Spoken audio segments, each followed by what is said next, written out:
Chapter 874, Dragon's Domination. Although the heavenly dragon's breath had been restored, the silver dragon was thoroughly enraged. Roar! A single roar shook the valley. Feng had even been thrown over 30 yards, a damage of over -1,000 points appearing above his head. Sure enough, dragons shouldn't be provoked.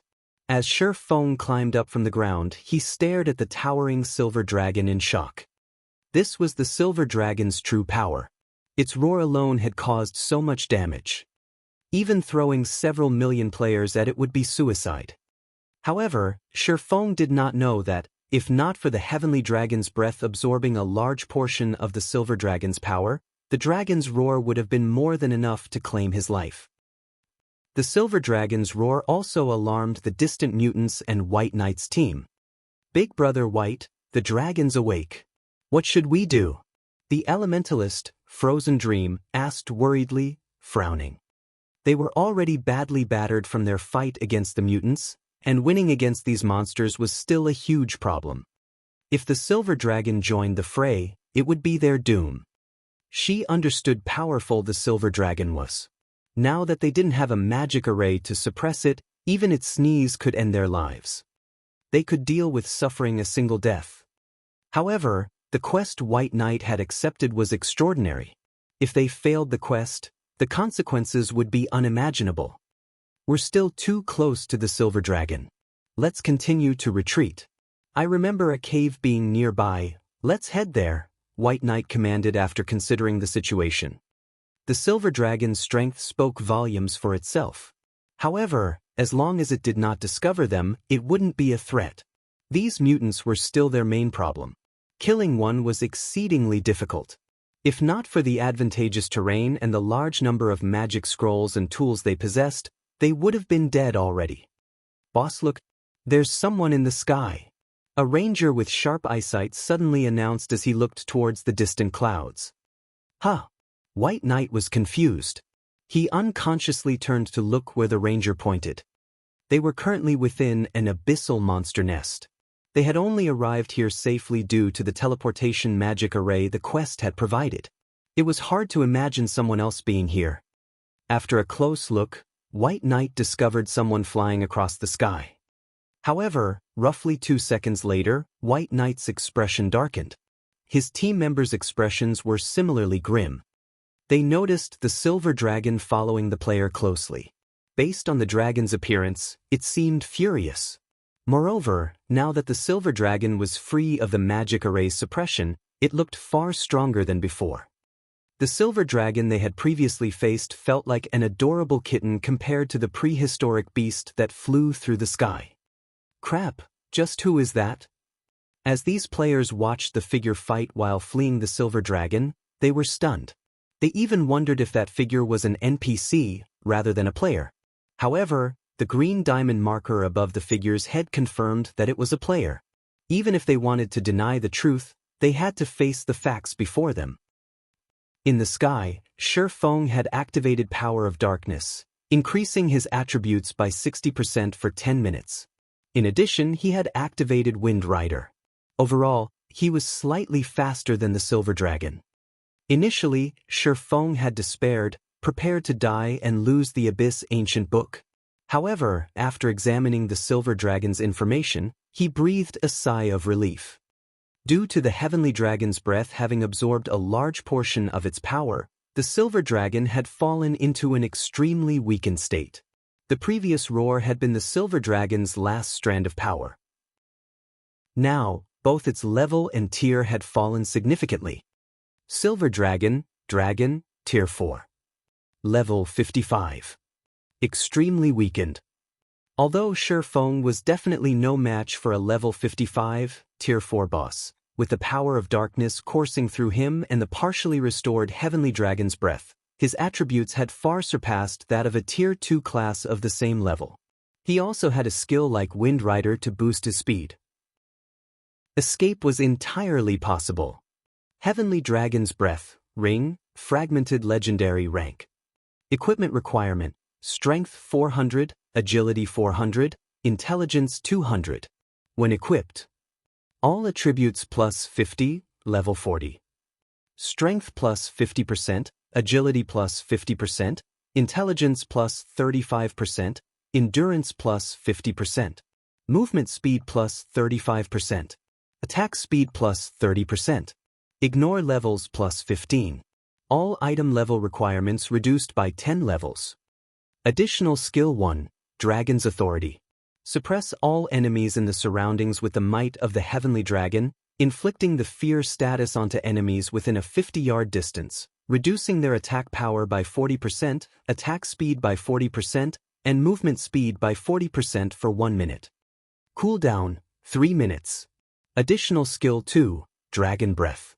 Inflicts 10x damage in an 80 by 5-yard line in front of you. There is a 30% chance to induce the fainted state for 3 seconds. Cooldown, 4 minutes. Additional skill 3, Heavenly Dragon's Power.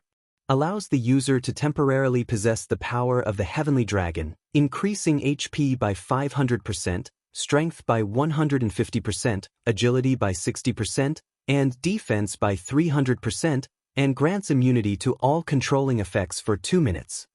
Cooldown, 3 hours. Additional passive skill, Dragon's Domination, increases the basic attributes of all allied dragons by 15% while suppressing the basic attributes of all enemy dragons by 20%. Every dragon within a radius of 1,000 yards will increase the user's attributes by 500 points. The Dragon Slayer Massacre once owned the Heavenly Dragon's Breath. It was originally a legendary ranked item possessing the suppressed strength of the dragon tribe. Due to damage resulting from a war between gods, its might has greatly decreased. However, the Heavenly Dragon's Breath possesses an incomparably strong magic power and possesses the potential to restore itself. Its past glory may be restored with just 3 magic stars. Current restoration, 1/4. After Feng investigated the Heavenly Dragon's Breath's attributes, he finally understood why the legendary NPC, Faust, had said that, as long as he restored the ring, he would not have to fear the Abyssal Blade's backlash. Despite having only completed 1 out of the 4 restoration requirements, the fragmented legendary ring's abilities were so powerful. He could only imagine how powerful it would be against dragons if he fully restored it. Even if the Silver Dragon were invincible at this stage of the game, due to the dragon's domination skill, he had gained a 500-point buff to all of his attributes. Currently, he was even stronger than when he had been at his peak by a large margin. He was even stronger than a Tier 2 class of the same level. Moreover, the skill had suppressed the Silver Dragon's basic attributes by 20%. It simply could not catch up to Feng.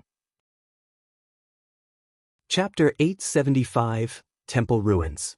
In the sky over the valley, Feng dodged the Silver Dragon's attacks as he observed the surrounding terrain. Although the power of darkness had a very long duration, it was bound to end eventually.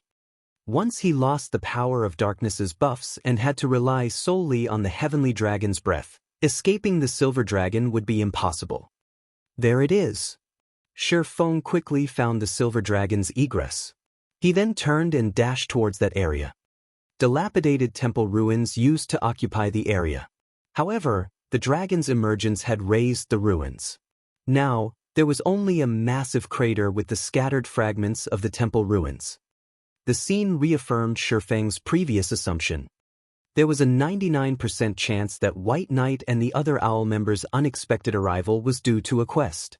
The Silver Dragon's entrance was even more precipitous. Moreover, as soon as the Silver Dragon had appeared, the Tier 5 Cursed Dark Sanctuary had activated. This spell had obviously been set up to prevent something from escaping, and that something was definitely the Silver Dragon. Since the spell had been set up to prevent the Silver Dragon's escape, there should be a spell that could reseal it, just like in the obelisk in Stone Forest Town. The crater was bottomless. The dragon soon realized that Feng was flying towards the crater. Although it was afraid to go near the pit again, Feng had stolen its power and left it weakened.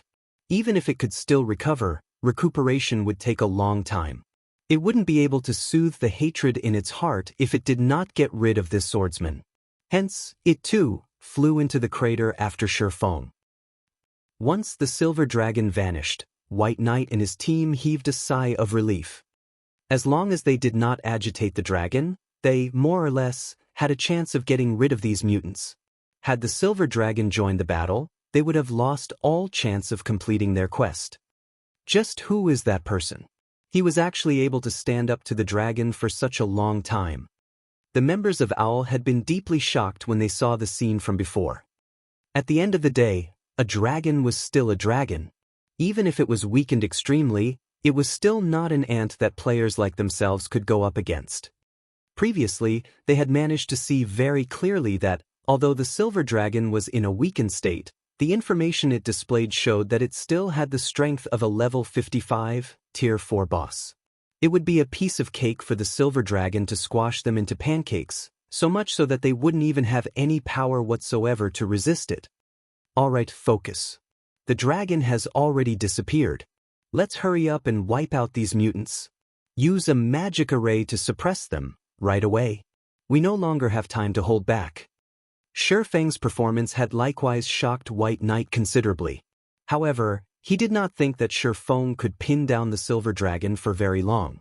Hence, they needed to finish up their task as quickly as possible. As soon as White Knight said so, 15 magical class players in the team each took out a magic scroll and a blue potion. When these magical class players drank down the intermediate mana recovery potion in their hands, their mana, which had been below 10%, instantly recovered by 30%. Their mana recovery speed also doubled for 30 seconds. Following which, these 15 players activated a magic array. Immediately, a gigantic magic array enveloped all of the mutants. The initial extreme frost field had already slowed down the reactions of these mutants significantly.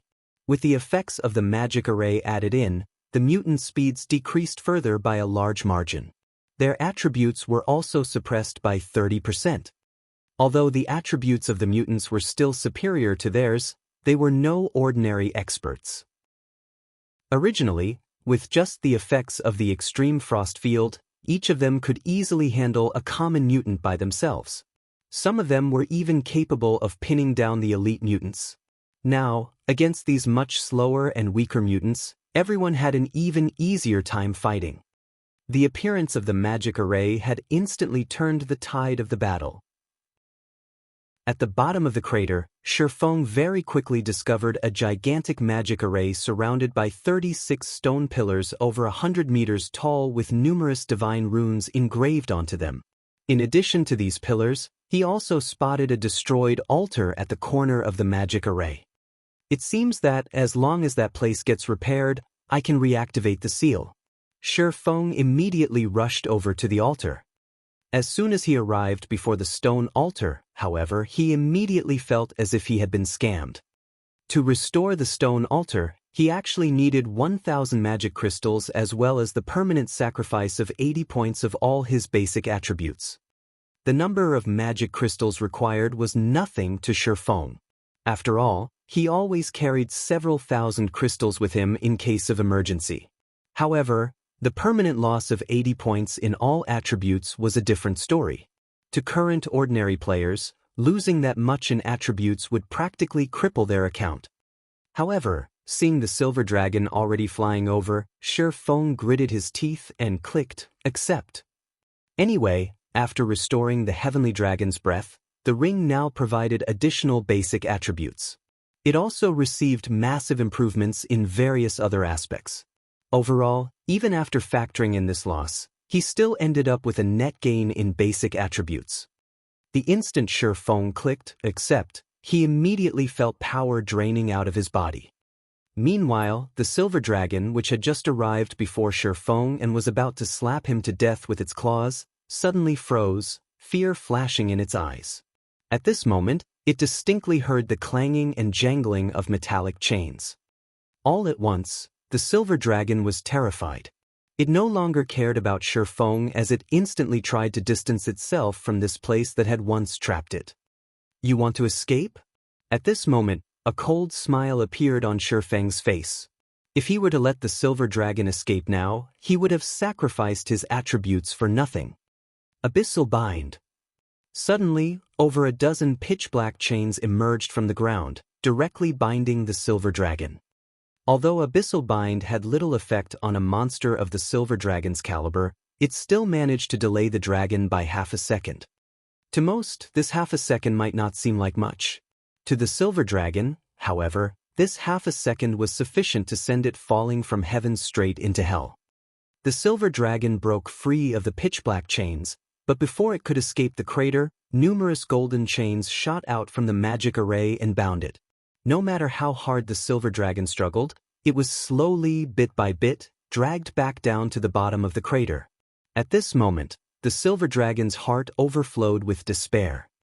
It had gone through such lengths to escape its bindings and regained its freedom, yet, just for the sake of getting some petty revenge on a puny little human, it now suffered the binding of these damnable chains once more. Human, you are very amazing. You managed not only to plunder my strength but also to survive against me for so long, and even to reseal me now. I acknowledge you to be an existence equal to myself. At this moment, the Silver Dragon stopped struggling. Instead, it quietly observed Feng as it asked, "Are you willing to make a trade with me? You should know that dragons won't easily make trades with weak existences like humans. Moreover, dragons always keep their word. As long as a dragon promises to do something, they will definitely see it through." Trade. Feng was surprised in spite of himself when he heard this. At the same time, the sound of several system notifications also entered his ears. Chapter 876, Breathtaking Feng. The Silver Dragon's words already posed some temptation for Feng in the first place. After hearing the contents of the system notification, he was further stunned. System, congratulations. You have obtained the recognition of the dragon race. System, congratulations. You have learned the language of dragons. System, hidden quest, life redemption, triggered. Do you wish to accept this quest? So there's such a benefit for resealing the Silver Dragon as well. After taking a look at the system notification window, Feng shifted his gaze back to the Silver Dragon. Dragons weren't just incomparably powerful.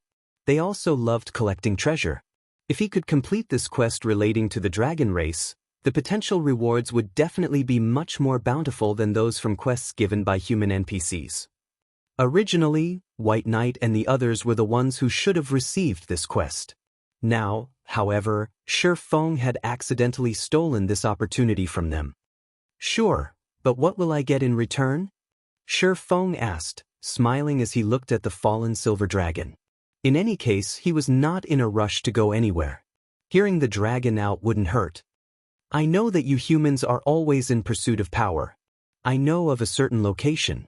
At that place, there is a secret technique tablet that powerhouses among you humans are always dreaming of obtaining. If you can release me and help me vanquish those mutants, I can send you to that place, the Silver Dragon said slowly. Secret technique tablet? Feng was shocked despite himself. He truly never imagined that this hidden quest he triggered would actually offer such a bountiful reward.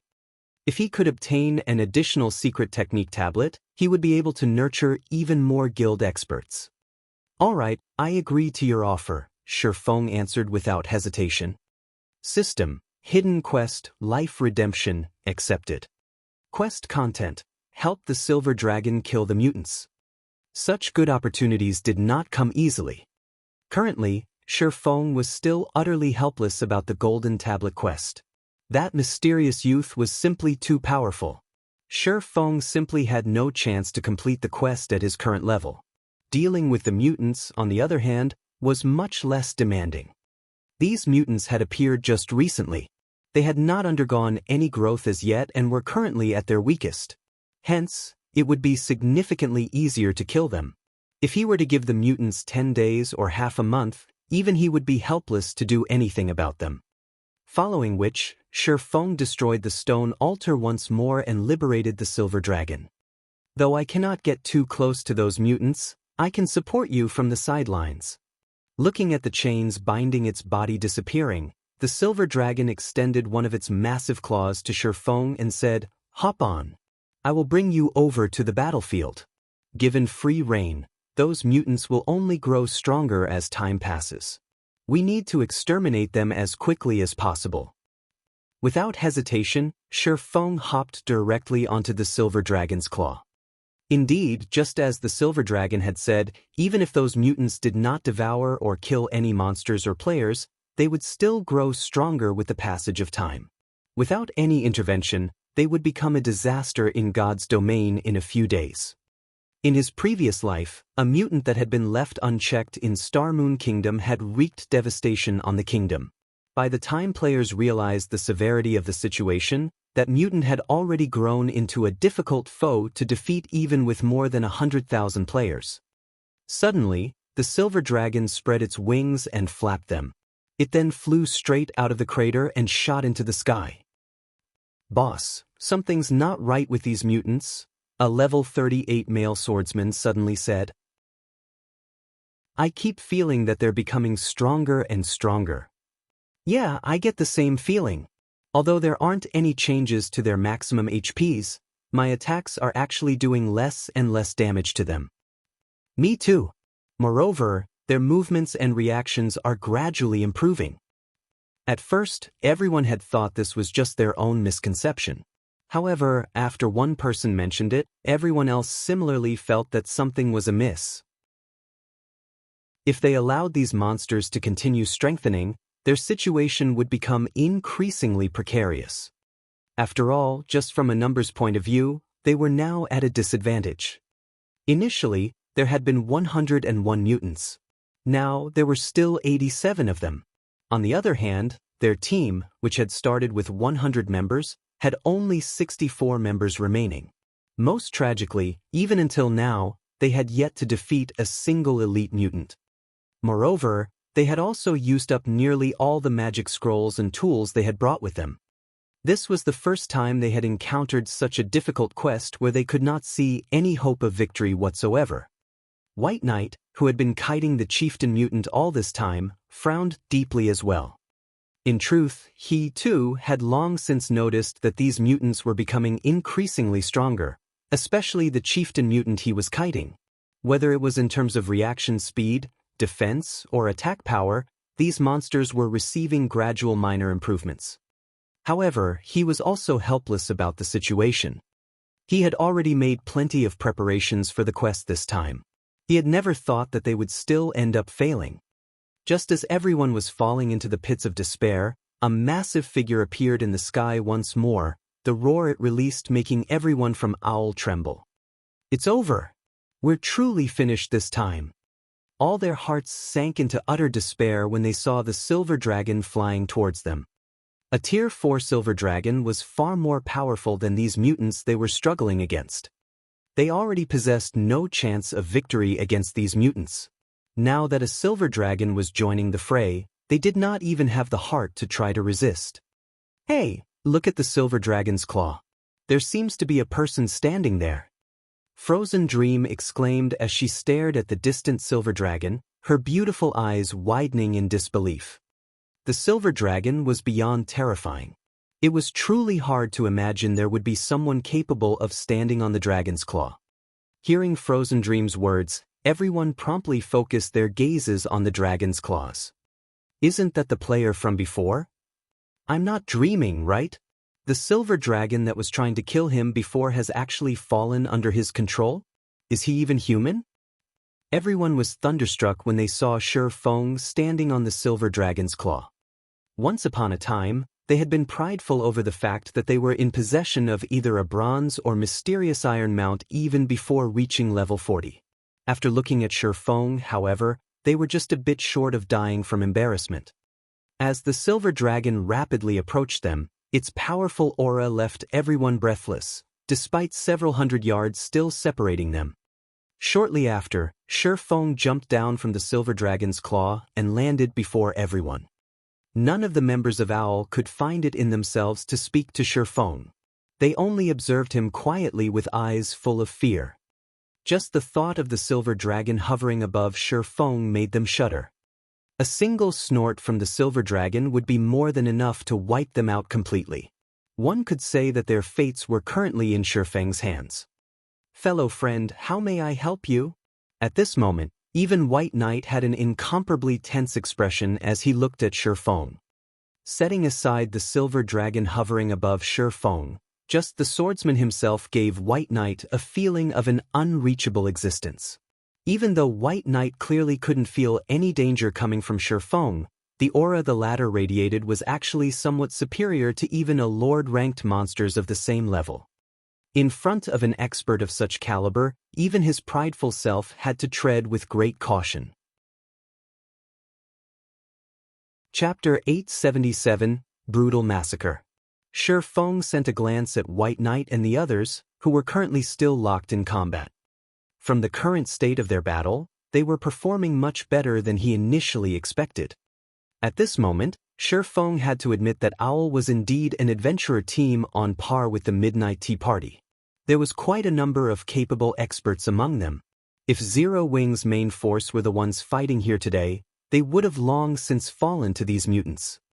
In particular, White Knight, who was pinning down the chieftain mutant, had already achieved perfection in terms of skill utilization.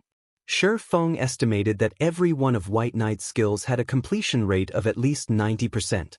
Despite fighting in such a cramped and dangerous environment, White Knight still managed to achieve such results. Moreover, his control and utilization of his surrounding environment were similarly at a breathtaking level. Feng did not think that even he himself could perform any better than White Knight in this aspect. In addition, White Knight's predictions of the chieftain mutant's movements were extremely accurate. Although the level 50 chieftain mutant was not as strong as a level 50 Grand Lord, it was not that far off either. Even with the effects of the extreme frost field and suppression barrier, a player at White Knight's level would still face extreme difficulty evading the chieftain's attacks, not to mention doing so in such a cramped environment and without exposing any of his allies to the chieftain's attacks. If White Knight could not predict the chieftain mutant's movements 1 or 2 seconds ahead, it would be utterly impossible for him to guide the chieftain's attacks accurately. Unfortunately, although White Knight and the other members of Owl were amazing, it was obvious that the mutants had the advantage in this battle. As more time passed, the combat power of the mutants would increase as well. It was only a matter of time before White Knight and the others were wiped out. Don't misunderstand. I'm not here to look for trouble, Feng said as he took another glance at the overall situation of the battle. Seeing the anxious and slightly hostile expressions White Knight and the others were wearing, he could not help but laugh as he said, "Moreover, even if I came to look for trouble, I could simply just stand to one side and watch. In any case, these monsters will kill you guys eventually." When everyone heard Feng's words, they wanted to rebuke him. In the end, however, their words got stuck in their throats. This reaction wasn't just due to the strength Feng had displayed. It was also because Feng's words were not wrong. "May I know if fellow friend would be willing to help us out? After the battle, you can have all the loot of these monsters. We won't take anything." White Knight took the initiative to ask after giving the situation some thought. "Big Brother White, these monsters are so powerful. The loot they drop will definitely be very amazing. Moreover, we've only managed to reach this point after sacrificing so much. Yet, now, we're giving all the benefits to someone else." Frozen Dream immediately panicked upon hearing White Knight's proposal to Feng. Although they were indeed in a precarious situation, she did not think that Feng would have a way to deal with these many mutants. Both sides needed to work together in order to have a chance to eliminate these mutants. Rather than just giving up all the loot, they should negotiate with Feng. At the very least, they should ask to get the quest item. The other members of Owl similarly grew anxious. However, they also knew that White Knight was doing this for them. While in this area, there were only 2 methods for them to leave. Either they killed all of the mutants, or they were killed by the mutants.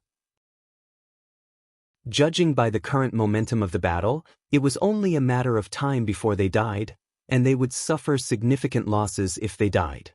Aside from losing a level, they would also drop a piece of equipment. It would take them a long time to recuperate from such a loss. "All right." Feng nodded as he looked at White Knight retreating while fighting the chieftain mutant. In reality, even if White Knight did not make such a proposal, he would still help them exterminate these mutants in order to form a connection with the future legendary adventurer team. He could get White Knight to owe him a favor by doing so. White Knight was a man who stood by his word.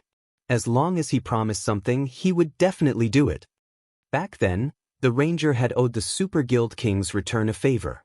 In the end, he had started a war with King's Return's rival, the Super Guild Pantheon, without hesitation, aiding King's Return in securing a war fortress. A war fortress was different from a player-established city or town, which had a fixed location. A war fortress could move, only it was very costly to shift around. However, it was the perfect tool to attack cities and devastate lands. At the same time, a war fortress could also serve as a small-scale city. It could move to the latest leveling maps to greatly reduce the travel time of players.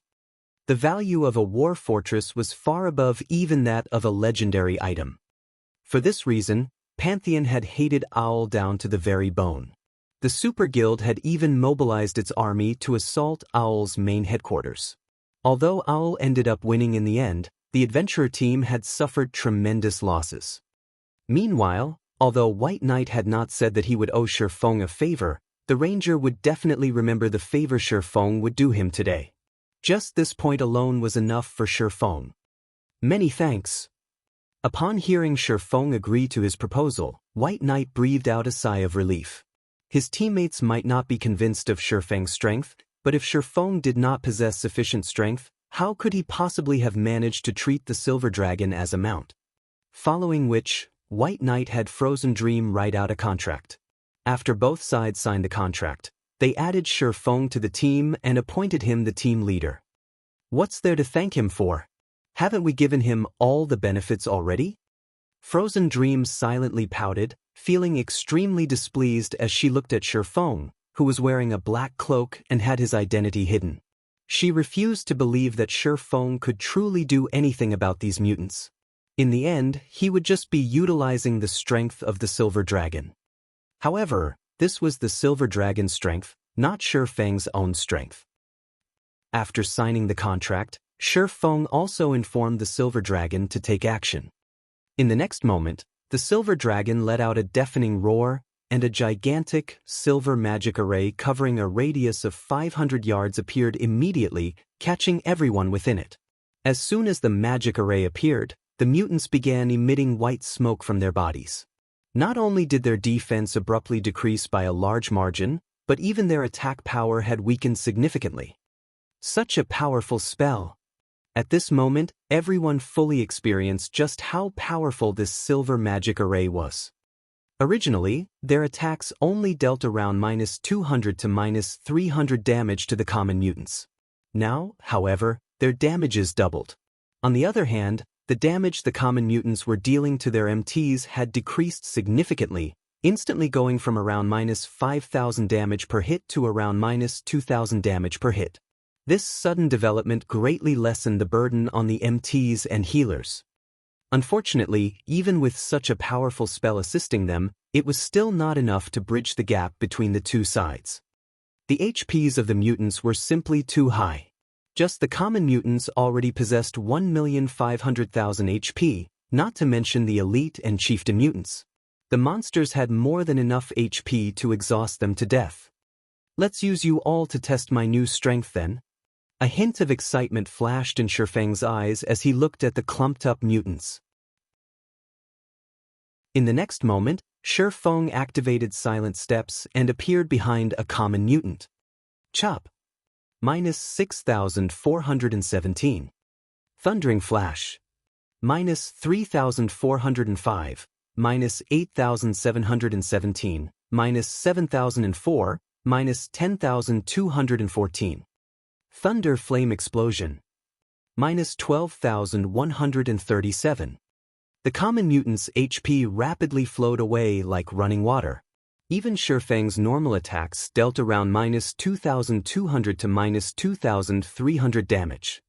When the members of Owl saw Feng's damage, their eyes nearly fell out of their sockets. The swordsman's damage was 2 to 3 times higher than even the extremely well-geared White Knights. In the next moment, Feng adjusted his positioning slightly and followed up with Dragon Breath. A beam of white light instantly engulfed close to 40 common mutants, damage of over -20,000 points appearing above the mutants' heads. Some even received critical damage of over -40,000 points. Over a dozen of the mutants struck also fell into a fainted state on the spot. Just who is this person? Frozen Dream was utterly dumbfounded at this moment. However, what no one knew was that Feng was currently under the effects of the power of darkness as well as the dragon's dominator. Even the high HP and defense of the mutants could do little against his attacks. Moreover, Feng was not afraid of attracting the aggro of the mutants at all. With his speed and mysterious footwork, none of the mutants could close in on him at all. In fact, Feng was even utilizing his high damage to gradually lure and concentrate the common mutants into a group. When he had gathered nearly 60 mutants, he abruptly pointed his sword towards the sky. Skywheel Sword. Countless golden, divine swords rained down from the sky, trapping all the mutants within a radius of 20 yards and dealing damage of over -5,000 points to every one of them. Immediately after, Feng cast Firestorm. Scorching flames instantly engulfed the common mutants. Everyone immediately saw damages ranging from -30,000 to more than -50,000 rising through the flames. Moreover, this phenomenon repeated itself once every second for 6 seconds. Feng was still not done with his attacks. He retrieved a silvery gray Tier 2 magic scroll from his bag and unfurled it, rapidly chanting the incantation recorded within the scroll. Suddenly, numerous silver whirlwinds appeared amid the group of mutants, continuously garroting them, dealing over -20,000 damage each second for 4 seconds. Tier 2 spell, Storm Garrote. Due to the silver whirlwind's powerful suction, these mutants couldn't escape the garroting at all, their HPs continuously decreasing. This sight rendered everyone speechless. Every one of these mutants was a boss-level monster. Yet now, Feng was actually fighting them as if they were weak, low-level monsters. None of them knew what to say about Feng's performance. However, the HP and defense of these mutants were simply too high. Although this method might work against normal elites and special elites, it was totally ineffective against these monsters that had over 1,000,000 HP. Just as everyone was thinking of a way to help Feng scatter the group of mutants, Feng took out another Tier 2 magic scroll from his bag. This time, it was the Tier 2 spell Blizzard.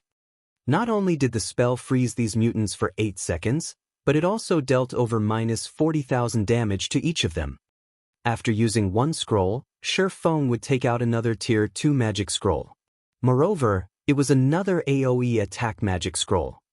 After he went through a total of 8 Tier 2 magic scrolls in a row, the common mutants, which originally had 1,500,000 HP, had less than half their HPs remaining.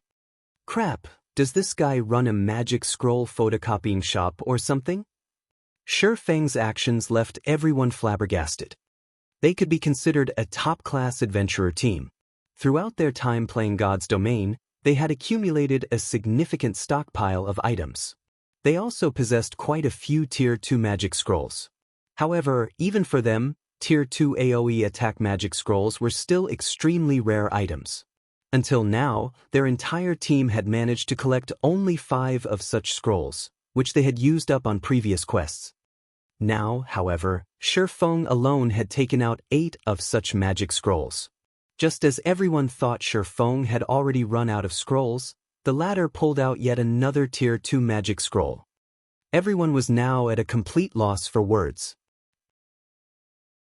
This was definitely the first time they had seen such an extravagant way of grinding monsters. On the market, a single Tier 2 AoE attack magic scroll currently sold for around 200 gold. One could buy a level 40 dark gold weapon already with that kind of money. Despite that, Feng was actually using these scrolls as if they were ordinary skills. What no one knew was that Feng really did not lack in Tier 2 magic scrolls. He had obtained plenty just from the various field bosses he had raided with Zero Wing's main force. There were also the magic scrolls his guild obtained from Hell Mode and Hard Mode team dungeons.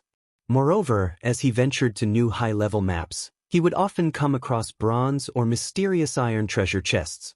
In addition, after capturing Stone Forest Town, Zero Wing had acquired many magic scrolls from the town's treasury. Just the number of Tier 2 AoE attack magic scrolls in Zero Wing's possession right now came close to 100 pieces. Even the stockpiles of super guilds were not as well stocked as Zero Wing's. Meanwhile, for the operation this time, Feng had prepared close to 60 Tier 2 AoE attack magic scrolls, more than enough for him to massacre the common mutants. When Feng used the 24th scroll, the common mutants finally could not hold out any longer. They abruptly fell before him one after another. The abundant amount of EXP they provided allowed Feng to level up once to level 41. Chapter 878, Foolish Humans. Frozen Dream and the other Owl members were speechless as they stared at the dozens of dead common mutants. A single Tier 2 AoE attack magic scroll cost at least 200 gold, yet Feng had just used 24 of them. He had essentially blown through enough money to purchase an epic weapon. Meanwhile, not only had the abundant EXP allowed Feng to level up once, but the rest of the team also leveled up once or twice. Every Owl member was now at level 40, with some being only a short distance away from level 41. These monsters give a ton of EXP. Ha! This is awesome! I'm fully recovered after leveling up. Joy began to fill these players' eyes. Both the healers and the magical classes, who had been running out of mana, had fully replenished mana bars. Their confidence in dealing with the remaining level 50 elite and chieftain mutants had been restored as well. Previously, these players had lost hope of emerging victorious as they knew that they would not outlast these monsters. There were simply too many common mutants. Everyone on the team would have died long before they finished them all off. It's no wonder why he was so calm. He really does have a way to deal with these monsters by himself. Frozen Dream could not help but shift her gaze towards the cloaked Feng. When she thought back to her previous words, a light blush colored her pale white cheeks as embarrassment overtook her. If not for Feng's aid, they would have died here. None of those who had spoken out against Feng's participation said a word. They only admired the cloaked swordsman. At this point, only the 14 elites and one chieftain remained. Their team had finally reclaimed the advantage of numbers. Although the remaining monsters were far more difficult to deal with, they shouldn't have any issues taking down the remaining adversaries with a powerful damage dealer like Feng on their side. Just as the thought of ridding themselves of the mutants entered everyone's minds, the remaining mutants transformed into a black liquid and gathered at a single point in the air. The black mass's aura grew stronger as the liquid gathered. The team's caution intensified as they watched the ball of black liquid squirm in midair. Be careful. He has absorbed a lot of power from my body, the silver dragon suddenly said. As the silver dragon finished its warning, the black liquid transformed into a black dragon and fell, shattering the ground with its weight. The dragon the black liquid had formed was much smaller than the silver dragon. It was only roughly 20 meters tall. However, that was still more than tall enough to tower over players. The dragon loomed like a 7-story tall building. With a swipe of its powerful claws, it could rip through players like paper. Mutated Dragon, Mutant Dragon, Tier 2. Level 50. HP 80, 000, 000/80, 000, 000. After reading the Mutated Dragon's statistics, Feng frowned, a grim expression overtaking his face. Although the mutant's level had not changed, only transforming from a Tier 1 chieftain to a Tier 2 lord, the difference between them was like the difference between heaven and earth. The problem was no longer limited to a gap between their tiers. Rather, the problem was their positions on the food chain. The Tier 3 upper-rank Frostbone Dragon Feng had previously killed had not been a true dragon despite its appearance. The mutated dragon before them, however, was a bona fide dragon. It was even higher on the food chain than fallen angels. Even though it was only at the Tier 2 standard and the same level, it could easily defeat the Tier 3 Frostbone Dragon. Furthermore, this dragon was a mutant, which gave it a vast potential to grow in various aspects. Feng was no longer able to determine the mutated dragon's true power. However, he could say one thing with certainty: the mutated dragon was exceedingly strong. If they allowed the mutated dragon to grow, it would cause a calamity across God's domain that was several times more severe than the Abyss Passage's opening. Not only could the mutated dragon grow indefinitely, but it also wasn't restricted to certain regions. It could go anywhere it wished, unlike Abyss Passages, which only affected the country where it spawned and its neighbors. In fact, Feng wasn't the only tense player in the group. The Owl members were also anxious. Even an expert like White Knight felt a tremendous pressure from the mutated dragon. It felt as if they were sailing across the open ocean in a small boat, the threat of capsizing looming before them. Their lives could end at any given moment. Foolish humans, I really have to thank you. If not for your help in ridding me of all of that excess power, I wouldn't be able to display my true power. Revealing a human-like sneer, the mutated dragon laughed coldly as it said, I also have you to thank, foolish dragon. If not for your help, these humans wouldn't have succeeded. As a show of gratitude, I'll devour you all to nurture my power. I won't let you have your way, the silver dragon bellowed. Suddenly, a silver magic array enveloped over half of the valley. Numerous silver chains emerged from the magic array and bound the mutated dragon. You've lost your mind.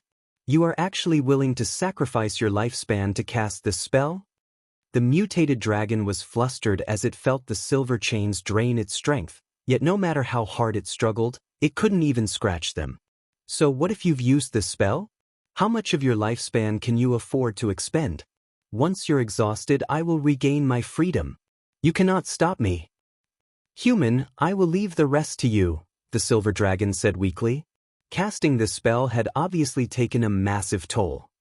Suddenly, a system notification reached Feng's ears. System, you have to kill the mutated dragon within 2 hours. If you cannot complete this task, the silver dragon will exhaust its lifespan and die. At the same time, a timer appeared next to Feng's system interface. 1 hour, 59 minutes, 57 seconds. Ha! As expected of a foolish dragon. Even in the face of death, you place your hopes in these little ants. Do you really believe that, even after siphoning my strength, these ants can defeat me? The black mutated dragon laughed maniacally. Fine, let me show you, foolish humans, how terrifying dragons truly are. Saying so, the mutated dragon dashed towards the group of players. Be careful. Melees focus on dodging. Do not try to block the mutant's attacks. All ranged players, target its joints. White Knight issued his commands immediately. The mutated dragon was, by far, the strongest monster they had ever faced since joining God's domain. Mutated dragon, mutant dragon, tier 2. Level 50. HP 40, 000, 000/40,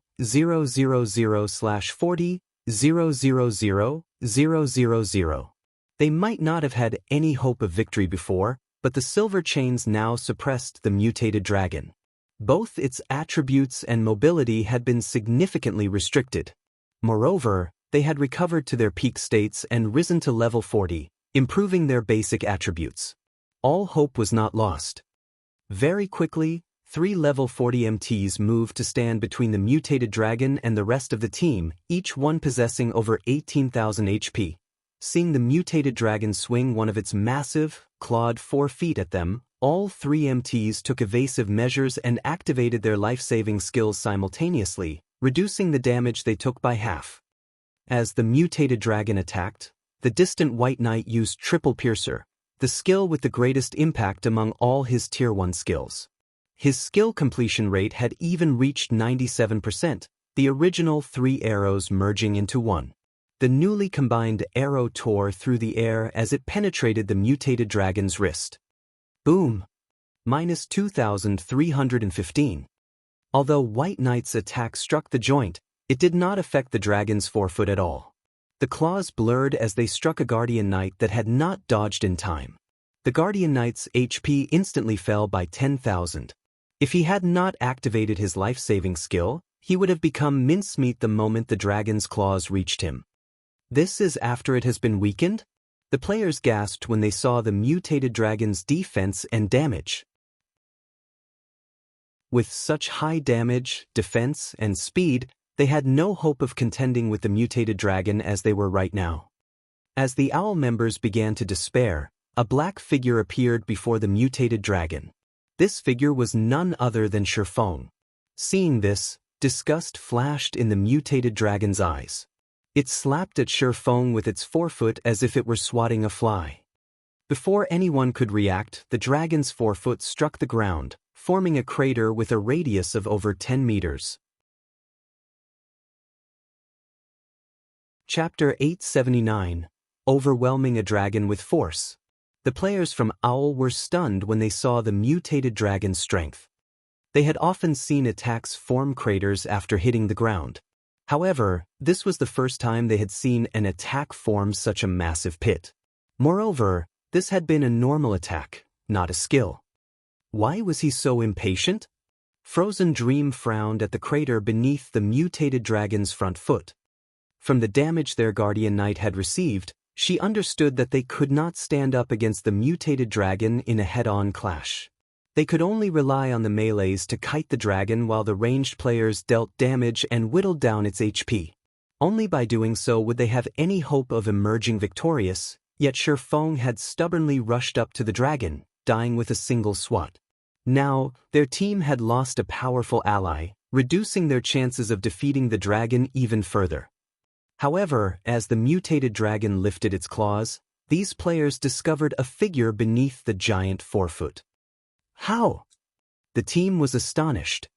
The mutated dragon's strength was obvious. Even level 50, Tier 2 MTs wouldn't withstand such destructive power, yet a swordsman like Feng had survived. How could they not be shocked? Such high strength. If not for the dragon's domination suppression and the additional 500 attributes I received, I would have been forced to waste a life-saving skill. Feng inwardly celebrated his survival. For each dragon that was within 1,000 yards, Dragon's Dominator would increase all of his basic attributes by 500 points. Currently, 2 dragons were within range, the Silver Dragon and the Mutated Dragon. The Mutated Dragon was, in fact, a member of the dragon race. With 2 dragons present, each of Feng's basic attributes had gained 1,000 points. However, Feng did not only enjoy this buff.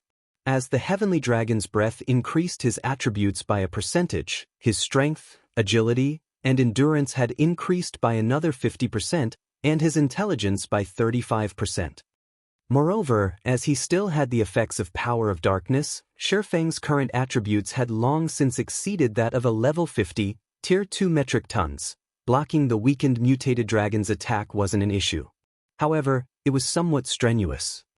Although Feng had blocked the mutated dragon's attack with his swords, he had lost 2,187 HP. Of course, 2,000 damage wasn't considerable to Feng. After all, Feng currently had a maximum of 83,460 HP. Such low damage was practically negligible. Not to mention, there were multiple healers on standby who could restore him to full health at any moment. Is he a human or a ghost? Owl's members were thoroughly stupefied. They had already been impressed by Feng's basic attributes. Even their leader, White Knight, was no match for him. However, they had been able to see the swordsman's boundaries during the last fight. He had not been completely out of their reach. Watching him now, however, they realized that they were a part of 2 different worlds. While these players were still frozen with shock over Feng's absurdly high attributes, the mutated dragon noticed that the swordsman was still alive. Immediately, it slammed its claws down on Feng once more. Boom! The already large crater expanded further. This time, however, the mutated dragon's forefoot had not hit Feng. After dodging the attack, Feng swung the abyssal blade at the dragon's claw and executed chop. Minus 34,157. Upon receiving the critical damage of over minus 30,000 points, the mutated dragon's foot trembled slightly. There was even a shallow cut across its adamantite-like scales. Damn, my attacks are only dealing around 1,000 damage, yet he can deal over 30,000 damage with a single hit. Is he really a player? Everyone's eyes nearly fell out of their sockets when they saw Feng's damage. White Knight, who had attacked the dragon continuously, froze momentarily, his eyes glued to the cut left on the mutant's joint. While it was impressive that Feng's attack had managed to deal over -30,000 damage, the implication of leaving a cut across the dragon's scales was far more significant. Direct damage would, at most, reduce the mutated dragon's HP. However, inflicting external injuries would weaken the mutated dragon's combat power. His longbow was an epic weapon, yet his attacks couldn't even scratch the mutated dragon. There was one thing he was very certain of. The ability to injure a monster's body was unrelated to a player's attributes. It was mainly due to the quality and sharpness of the player's weapon. Is he using fragmented legendary weapons? White Knight's shock increased as he glanced at Feng's two swords. He had gone through hell and back to obtain his current longbow. He had never once harbored any thought of obtaining a fragmented legendary weapon. With this revelation, White Knight considered befriending Feng. He had played God's domain with the intention of getting to know various experts. He wanted to challenge his limits and surpass them. However, what White Knight did not know was that Feng's weapons were not fragmented legendary rank. They were only on par with epic weapons. However, due to the magic devices he had equipped, their sharpness and destructive power had improved significantly, which allowed them to wound the mutated dragon. I'll serve as the MT. The rest of you, attack from afar. Feng commanded through the team chat after attracting the mutated dragon's aggro. Originally, the members of OWL had their issues with Feng leading their team. Now, however, they followed his commands without argument. The healers began to focus on Feng, whereas the melee players retreated to maximum range, attacking the mutated dragon with the ranged players. Although the melee players' ranged damage couldn't compare to their ranged companions, overall, they dealt a considerable amount. With a powerful MT like Feng, the healers had gained some peace of mind. They didn't need to worry about Feng being instant-killed. The ranged damage dealers could also attack without holding back. Even if the power of darkness ended right now, Feng was confident he could dodge the mutated dragon's attacks. However, he would have far fewer chances of counterattacking. In any case, Feng's goal in attacking the mutated dragon was not to decrease its HP, but to injure its joints. Although a single attack's effects were not noticeable, after 100 attacks, the effects were obvious. Once the mutant's joints were heavily wounded, both its reaction speed and attack speed fell drastically. This made evading the dragon's attacks and launching counterattacks even easier for Feng. Eventually, the mutated dragon became utterly helpless against Feng. It could only watch as the little human before it avoided every one of its attacks. In the end, even losing the buffs from Power of Darkness, Feng was still able to dodge the mutated dragon's attacks effortlessly. Meanwhile, although the other players' damages were not considerable, their total damage exceeded the mutated dragon's recovery speed. From time to time, Feng also dealt a heavy blow. As a result, the dragon's HP continuously decreased. Time passed quickly. The mutated dragon's HP had finally fallen to 20%. Humans, your luck ends here, the mutated dragon bellowed, its roar echoing throughout the valley. The mutated dragon, which had been 20 meters tall, started to grow, reaching 30 meters instantly. Not only did it receive an enhancement to its strength and speed, but its range had also increased, making it far more difficult for Feng to evade its attacks. In the next moment, the mutated dragon swiped its tail at Feng, the swipe's force instantly generating a storm. However, before the storm could devour Feng, the dragon's tail arrived before him. Moreover, the dragon's attack range with its tail was quite wide, and Feng did not have enough time to dodge. Defensive Blade. Peng! The attack threw Feng. Even the players attacking from over a dozen meters behind him died instantly. Unfortunately, the mutated dragon was not done. It began to swing its tail like a whip, covering the area with afterimages. One swipe, two swipes, three swipes. By the time the mutated dragon's attack ended, Feng's defensive blade had been exhausted of block counts. Meanwhile, there were less than 40 players still standing. If the mutated dragon launched that tail attack one or two more times, it would wipe out their team. The mutated dragon's terrifying chain attack had also devastated the surrounding forest, leaving very little behind. The dragon race's explosive power is truly terrifying. Fortunately, I haven't used all of my cards yet.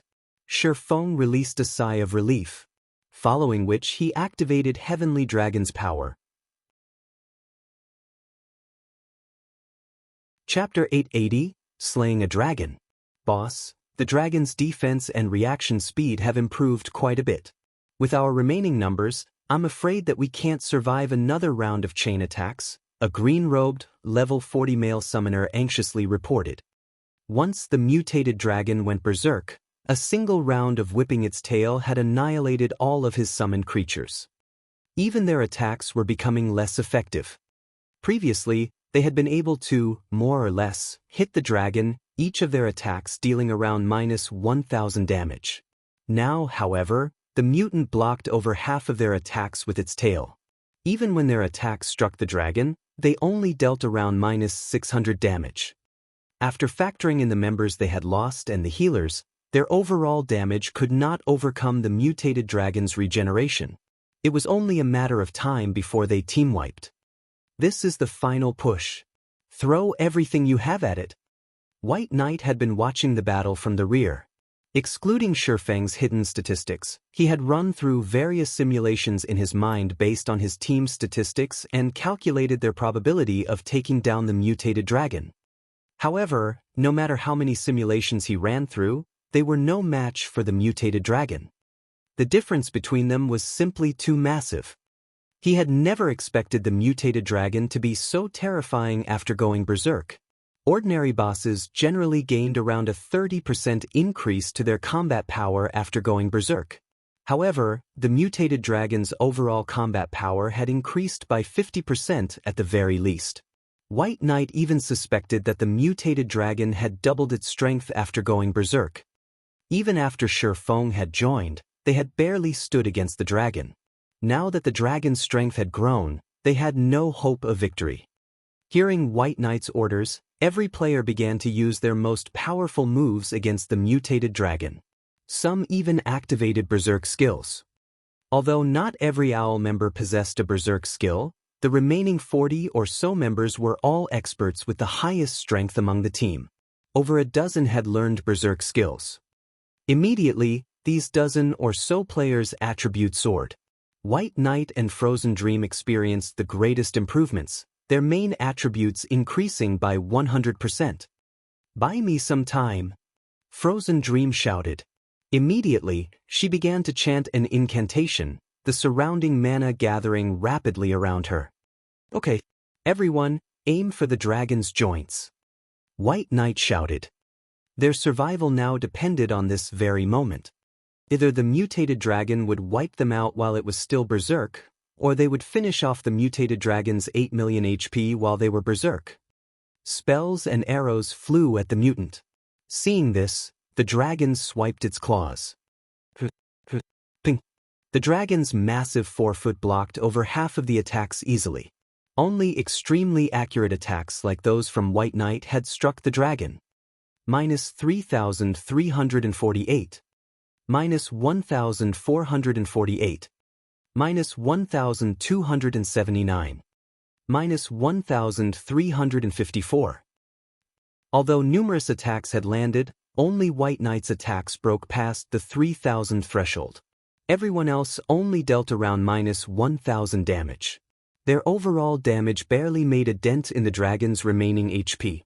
Before White Knight and the others could launch another volley of attacks, the mutated dragon rose its tail once more. Watch out for its tail attacks. Fall back. White Knight instructed and began to retreat while attacking the mutated dragon's massive tail. However, the tail's attack speed and range were too much for them. Even Feng had not been able to dodge the attack in time and had been forced to rely on a life-saving skill. Although everyone had retreated quite a distance from the mutated dragon, they were still within range of the shockwave that would follow the tail's swipe. The resulting shockwaves alone were enough to end White Knight and his companions. Boom! A sonic boom ripped through the air as the dragon's tail swiped at Owl's players, the tail's attack range reaching over half of the team. Suddenly, however, a streak of blue light hacked at the swinging tail. Boom! The mutated dragon's attack halted abruptly. At the same time, a figure sank to the ground, a large crater forming around the player. He blocked it. White Knight's jaw dropped as he stared at the figure in disbelief. Although he had not seen it clearly, he had caught a glimpse of Feng swinging his sword at the mutated dragon's tail. The instant his sword collided with the tail, however, Feng vanished. The mutant's tail already contained far more power than its 4 feet. The dragon had also gone berserk, yet Feng had blocked the attack. Shortly after, Feng climbed out of the pit. Although he appeared somewhat miserable, his HP bar revealed that he had only suffered negligible damage. The improved Heavenly Dragon's power really is amazing. With this, I can take the mutated dragon's attacks without any problems. Feng flexed his muscles a little. Due to the impact, he was sore everywhere.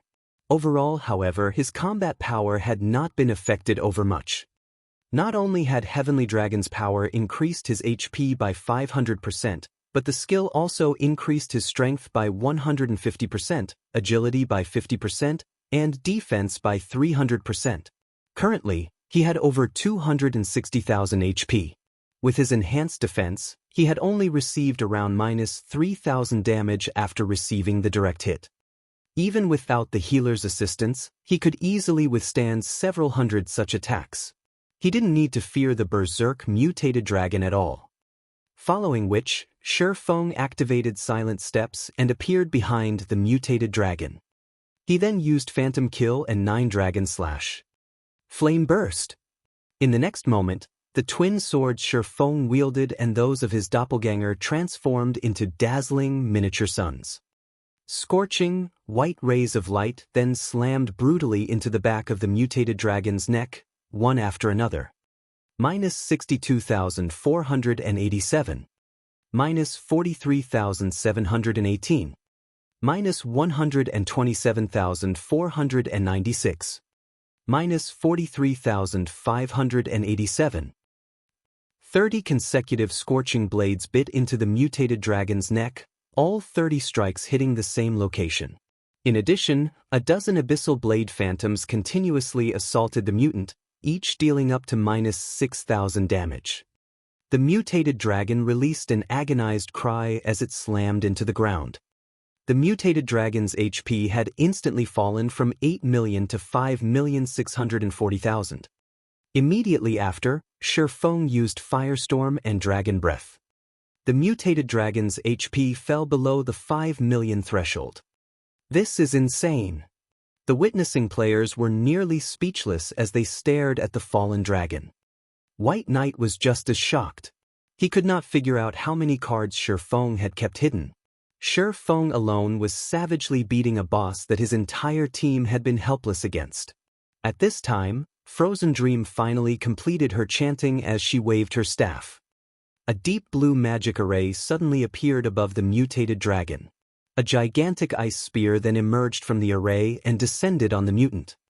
Tier 1 Curse, Frozen Earth. When the ice spear struck, not only did it inflict over -7,000 damage, but it also encased the dragon's 4 limbs in a layer of frost, restricting it. Despite the mutated dragon breaking free from the layer of ice, the ice reformed instantly. Moreover, each time the dragon struggled free, it wasted a lot of time to do so. As a result, the mutated dragon's reactions were somewhat delayed. Taking advantage of this opportunity, Feng launched one attack after another. With an absolute MT like Feng pinning down the mutated dragon, the other team members began to launch a fierce assault. As a result, the mutated dragon's HP fell rapidly. 4, 500, 000. 4, 000, 000. 3, 000, 000. 1,000,000. When the mutated dragon had less than 500,000 HP remaining, Feng activated Divine Providence and used the Tier 2 Taboo skill Instant Strike. In the blink of an eye, he appeared before the mutated dragon. Over a dozen consecutive slashes bloomed over the mutated dragon's heart.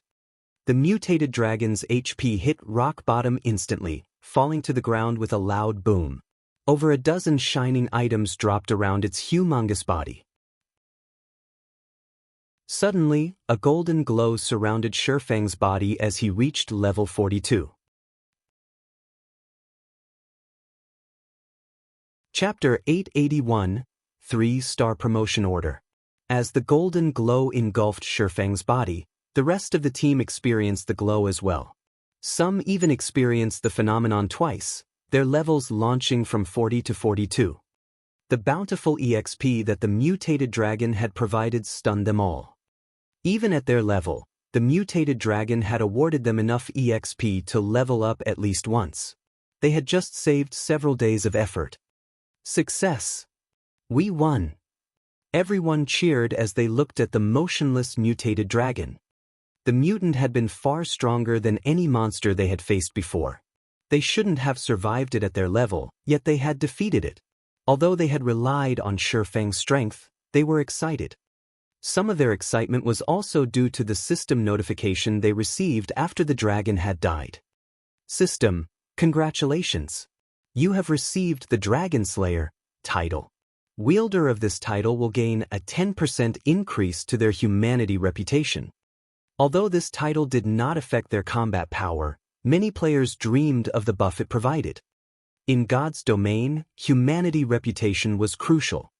Aside from the fact that one needed a certain amount of reputation to purchase land and housing, higher reputation allowed players to enjoy discounts when repairing or purchasing items in NPC cities. After reaching the highest achievable reputation, one could even enjoy a 40% discount. Although players were discovering more methods of earning coins, players still needed more. Aside from purchasing consumables and some luxury items, such as delicious food, most of a player's money went to repair fees. Moreover, as players equipped higher quality and leveled equipment, the repair fees increased. With a 40% discount in cities, a player could save a large sum of money. Moreover, as players gained more levels, raising one's reputation in a single city would not be enough. Many high-resource leveling spots were quite far from starting cities. Traveling back and forth was inconvenient. If a player wanted to level up quickly, they needed to have high reputation in multiple cities. However, reputation was not easy to obtain. Even until now, players still had headaches over gaining reputation in their respective cities. Now that these players had the Dragon Slayer title, they wouldn't have to put in as much effort. It was especially true for independent players. However, the team was more interested in the mutated dragon's loot. The mutated dragon had dropped over 10 items. Needless to say, such a powerful monster's loot would be astounding. It would not surprise any of them if it even dropped an epic item. Watching Feng collect the items, one after another, they nearly drooled. However, White Knight had promised Feng that he could claim all of the drops. Hence, they could only watch enviously. Look, is that an epic weapon? Crap. Look at that magic scroll. It can concentrate mana naturally. It should be a tier 3 scroll at the very least, right? That design is huge. Although these players realized that the items belonged to Feng, they still wanted to know what they were. As Feng picked up the scattered coins and items, he noticed a purple gold, diamond-shaped token. A single word had been engraved on this token. Promotion. As expected of a dragon, its loot is awesome. Feng tried to calm his excited heart as he looked at the token. If not for White Knight and the others' presence, he would have laughed like a maniac. This promotion order was no ordinary promotion order. It was a shop promotion order. Moreover, it wasn't a 2-star shop promotion order, but a 3-star shop promotion order. In God's domain, even 2-star shop promotion orders were extremely difficult to obtain. Throughout Star Moon Kingdom and its neighboring kingdoms, No other trading firm, aside from the Candlelight Trading Firm, possessed a 2-star shop. Only the Dragon Phoenix Pavilion in the Black Dragon Empire had a 2-star shop. Moreover, the super first-rate guild had only obtained it a few days ago. Current players had no hopes of getting their hands on a 3-star shop. To obtain one, players would need to kill a relatively high-leveled, high-tiered field boss, open a high-ranked treasure chest, or complete the challenge quest. Obtaining a 3-star shop promotion order from a field boss was unrealistic, as only level 50 or higher tier 4 field bosses had a chance of dropping them. As for treasure chests, the promotion order would only appear in dark gold treasure chests found in level 50 or above maps. As for the challenge quest, its difficulty approached that of a legendary quest. The money required just to accept the quest would send cold shivers down the spine of any large guild in God's domain. Take the 2-star shop in the Black Dragon Empire for example. The Dragon Phoenix Pavilion had accepted the challenge quest to promote that shop. However, the super first-rate guild had challenged the quest 3 times before it succeeded, and each challenge had cost 6,000 gold. Ordinary guilds could not afford that right now. Only super first-rate guilds and super guilds might have enough to take on the challenge quest. Although promoting a shop to 3-star status was exceedingly difficult, any guild that could afford the fee would make an attempt. After all, there was a qualitative difference between a 3-star shop and a 2-star shop.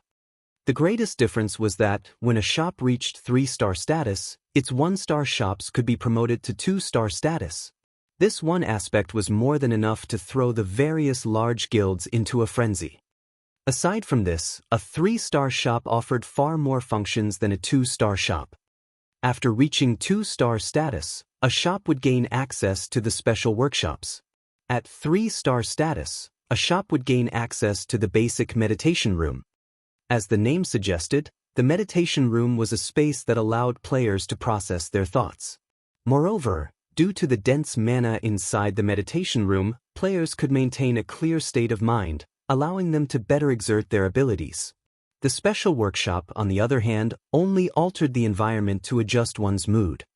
Of course, the meditation room also offered every function a special workshop possessed, allowing a player to alter the room's environment. This was the main reason why the various lifestyle masters in the past had surged towards high star ranking shops. A positive work environment was crucial to lifestyle players. However, there were 2 downsides to the basic meditation room in 3-star shops. The first was the cost. To maintain the mana density inside the room, one needed to spend a lot of magic crystals. Maintaining the mana density for a day cost a total of 300 magic crystals. The price of a single magic crystal had already reached 25 silver. A total of 300 crystals was the equivalent of 75 gold coins. Hence, meditation rooms were only used to produce high-valued items. The second drawback was its scarcity. At 3-star status, a shop could only offer 3 basic meditation rooms. For an establishment like the Candlelight Trading Firm, that was far from enough to satisfy its advanced lifestyle players. Forget it. It's better to not have one at all. Melancholic can worry about it later. Feng chuckled. He then stored the promotion order. Currently, he was eager to return to White River City and promote the Candlelight Trading Firm there to 3-star status. Among the many items that had dropped, there were also 2 tier 3 magic scrolls, 4 bottles of exotic potions, and 3 forging designs. The rest were weapons and equipment. Among these items, the most valuable outside of the promotion order were the 2 epic items. One was a scale-covered shield, engraved with divine runes, while the other was an aqua robe. Chapter 882, Uncrowned Sword King. The guild's MTs are quite lucky this time. Feng smiled at the scaled shield covered in divine runes. A shield was an integral part of an MT's equipment. A good shield could elevate an MT's strength significantly. On the market, MT's shields were always the most expensive equipment. They were worth at least double that of a weapon of the same rank and level. Dragon Scale Shield, Epic Rank. Level 40, level 100. Equipment requirement, Strength 600. Attributes adjust according to user's level. Defense plus 4020 level 40. Block rate 39%. Strength plus 84. Endurance plus 107. Magic resistance plus 20. Defense skill plus 2 levels. When equipped, strength and endurance increased by 10%. All skills plus 1 level. Ignore levels plus 10. Additional skill. Dragon Scale Body forms an energy shield around the user's body, increasing defense by 200%, HP by 300%, and recovery ability by 500% for 30 seconds. Cooldown 30 minutes. Additional passive skill 1. Sturdy halves received impact and reduced damage received from the front by 15%. Additional passive skill 2. Lightweight increases shield movement by 20%. The epic ranked purification robes also had high attributes. However, it was far less valuable than the dragon scale shield. As for the other pieces of equipment he had obtained, they were either level 50 dark gold equipment or fine gold equipment. It was still too soon for current players to equip them. This should be White Knight's quest item. After Feng tidied up the dropped equipment, he discovered a glass bottle. The bottle contained a black liquid. It was none other than the mutated dragon's original form. Although the bottle did not have a label, its introduction stated that it was a specimen of a mutated life. Other than that, there was no information. After considering the matter, Feng handed the bottle to White Knight. This is, after White Knight saw the glass bottle, surprise colored his expression. Take it? Even if I keep it, I can't use it? Feng laughed. The mutant specimen was useless to him. On the contrary, if he gave it to White Knight, he could earn a favor from the ranger. If he came across any trouble in the future, he could even ask for White Knight's help. Thank you. If you encounter any issues in the future, just say the word. I'll help out to the best of my abilities. White Knight accepted the glass bottle without hesitation. The item was simply too important. Without it, he would fail his quest. If that happened, his account would be crippled. He would have to spend a long time to regain his strength. Would it be convenient for you to reveal your name, sir? We can add each other as friends so that we can contact each other easily in the future. Hearing White Knight's logic, the other owl members' jaws dropped. Since he had joined God's domain, White Knight had never added anyone as a friend. Various big shots from super guilds were no exception. Alright, I haven't introduced myself. Feng took off his black cloak and revealed his black flame appearance. My name is Black Flame. After Feng revealed himself, every witness fell silent. They stared at Feng's face. Feng looked to be in his 30s. He had a firm face with faint stars flashing in his eyes. His aura felt so profound that those around him felt oddly drawn to him. You are Zero-Wing Sword King, Black Flame? Frozen Dream's delicate face revealed her disbelief. God's Domain's players often discussed the God's Domain experts list. Practically everyone was familiar with the great deeds of the list's various experts. The name, Black Flame, was a particularly hot topic. Black Flame's rise had been intensely fast. The secret pavilion had even given him the title, Sword King. How high had his evaluation been to become the king among swordsmen? When the secret pavilion had updated their experts list, many swordsman experts had complained about the pavilion's decision. Even Owl's many swordsmen had been dissatisfied, declaring that they would challenge Black Flame to teach him a lesson. Now, however, it would seem that the title of Sword King had not been an exaggeration. They even wondered if Black Flame's rank on the God's Domain experts list was a little too low.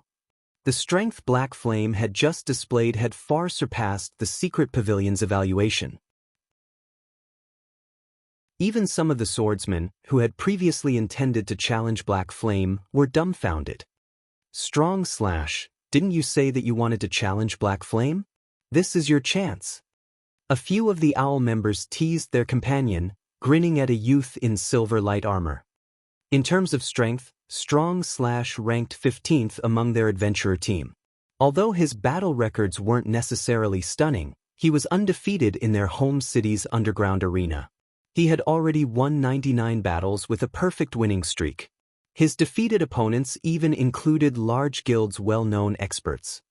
Back when Strong Slash had declared that he would challenge Black Flame and defeat him, nobody had doubted the use words. After all, Strong Slash's combat standards had reached the second stage of the realms of refinement, the flowing water realm. With his skills and equipment, it was not impossible to contend with a Void Realm expert. I said, in the future, not now. Strong Slash rolled his eyes at his laughing companions. If he challenged Black Flame, someone who had just stood against the mutated dragon and won, it would not even be a fight. It would be a miracle if he survived even one of the Sword King's attacks. The players laughed when they heard Strong Slash's response. My name is White Knight, the leader of an adventurer team. Guild leader Black Flame, if you need help with anything in the future, just call me. White Knight had also begun to size up Feng, shock filling his heart. Only now did he understand why Zero Wing had risen to power so quickly and had grown strong enough to challenge God's domain's major powers. With such a powerful leader, what did Zero Wing need to fear? Following which, White Knight and Feng added each other as friends. Since team leader White has said as much, I happen to have something that I need your help with in 1 or 2 days. After giving it some thought, Feng continued, recently, our guild has tried to raid a certain area, and we urgently need experts. We need roughly 30 players. Favors should not go to waste. It was wise to use them frequently to increase a bond between two parties. Moreover, he required the help of a group of experts to raid the holy city of Titan's entrance trial. His strength alone was not enough to pass the trial. Alright, when the time comes, just say the word. I'll lead a team over. White Knight did not hesitate to agree. On the contrary, Feng could see anticipation in his eyes. A place that even Black Flame had trouble raiding. It must be immensely difficult. Moreover, he really wished to experience Black Flame's world. After both sides agreed, White Knight led his team, departing from the valley. Feng, on the other hand, approached the silver dragon that had stood by the side all this time. Young hero, thank you for accomplishing my long-cherished dream. At this moment, the silver dragon appeared extremely weak. Even speaking seemed laborious. I only did what needed to be done, Feng politely replied. The silver dragon then took out a flashing, golden magic scroll and said to Feng, this magic scroll will take you to the shrine where the stone tablet sleeps. However, the shrine is very dangerous. With just your current strength, you will not survive. It is best if you go there only after you have achieved your Tier 2 class. At that time, you will have somewhat higher chances of obtaining the stone tablet. Saying so, the silver dragon handed Feng the magic scroll. It then flapped its wings and left the valley. Before Feng could examine the golden magic scroll, a system announcement reached his ears. System announcement, system upgrading. Please prepare to log out. The estimated duration is 40 hours. System, you have 10 minutes remaining to log out. Please prepare to log out. Chapter 883, New System. Feng was momentarily stunned when he heard the system announcement. Isn't the fourth evolution happening a little too soon? Feng frowned deeply. This was not good news for God's Domain's players. Every evolution the main God system underwent increased the realism and difficulty of the fights against monsters. Moreover, this was the first time Feng had seen a system upgrade require 40 hours. Generally, system upgrades only lasted from 12 to 24 hours. Even in the past, none of the upgrades had needed more than 24 hours to complete. However, Feng did not have time to consider the situation. He only had 10 minutes left to log out of the game. He needed to find a safe location quickly. After the mutated dragon's death, the dark sanctuary over the valley had begun to dissipate. Either due to the silver dragon's absence or some other reason, many monsters began to appear in the previously scarcely populated valley. Moreover, these were not low-leveled monsters. The lowest among them was level 30, while some were even level 45. Among them, there was no lack of elite monsters. To current players, monsters of this level were still dangerous opponents. Finally, after finding a stream without nearby monsters, Feng logged off. The morning sun shone brightly. Suddenly, the virtual gaming cabin in the room opened, and Feng climbed out. Compared to when Feng had first entered God's domain in this life, he was much stronger and more muscular. He had also grown slightly taller. In addition, his aura had changed tremendously. He gave off a calm and comfortable aura, which attracted others. Since this system upgrade will be so long, God's domain must be chaotic right now. Feng smiled. He then instructed the AI housekeeper turn on the television. Just as Feng had predicted, many television programs were already covering God's domain's system upgrade. After a period of development, God's domain's influence on the real world had gradually expanded. In addition, the mass production of God's domain's virtual reality helmets had begun, which resulted in the helmet's continuous price drop. Now, more and more people could enjoy God's domain. Gradually, God's domain had become a big part of most people's lives. Moreover, the game's advertising had grown, with the game's biggest selling point being the various lifestyles and entertainment it offered, in addition to its ability to extend one's lifespan. Although technology constantly improved, there was still a limit to how much it could extend a human life. Meanwhile, God's domain could indirectly extend the human lifespan, allowing everyone to enjoy nearly double their natural life expectancy. This alone attracted many people. Furthermore, the game played a medicinal role. The current technology in the field of medicine had reached a very high level, and most diseases could be cured. Unfortunately, even now, disabilities remained unconquered. However, upon entering God's domain, blindness, deafness, or amputation did not matter. These people could live an ordinary life. As Feng understood it, after widespread promotion, many ill people had joined God's domain. Many of them even refused to leave the game world. The following report regards God's domain's latest change. The game's official developers have expressed their sincerest apologies regarding players' dissatisfaction with the latest system upgrade. They have also explained why this upgrade requires so much time. There are two main reasons for this. The first reason is that the main God system has collected sufficient data and can undergo another system upgrade.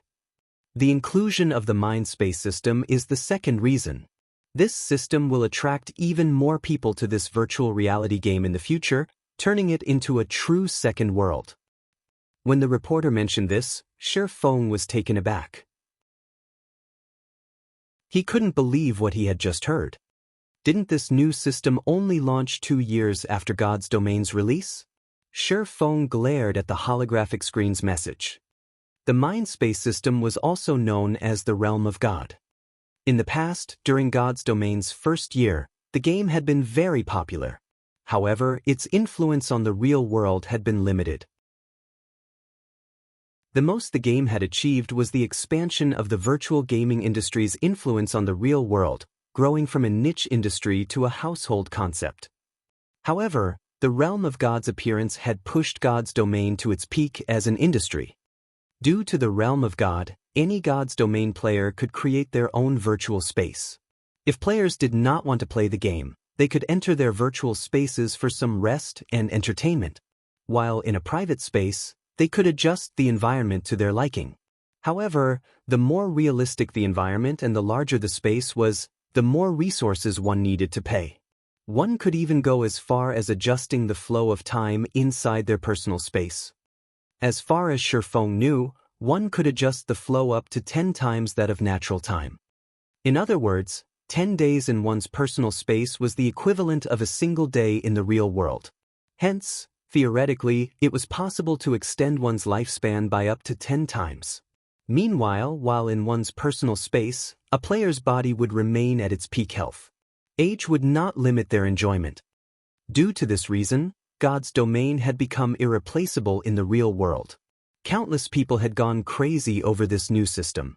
To enjoy longer lifespans, some wealthy tycoons had even paid an exorbitant price to construct their own space.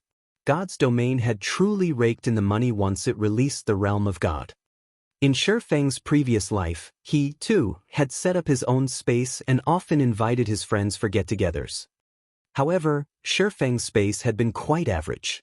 He had only increased the time flow by 4, and the space had only been roughly as large as a football field. Even so, he had earned the envy of many ordinary experts.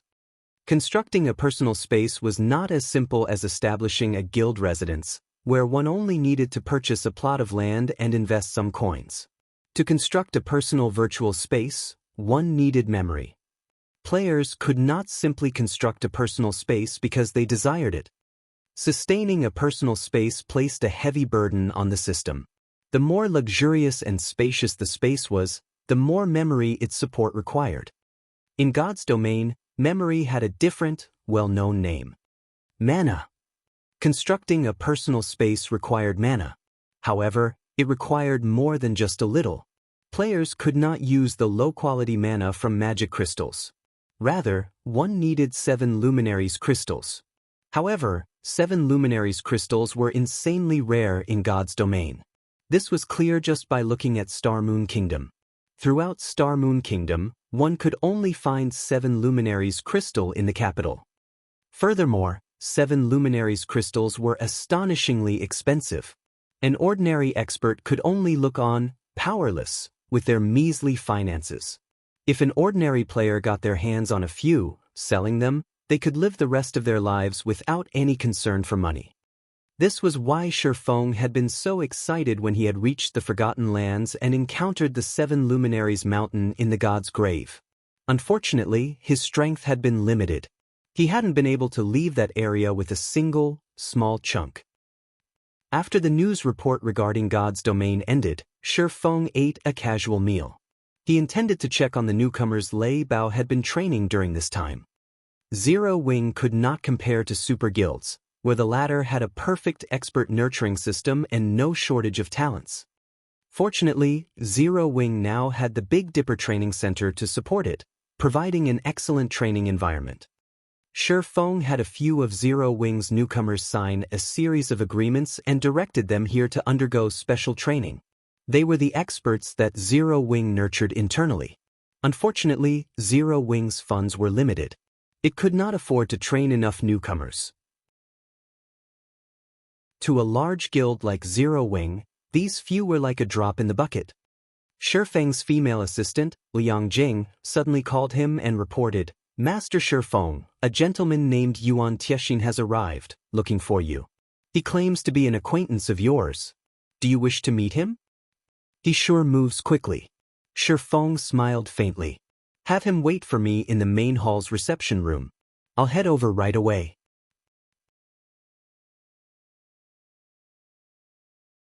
Chapter 884 Empress Purple Jade. The Mindspace system's sudden launch in God's domain had massively impacted the real world. Feng could clearly remember that when this system had launched in his previous life, the world had gone crazy over it. Before the new system had been revealed, very few major corporations and financial groups had been willing to invest into God's domain. Most only wanted to observe. Take the Big Dipper Training Center, for example. Although the corporation's higher-ups had known about God's domain, none of them had paid particular attention to the game. Instead, they had focused on developing the training center itself. The other corporations within the city shared similar thoughts. After all, without any clear signs of profit, who would recklessly invest in the game? However, when the new system had been implemented, these individuals could no longer resist. Every one of these corporations had invested into God's domain, hoping to get a share of the pie. Due to these people, the cost of coins had undergone massive inflation. Feng had even earned a small fortune by taking advantage of the price increases. Considering the situation, Feng immediately called Melancholic Smile and Aqua Rose, instructing them to start purchasing large sums of coins as soon as they could log back into God's domain. The more coins they amassed now, the more profit they could earn in the future. Inside Big Dipper Training Center's reception room, a middle-aged man lounged on a sofa made of soft, white tiger leather. On either side of him stood a man and a woman. Both this man and woman only looked to be around 18 or 19 years old. However, they both carried a martial artist's aura. Uncle Yuan, this Feng fellow is too arrogant. He has made us wait for so long. Even Big Dipper's director wouldn't dare to neglect us like this, the young man wearing blue, martial arts robes said impatiently, frowning deeply. Although the secret pavilion was different from super guilds, it still had significant influence in the real world. Moreover, the pavilion had recently agreed to collaborate with a few international corporations, elevating its status. Every single corporation within this city would be more than eager to gain the pavilion's favor. Yet, even after venturing this far for a personal visit, not only had Feng not welcomed them himself, but even after over 10 minutes, Feng was nowhere to be seen. He wasn't taking them seriously. We're not in a rush. In any case, he hasn't refused to meet us, Yuan Tiexin said, chuckling. Moreover, we are the ones who want to collaborate with Zero Wing. A small wait doesn't matter. You're still too brash. This is why the guild leader told you to temper yourself. You should learn from Wenhua. At Yuan Tiexin's words, the male youth turned to the beautiful woman standing on the other side of Yuan Tiexin, falling silent. He wasn't qualified to respond. There were 3 great geniuses among the experts the secret pavilion nurtured internally. The most popular among the 3 was Cold Autumn, as he had broken through the half-step refinement realm at such a young age and had officially entered the refinement realm. Wenhua, who had joined a little before Cold Autumn, followed closely behind. Even the secret pavilion's old monsters repeated praised Wenhua's combat talents. They all concluded that her chances of reaching the domain realm were quite high. People like them constantly pursued the domain realm. However, entering the refinement realm was already extremely difficult, not to mention reaching the domain realm. Those who did so were incredibly rare, even in super guilds. The fact that these old monsters' evaluation had been so high spoke volumes about their high opinions of Wenhua. If the young man attempted to compare himself to Wenhua, the difference between them was like the difference between heaven and earth. He simply could not hold a candle to her. As Yuan Tiexin finished speaking, Feng walked into the reception room with Liang Jing. I apologize that I've made you wait, Feng said as he sat across from Yuan Tiexin. When he glanced at the man and woman beside Yuan Tiexin, he was momentarily surprised, though he did not reveal it. Feng recognized the great beauty beside Yuan Tiexin. Empress Purple Jade. Although her appearance was slightly different from her game avatar, the difference was minor. However, she still looked very young and immature. The arrogant aura that she had possessed in the past was also absent. Feng was familiar with Purple Jade because he had learned void steps from her. He had lost count just how many times he had watched her battle videos.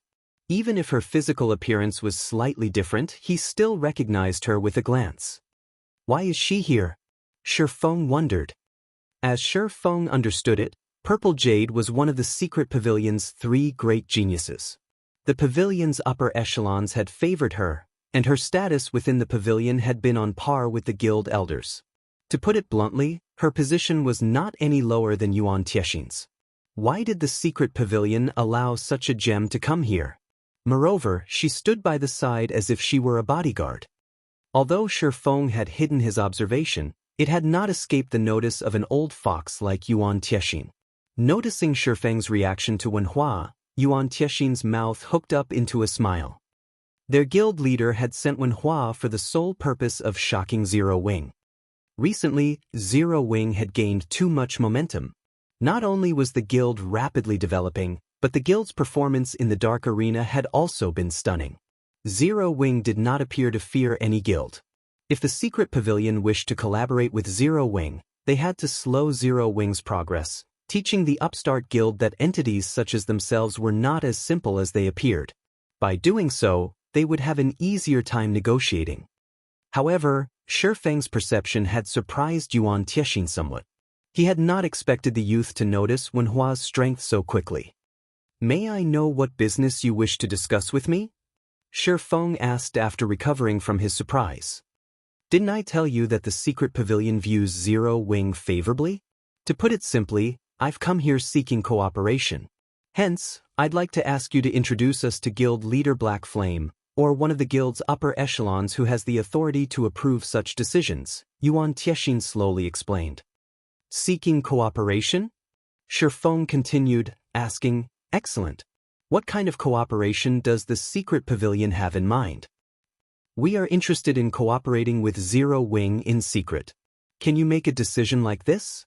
If not, don't stick your nose where it doesn't belong, the male youth snapped.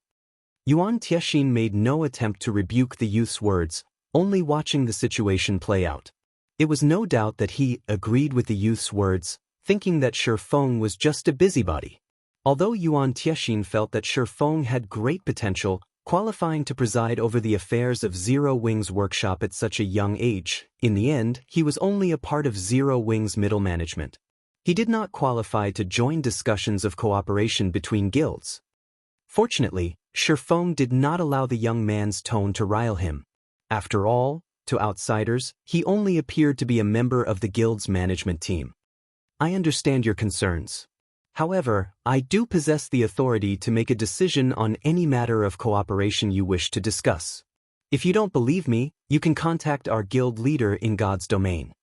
Feng shook his head and laughed. Yuan Tiexin was slightly stunned by Feng's response. For a time, he was at a loss for words. Either Zero Wing was daring enough to use a new talent, or the guild had no one else for the job. Just how much faith must one possess to allow someone so new to God's domain to make such important guild decisions? The fact that Zero Wing had developed into its current state showed that the guild possessed a powerful background. Anyone that claimed otherwise was either lying or a blind fool. Generally, the various upper echelons of such a powerful organization would be, at least, in their 30s.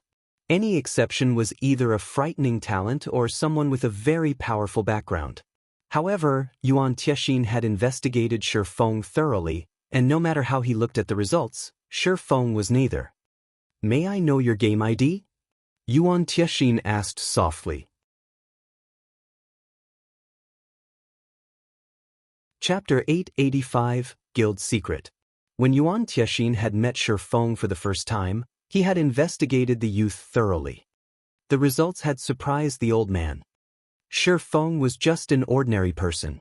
Even when he joined God's domain, he had used a trial helmet. Yet, somehow, after entering God's domain, Feng had risen to become one of Zero Wing Workshop's managers. Although Yuan Tiexin admitted that Feng possessed some skill and fighting strength, he was too young. Hence, Feng's claim had surprised him. He is a core member of Zero Wing, huh? When Hua, who had remained cold and indifferent, shifted her gaze towards Feng. She had never imagined that the currently flourishing Zero Wing would allow someone who was only a few years older than her to join the guild's top management. Initially, she had not wanted to take part in the negotiations. However, upon hearing that she might meet Zero Wing's guild leader, Black Flame, she had agreed. She wanted to see just what the legendary sword King Black Flame looked like. If possible, she might even find an opportunity to spar with the man. Now, however, she was disappointed. My game ID? Feng laughed. He then said, I am Yi Feng in God's domain. You're Yi Feng? Yuan Tiexin's expression immediately grew hard. He simply could not believe this.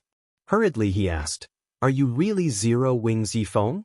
The Yi Feng that led the Azura battle team? Impossible. You're so young. How could you possibly be Yi Feng? Yuan Tiexin wasn't the only one surprised.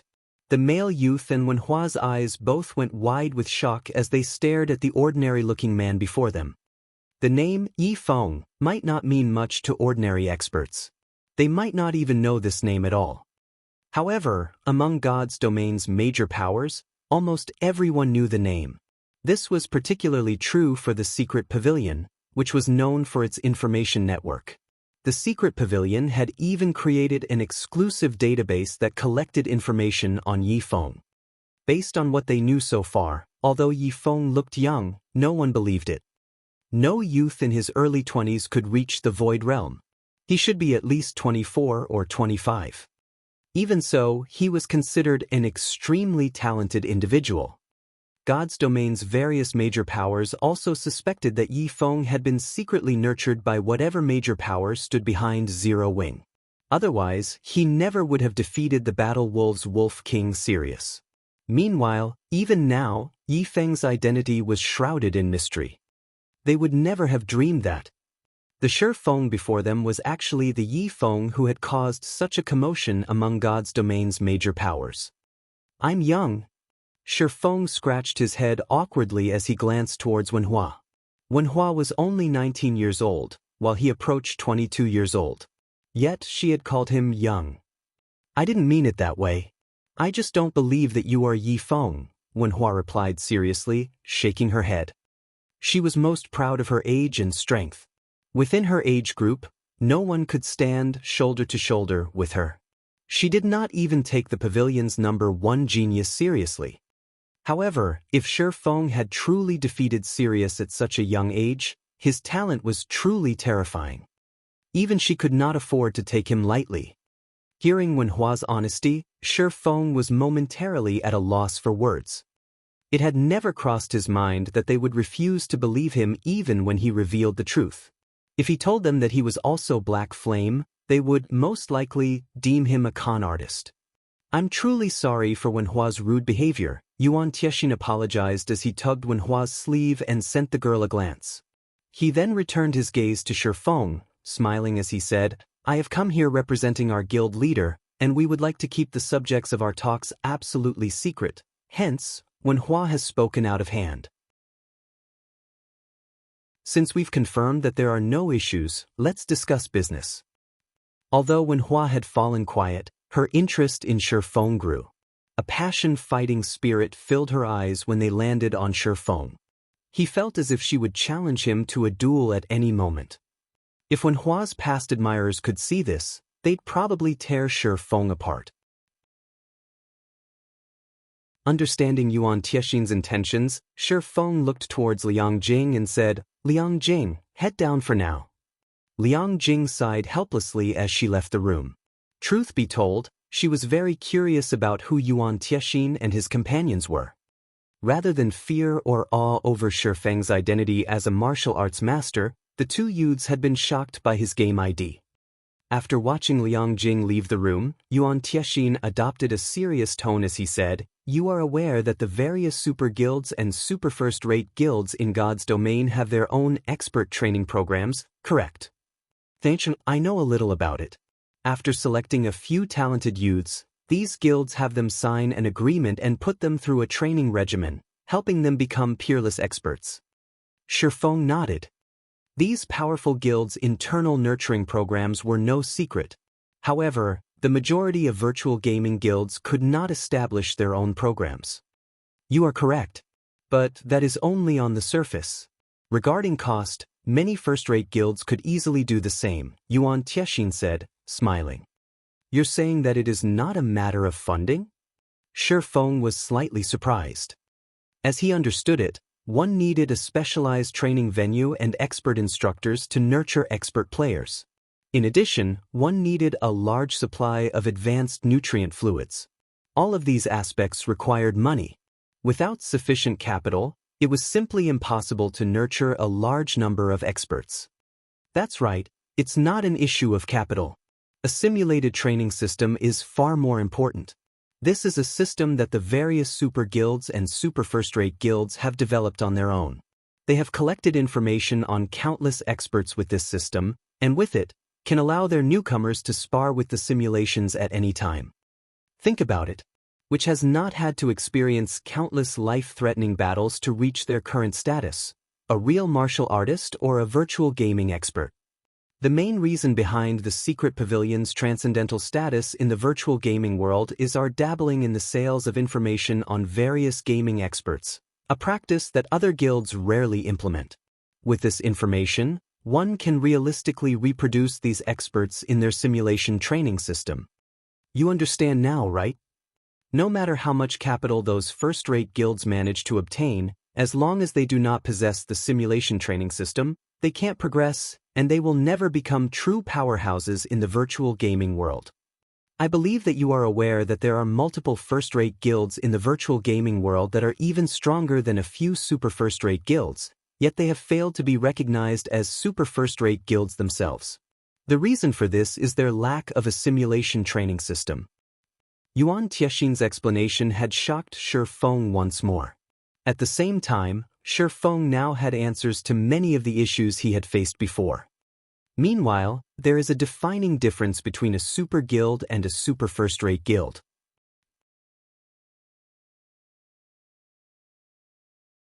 Chapter 886, Guild Legacy. Uncle Yuan, this is our guild's biggest secret. If you just reveal it, there will be consequences, right? Wen Hua warned, shocked by Yuan Tiexin's decision. To ordinary guilds and independent players, the simulation training system was a major secret. However, first-rate guilds who wished to further themselves already knew this. As for the difference between super first-rate guilds and super guilds, only super guilds and several transcendental powers knew the truth. Even super first-rate guilds had no clue, as these guilds assumed that the difference lay in overall strength accumulated over the years. Don't worry about it. In any case, it impacts our cooperation. Yuan Tiexin waved his hand, signaling that there was nothing wrong with revealing the truth. Feng was at a loss for words. This was the first he had ever heard of such things. He had never thought that there was actually such a defining difference between first-rate guilds and super first-rate guilds. Moreover, there was an unknown difference between super first-rate guilds and super guilds. It would seem that these colossal organizations had not remained standing over so many years for no reason. All this time, Feng had assumed that the difference between guilds only lie in their member and expert count. Now, however, it would seem that there was more to the story. The main reason why super first-rate guilds fail to gain recognition as super guilds is insufficient guild legacy completion rate, Yuan Tiexin said, a hint of envy flashing in his eyes as he mentioned guild legacy completion rate. Guild legacy? Feng drew a blank. This was the first time he had heard this term. It's expected that you do not know of it. Yuan Tiexin then explained slowly, saying, I previously mentioned the simulation training system. However, there are also differences between each guild's simulation training system. Although the information super first-rate guilds' training systems collect is nearly the same that super guilds collect, super guilds' training systems possess complete legacies that can help players reach the domain realm. Super first-rate guilds' legacies, on the other hand, are incomplete and can only help one reach the void realm. This makes it extremely difficult for the top-tier experts in super first-rate guilds to cross that final threshold. That is why there are so few experts capable of reaching the domain realm in super first-rate guilds. Feng suddenly came to a realization. The gap between a void realm expert and a domain realm expert was massive. Moreover, as players' levels increased, combat techniques became extremely important. It was especially true if one wanted to obtain top-tier equipment. The main god system would provide all sorts of trials, and these trials tested a player's strength. That's right. This is the biggest difference between super first-rate guilds and super guilds. Yuan Tiexin nodded. He then added softly, after many years of gathering information and working to improve ourselves, the secret pavilion has finally completed our guild legacy. As an upstart guild, Zero Wing's background is too shallow. It lacks the resources to nurture experts efficiently. Zero Wing doesn't have a chance of competing with super first-rate guilds, much less super guilds. Moreover, even if Zero Wing successfully established its own simulation training system, its operation is very costly. It requires the latest high-level energy. I believe that you understand just how difficult it is to collect high-level energy.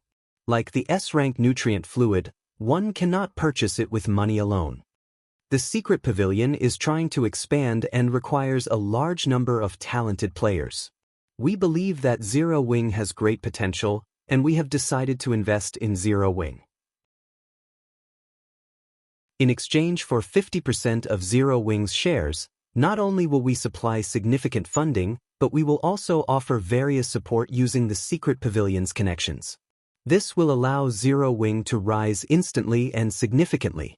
Furthermore, we will provide 20 slots for our training system. Your guild wouldn't need to create its own system, Yuan Tiexin explained temptingly. You might not think that 20 slots are a lot, but the secret pavilion has also invested in other large guilds. Even for first-rate guilds, we only provide 10. The male youth beside Yuan Tiexin was shocked when he heard the offer include 20 slots.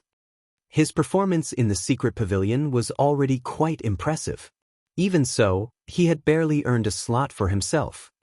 Currently, the secret pavilion only had 300 or so slots for its simulation training system. It did not have enough resources to sustain any more than that, yet, they were actually offering 20 slots to Zero Wing. This proved that the pavilion's upper echelons were highly optimistic about Zero Wing's potential. The secret pavilion is really going all out.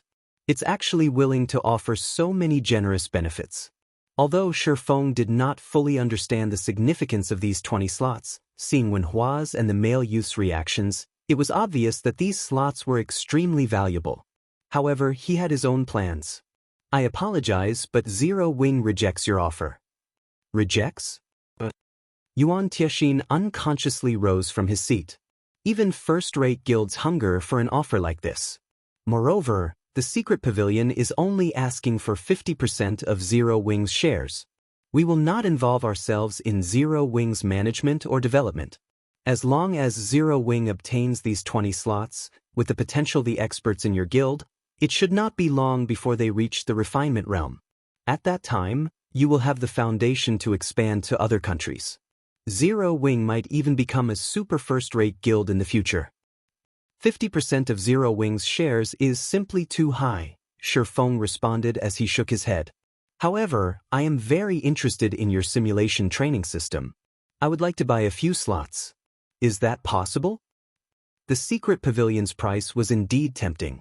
However, Feng was very familiar with just how frightening major powers like the secret pavilion could be. With even 30%, the secret pavilion could take control of Zero Wing in the future. The only way Feng could accept this offer was if the secret pavilion offered a portion of its own shares in exchange. However, this was clearly not possible. Hence, Feng did not bother asking. You want to buy a few slots? Yuan Tiexin shook his head, laughing. Kid, you're taking the training slots too lightly. Do you know how intense the competition for the training slots is within the secret pavilion? We don't even have enough slots to satiate our own members, much less sell them to other guilds. How can we possibly sell any slots to Zero Wing? What if I offer a high price? Feng laughed. A high price? Are you talking about epic items? Yuan Tiexin's smile grew even brighter when he heard Feng's comment. Feng, you know that, at the end of the day, weapons and equipment are external components. Even if epic items are quite rare, they are not nearly as important as training slots to the secret pavilion. What if I offer a large stock of strengthening devices and bronze mounts? Confidently, Feng said, I believe that you have already heard about the mind space system on the news. I suspect that you know the value of this system. This system is one of the driving forces behind major corporations' investment into God's domain. If the secret pavilion obtains a large stock of strengthening devices and bronze mounts, it will surely gain an advantage over the various super guilds.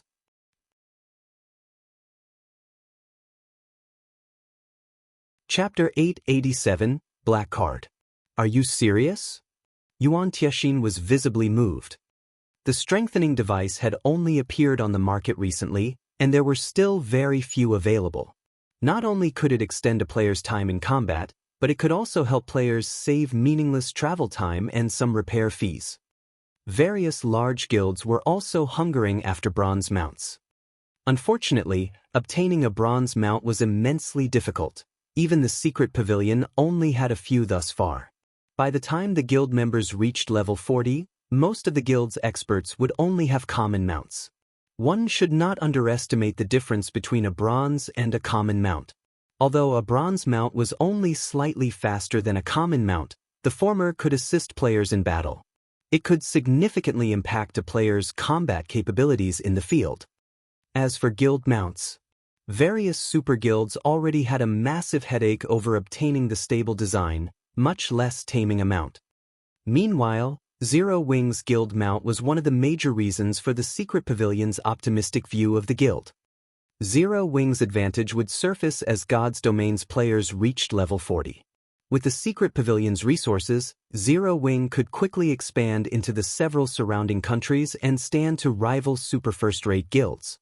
Without its potential, the Secret Pavilion would not have approached an upstart guild with no background with such a generous offer.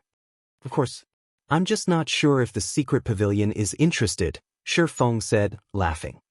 It seems I have underestimated Zero Wing once again. I had not imagined you had such a card.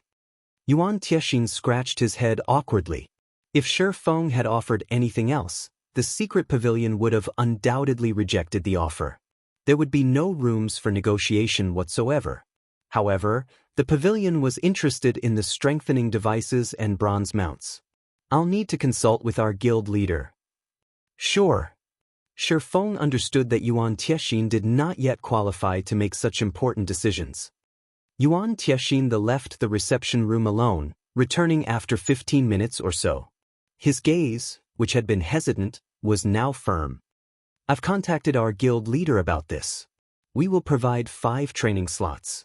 However, you need to give us 100 bronze mounts and 10,000 strengthening devices in return. There is no room for negotiations on this, Yuan Tiexin said in determination. You guys sure are asking for a lot. It's not a guarantee that we will be able to nurture 5 domain realm experts. Feng frowned slightly. Although the simulation training system was valuable, it was not that valuable.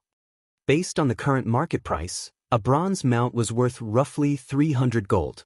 However, while there was a demand for bronze mounts, their supply was practically non-existent. Nobody would truly sell a bronze mount. Even if one offered 500 gold, one might not find a seller. After all, they were simply too rare, even rivaling epic items. Yet, the Secret Pavilion wanted 100 bronze mounts. Even with a conservative calculation, the total value would be at least 50,000 gold. As for the strengthening devices, based on current market value, 10,000 devices was worth roughly 100,000 gold. All in all, the Secret Pavilion was asking for 150,000 gold. Even to first-rate guilds, 150,000 gold was astronomical. Even if the Secret Pavilion were a transcendental power, this sum was massive. It would take the pavilion several days to gather so much money. Moreover, even if one had 150,000 gold, purchasing so many mounts and strengthening devices was impossible, yet the Secret Pavilion had asked for exactly that in exchange for only 5 training slots. They were essentially asking Zero Wing to foot the bill for their members' training. There are only so many training slots available each year. The few we have aren't even enough for our own use. Even I am surprised that our guild leader has agreed to sell any. Yuan Tiexin spread his hands in a helpless gesture, showing that this was not his will either. It's not that Zero Wing doesn't have these resources, I just want 10 slots. Uncle Yuan, you understand that now that the mind space system has launched, this is the best opportunity to gather as many advantages as possible. If you don't take the opportunity to do so now, it will be far more difficult in the future. Yuan Tiexin's response had not angered Feng. Chuckling, he continued, moreover, these 10 slots don't really matter to the Secret Pavilion. Even with the 10 slots, you aren't guaranteed to nurture more refinement realm experts.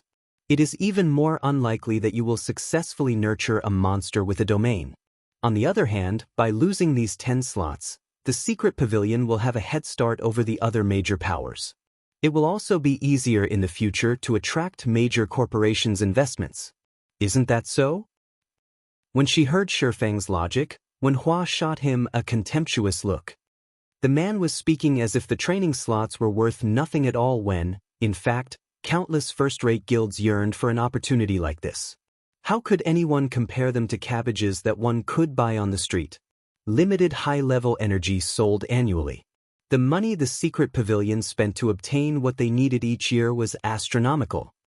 However, Feng paid no mind to Wenhua's gaze. He understood how much influence the Mindspace system had on the world's major corporations. As long as the secret pavilion obtained a high-ranking personal space, it would not have to worry about attracting investors. If the chance to gain a head start presented itself, God's domain's major powers would fight over it like wolves. Yuan Tiexian was shocked when he heard Feng's words. He had never dreamed that Zero Wing had hidden its strength so deeply. Despite the secret pavilion having exhausted all of its resources to collect bronze mounts, they currently had less than 30. Yet, Zero Wing could offer 100 without hesitation, not to mention the highly sought-after strengthening devices. Originally, Yuan Tiexian had intended to refuse, attempting to force Feng into lowering his price. However, as he watched Feng get up from his seat and prepare to send them off, he quickly changed his words and continued, "I'll need to discuss this further with my guild leader." Yuan Tiexian had to admit that Feng had caught on to the secret pavilion's Achilles heel. Yuan Tiexian finally understood why Zero Wing had left its workshop's management to a youth like Feng. The boy was as cunning as an old fox. With no better choice, Yuan Tiexian left the room to contact his guild leader once more. After a lengthy period, Yuan Tiexian re-entered the room. Sighing, he looked at Feng and said, "Our guild leader has agreed to your demands. However, there is a condition. You need to give us the items within 5 days." "Impossible. Bronze mounts and strengthening devices aren't cabbage. I can only guarantee 10 bronze mounts and 2,000 strengthening devices within the first 5 days. You will receive the remaining items within 12 days. Feng shook his head. Currently, he did not even have 1 bronze mount. Manufacturing the bronze mounts required time. It was simply impossible to produce all 100 mounts in 5 days. However, after completing Titan City's entrance trial, in addition to the meditation rooms and special workshops, it should be possible to achieve that number within 12 days. Yuan Tiexian felt cheated by Feng. However, regret was pointless now. The bronze mounts and strengthening devices were simply too important. Let's establish a contract now. After both parties signed the contract, Yuan Tiexian placed 10 of the 20 black cards he had prepared beforehand on the table. These 10 login cards are proof of identification needed to log into the simulation training system. They are effective for 1 year. Take care of them. If you lose them, we cannot replace them. You can access the secret pavilion's latest training space through the virtual gaming cabin, Yuan Tiexian reminded. However, take note of one thing. It is best to prepare a few bottles of S-rank nutrient fluids. The burden the various high-level battles in the training space have on the human body is no laughing matter. After saying so, Yuan Tiexian's party left the reception room, leaving only Feng and the 10 black cards in the room. As Feng stared at the black cards on the table, excitement welled up within him.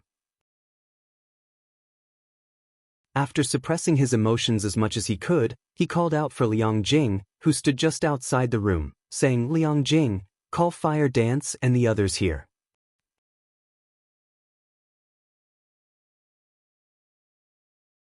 Chapter 888, Simulation Training System. Outside the Greenwater Villa, a long, black hovercar was quietly parked at the entrance. "Isn't this a limited edition Pioneer? It is so cool. I've heard that there are only 1,000 of these luxury sedans around the world. I never thought we would see one in our third-tier city. This is amazing. The Pioneer's fuel alone is extraordinary. It can't use any kind of normal fuel." Passers-by began to gawk and chat as they noticed the car in front of the villa. As they wondered what kind of powerful individual had arrived, Yuan Tiexian's group emerged from the automated door. Suddenly, a robust man, standing over 2 meters tall, rose out from the Pioneer. He was so naturally intimidating that everyone trembled involuntarily when they saw him. The robust man wore a black suit with a silver shield logo embroidered on his left lapel. The silver shield bore 3 stars. Everyone at the training center understood the fighting world. They immediately knew that the man before them was a fighting expert. A silver shield logo? Isn't that a bodyguard from the Guardian Group? Guardian Group? That's an international, first-rate security agency, isn't it? He seems to be a 3-star bodyguard. Even people from the city's top corporations can't hire one of them. Who are those people? As the passers-by watched in shock, the bodyguard respectfully opened the pioneer's door for Yuan Tiexin and his young companions. After Yuan Tiexin's group took their seats, the bodyguard returned to the front passenger seat. Following which, the roar of the pioneer's engine echoed throughout the area, stunning everyone present. Poor they. Why would such important individuals seek out Feng? Liang Jing was confused and surprised as she watched Yuan Tiexin and his people depart. I'll have to let Director Xiao know about this. Not just anyone could hire the Guardian Group's bodyguards. Even the Big Dipper Corporation did not qualify to hire a 2-star bodyguard, only allowed to employ a 1-star bodyguard. Only major international corporations could afford 3-star bodyguards. Uncle Yuan, why did Guild Leader agree to give away 10 slots? When Hua asked. The price the Star Alliance offered us was only worth 10 slots.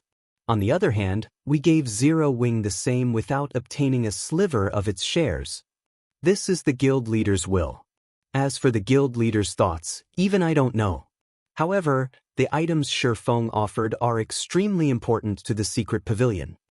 Yuan Tiexin then shook his head and continued. Fortunately, we didn't lose too much if we help nurture Zero Wing's experts. We'll see even more interesting matches in the Dark Arena in the future. Interesting? When Hua chuckled. I recall that the Azura battle team's next opponent is the Evil Dragon battle team.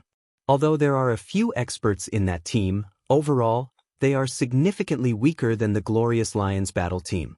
Even if Feng doesn't participate himself, the Azura battle team can win easily. When Hua, you're not seeing the big picture. If the latest system upgrade had not happened, the Evil Dragons would lose without a doubt. However, after the Mindspace system's launch, the various large guilds are rushing to gather money and resources. Naturally, they will not ignore the opportunity to make a fortune in the Dark Arena, Yuan Tiexin said meaningfully. But the Evil Dragons don't have backing from any super guilds. It will be difficult for them to present fighters on the same level as Zero Wing's experts. When Hua was very interested in the Azura battle team.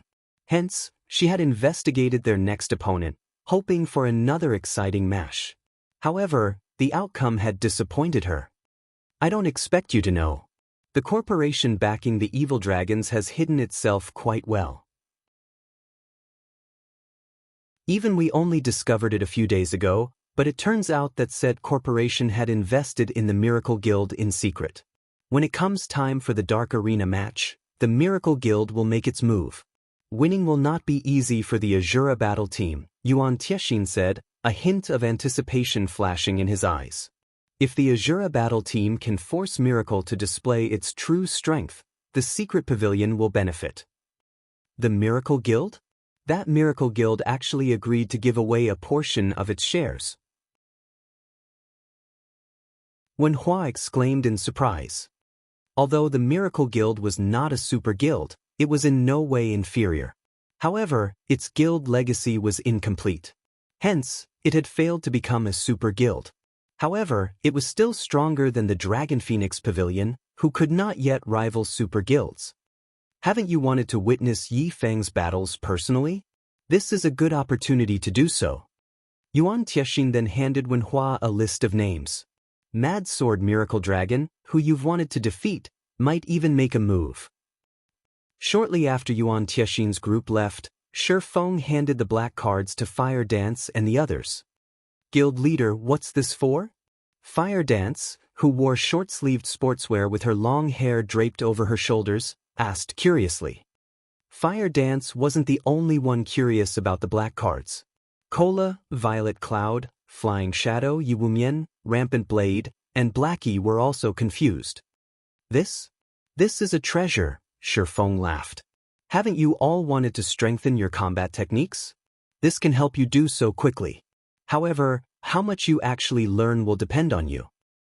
Following which, Feng explained how to use the black cards and sent them to their rooms to try. The purpose behind the cards surprised them all. However, Feng's procurement of them surprised them more. Excitement overtook them as they looked at the black cards in their hands. They had yearned to improve their combat techniques. It was especially true after watching Fire Dance break through into the refinement realm. After everyone left, Feng quietly returned to his own room. To the secret pavilion, the 10 training slots might not be significant, but to Zero Wing, they were a timely blessing. Although the secret technique tablet could enable players to grasp profound combat techniques, which players could then utilize to improve their other combat techniques, the tablet's flaws were obvious. Players needed to learn to make intermediate magic arrays. This was achievable within a short time. Moreover, the tablet could only be used once a month. It was not nearly as efficient as the simulation training system. It was especially true for Fire Dance, Violet Cloud, and Aqua Rose, who possessed vast potential. They only lacked combat experience. If they could enter the simulation training system, even Feng could not imagine how much these girls would improve.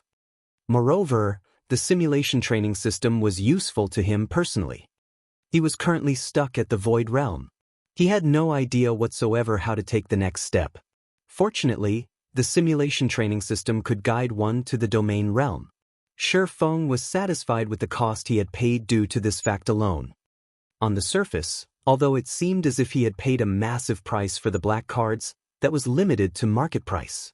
Of course, the production cost for the bronze mounts and strengthening devices wasn't 1/10 of their market price.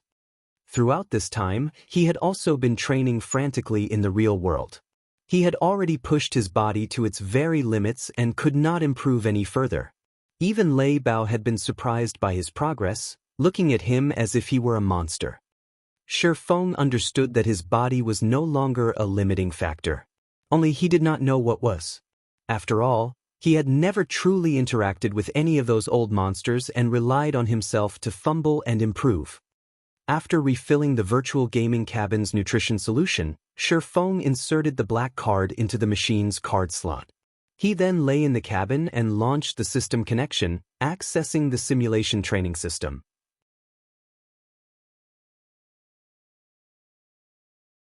Chapter 889, Battle Points. After Feng closed his eyes, the system's mechanical notification sound rang by his ears. Password confirmed. Mental link is stable. All systems operational. Do you wish to log in? Login. Once Feng silently agreed to the connection, darkness engulfed his surroundings, and he felt as if his body had fallen into a bottomless pit. In the next moment, however, Feng felt a weight on his body. The sound of galloping horses and carriages moving reached him. He also heard voices. This is God's domain?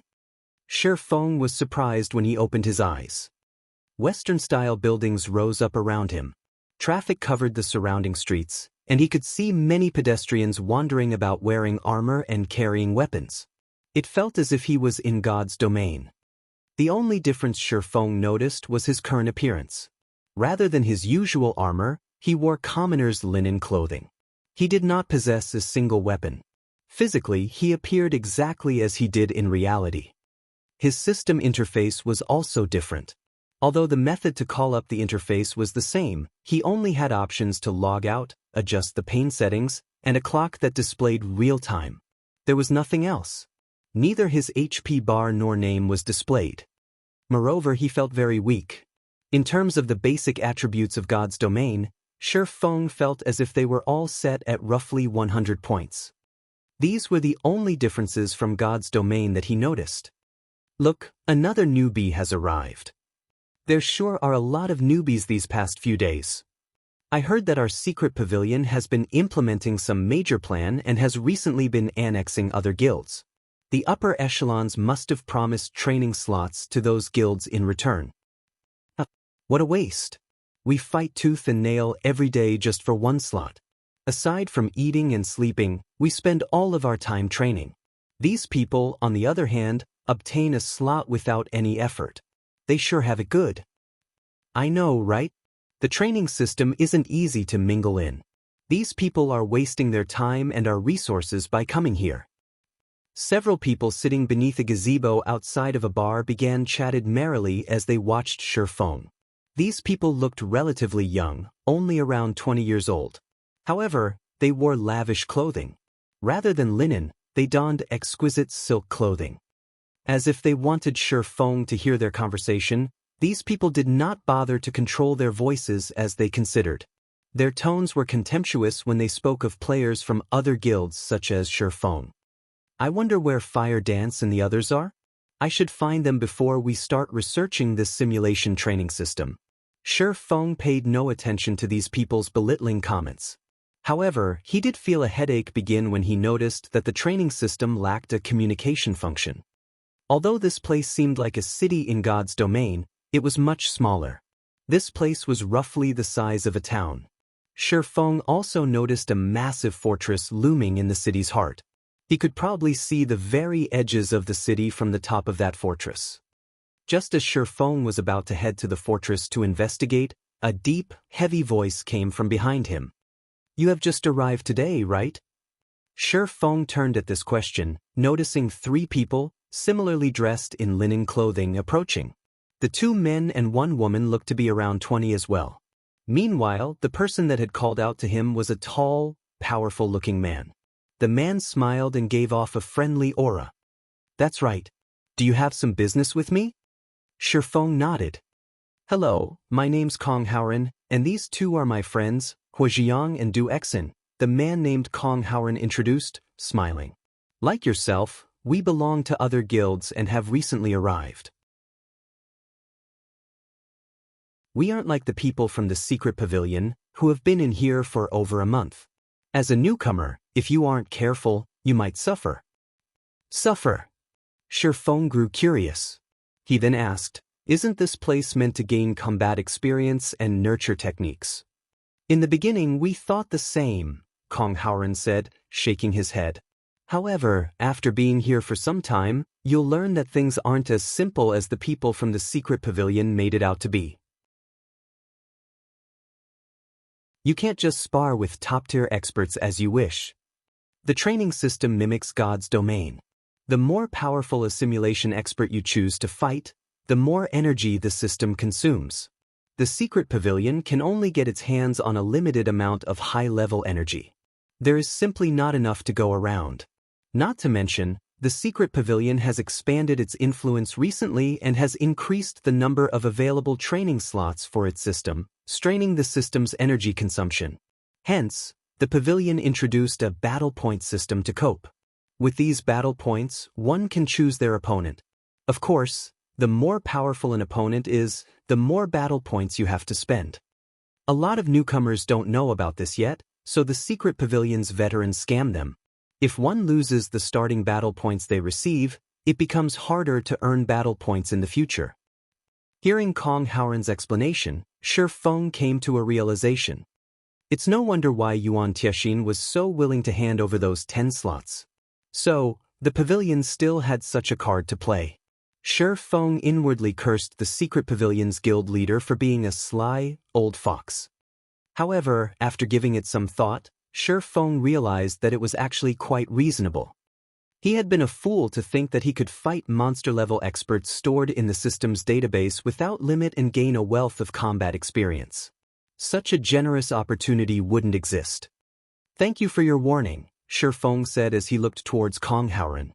He then introduced himself. "My name is Feng." "No need for thanks. Those of us from other guilds need to look out for each other. Otherwise, the pavilion's people will just bully us all." Uncrowned waved his hand. "The secret pavilion's bunch came here over a month before we arrived. Moreover, they enjoyed the secret pavilion's nurturing before this. Their combat standards are much higher than ours. Newcomers are given 100 battle points initially. You can use these points to purchase a starter pack at the fortress. This starter pack lets you spar against 10 different, extraordinary experts for 3 days. You can use them to familiarize yourself with the battles here. Otherwise, you can practice against the free opponents in the fortress. However, you probably won't learn anything from the freebies. There are 2 methods to obtain battle points. The first is to participate in the ranking matches. You can also place bets with other players before a duel. Some of the veterans trick many of the clueless newcomers. As a result, They lose their 100 starting points, just like that. After Kong Haoren finished explaining the simulation training system, he led Feng to the battle fortress. However, as Feng's group was about to enter the fortress, they heard a loud commotion from the fortress's main hall. "Quick, come and take a look. Another newbie is challenging a veteran." "Damn, these guys sure are quick. Why can't I ever find these newbies?"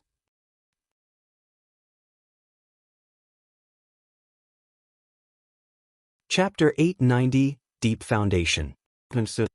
Inside the splendid hall, over 100 people crowded around a large screen suspended in the air. This newbie sure is unlucky. He actually challenged a veteran without undergoing the beginner's training. All newbies are like that. They think that they can defeat Violent Bear just because they are strong in their own guilds. Does he really think the battle points are that easy to earn? Everyone began to chat merrily as they watched the screen. Such fights had become entertainment to flavor their lives. As for a newcomer's chances of defeating these veterans, their only answer was a meaningful hee-hee. Sure enough, Violent Bear is bullying another newbie. He only recently finished conning the last one, and he's already at it again. Kong Haoren sighed ruefully when he noticed another battle brewing. Didn't they say that it was the newcomer who challenged that Violent Bear fellow? Why would you say that he's conning the newcomer? Feng asked curiously. It's like this, while newcomers only have 100 battle points, Violent Bear will gamble 500 battle points. Almost everyone who has come here is a top-class expert in their own guild. Either that, or they are people with vast potential. Such people are typically quite confident of their strength, Kong Haoren explained. However, they have forgotten that the secret pavilion's experts aren't ordinary either.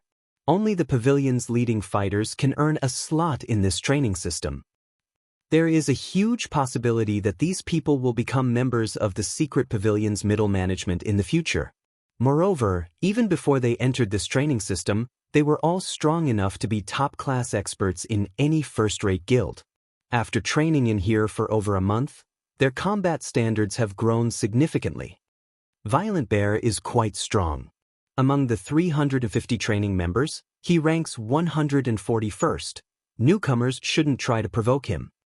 Feng agreed with Kong Haoren. In God's domain, first-rate guilds and super guilds lived in two completely different worlds. A player known as a genius in a first-rate guild might just be an extra in a super guild. In fact, the majority of the most outstanding newcomers each year were either from super guilds or super first-rate guilds.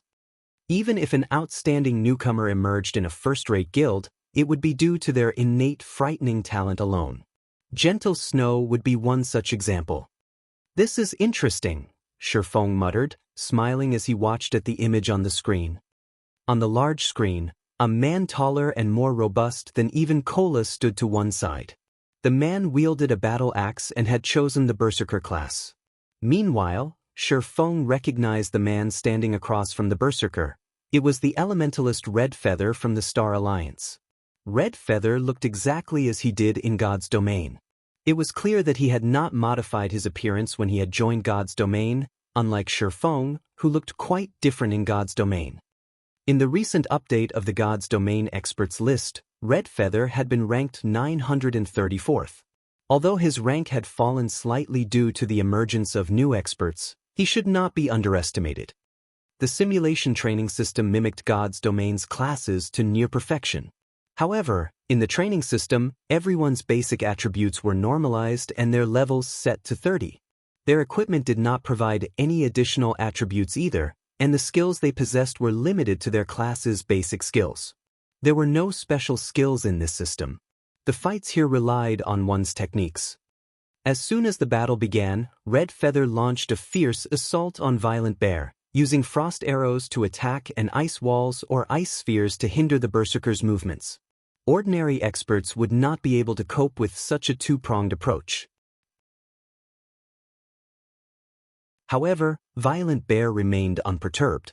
Not only could he easily evade the frost arrows, but he had also utilized his evasive maneuvers to shorten the distance between himself and the enemy elementalist. This situation forced Red Feather to retreat repeatedly.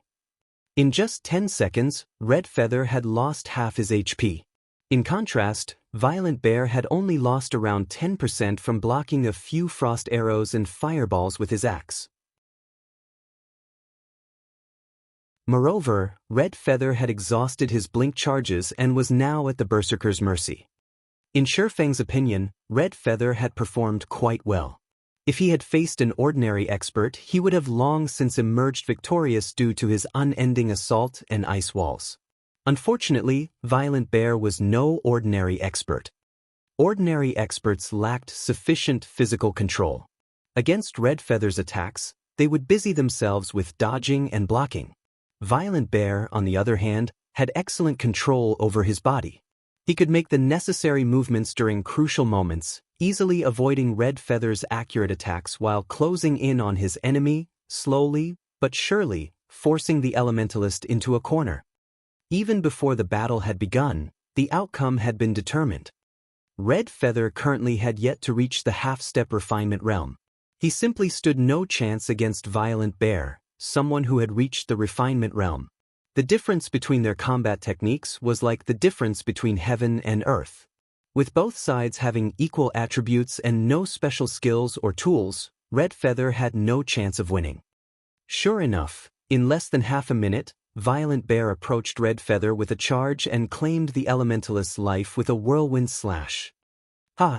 Little noob, consider the 100 points you've lost as a tuition fee. When you have points again, I welcome a rematch. The man known as Violent Bear smirked at the angry Red Feather disdainfully after teleporting back to the main hall. He then turned around and exclaimed, "Ah, this feels great. With these 100 points, I can face a decent opponent again." Phew. Red Feather wanted to charge at the Berserker. However, Purple Eye held him back.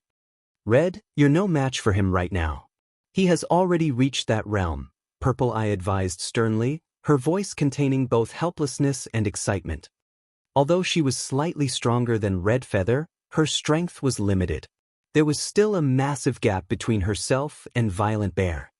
In the past few years, she had followed Galaxy Past around and had defeated many well-known experts. She acknowledged that she had improved significantly since leaving her super guild. However, she had never imagined that she would still suffer defeat against the internal experts that God's domain's major powers nurtured. Refinement realm experts, which were extremely rare in God's domain, were abundant here. Yet, even a refinement realm expert like Violent Bear only ranked 141th here. Purple Eye finally understood just how terrifying the virtual gaming world's giants were. What she had seen in the past had only been the tip of the iceberg. As Violent Bear approached the exchange counter, his gaze landed on Feng.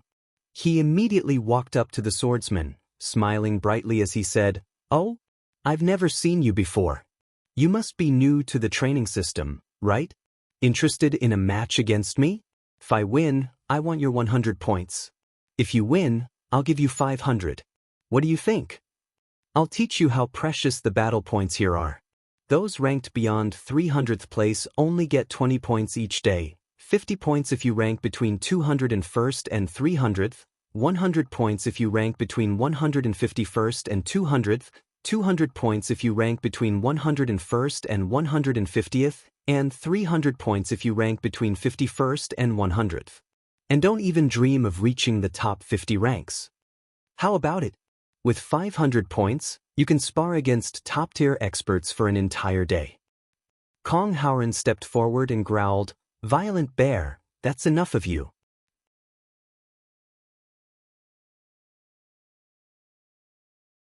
Chapter 891, Newcomer's Nightmare.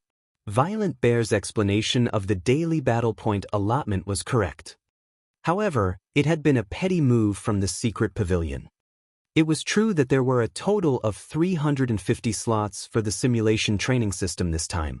It was also true that the training system was a holy ground for rapid improvement. However, to face a decent opponent for a day, one needed at least 100 points. Even so, that was only enough to afford a half-step refinement realm opponent. To obtain 100 points or more each day, one needed to rank within the top 200. Among the 350 people participating in the training system this time, 200 happened to be the Secret Pavilion's members. These elites, whom the Secret Pavilion had nurtured, had already displayed relatively high combat standards. Now, they had received over a month's head start in this training system. To put it simply, the members from other guilds had no chance of claiming any of the top 200 positions. Meanwhile, those who ranked between 200th and 300th place could only afford to practice every other day. To newcomers, this was a nightmare. When they first joined the training system, they ranked below 300. Receiving only 20 points each day, newcomers had to wait for 5 days to fight a decent opponent. If they did not purchase the 100-point starter pack, they would have to waste even more time to familiarize themselves with the training system's battles. Individuals could only purchase the starter pack once, and among the 10 experts within the starter pack, 8 were half-step refinement realm experts, and 2 were refinement realm experts. If newcomers trained with these experts for 3 days, they could improve their techniques significantly. This way, they could qualify to fight for one of the top 300 rankings. Although joining the top 200 would be difficult, it wasn't entirely impossible. While the Secret Pavilion's members could face half-step refinement realm experts once a day at the very minimum, members from other guilds could only face one every other day at best. As for challenging refinement realm experts, that required 200 points. Those in the top 200 only needed to wait 2 days, while they needed 4.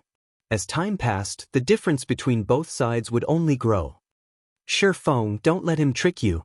Your starting 100 points are crucial, the elegantly beautiful Du Xian advised. Newcomers like them could not contend with Violent Bear. Even those in the refinement realm had difficulty defeating the Berserker. After all, Violent Bear had reached the refinement realm a long time ago. Experts who had just reached the refinement realm could not compare to his physical control. Although Du Xian did not know which guild Feng originated from, she knew that even first-rate guilds' top-tier experts were no match for Violent Bear. Kong Howren, I'm not talking to you right now. I'm offering a sincere invitation to this little brother. I'm sure he isn't a scaredy cat like you are, afraid of challenging me even once. In the end, you can only boast your strength in your little guild, Violent Bear sneered. Although the man scolded Kong Howren for his incompetence, his words were meant for Feng. Little brother, you agree with me, right? Even if he does lose, it's just 100 points. As long as he ranks among the top 300, he'll earn those points back in 2 days. Although he won't be able to face a decent expert during that time, at least he can still challenge the ranking competition once a day and practice against the normal simulated experts. Kong Howren, you're just exaggerating to scare him. Since you don't want the newcomer to fight me, why don't you try your luck instead? You've already been here for 5 days after all. I'll even handicap my attributes by 10%. If you win, I'll give you 800 points. If you lose, you just need to give me 100. How about it? Do you dare to accept my challenge? If not, get lost. Letting a coward like you in here was a waste of a precious training slot. Kong Howren turned ashen as he glared at Violent Bear. However, he hadn't been able to utter a single word. It's not that he feared a fight, it's just that he had other uses for his points. Yesterday, one of his companions had joined the system and fell for a veteran's provocation. In the end, that companion of his had lost their points. Today, he had finally accumulated 100 points and planned to buy a starter pack for that companion. If he lost a match to Violent Bear now, his companion would have to wait several more days before getting their starter pack.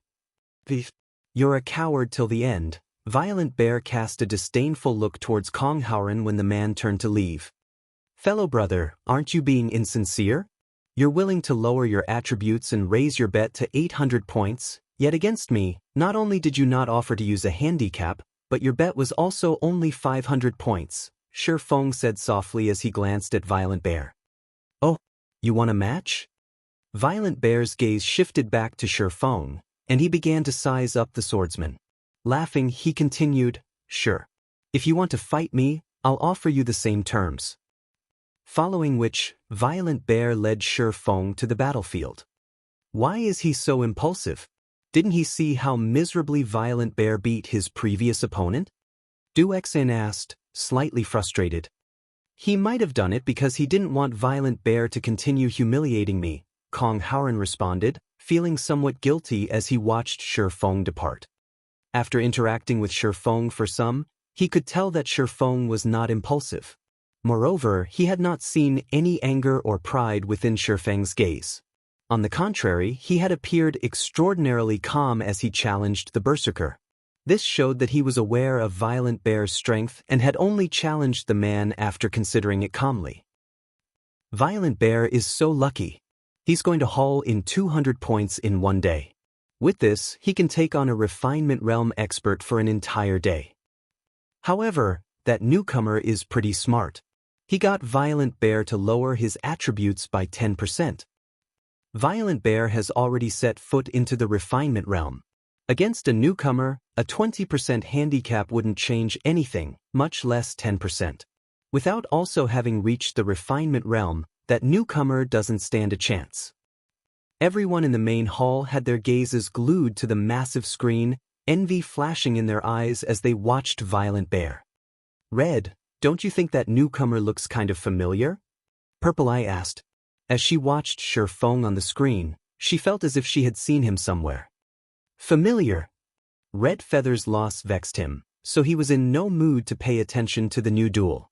However, after Purple Eye's comment, he shifted his gaze towards the screen.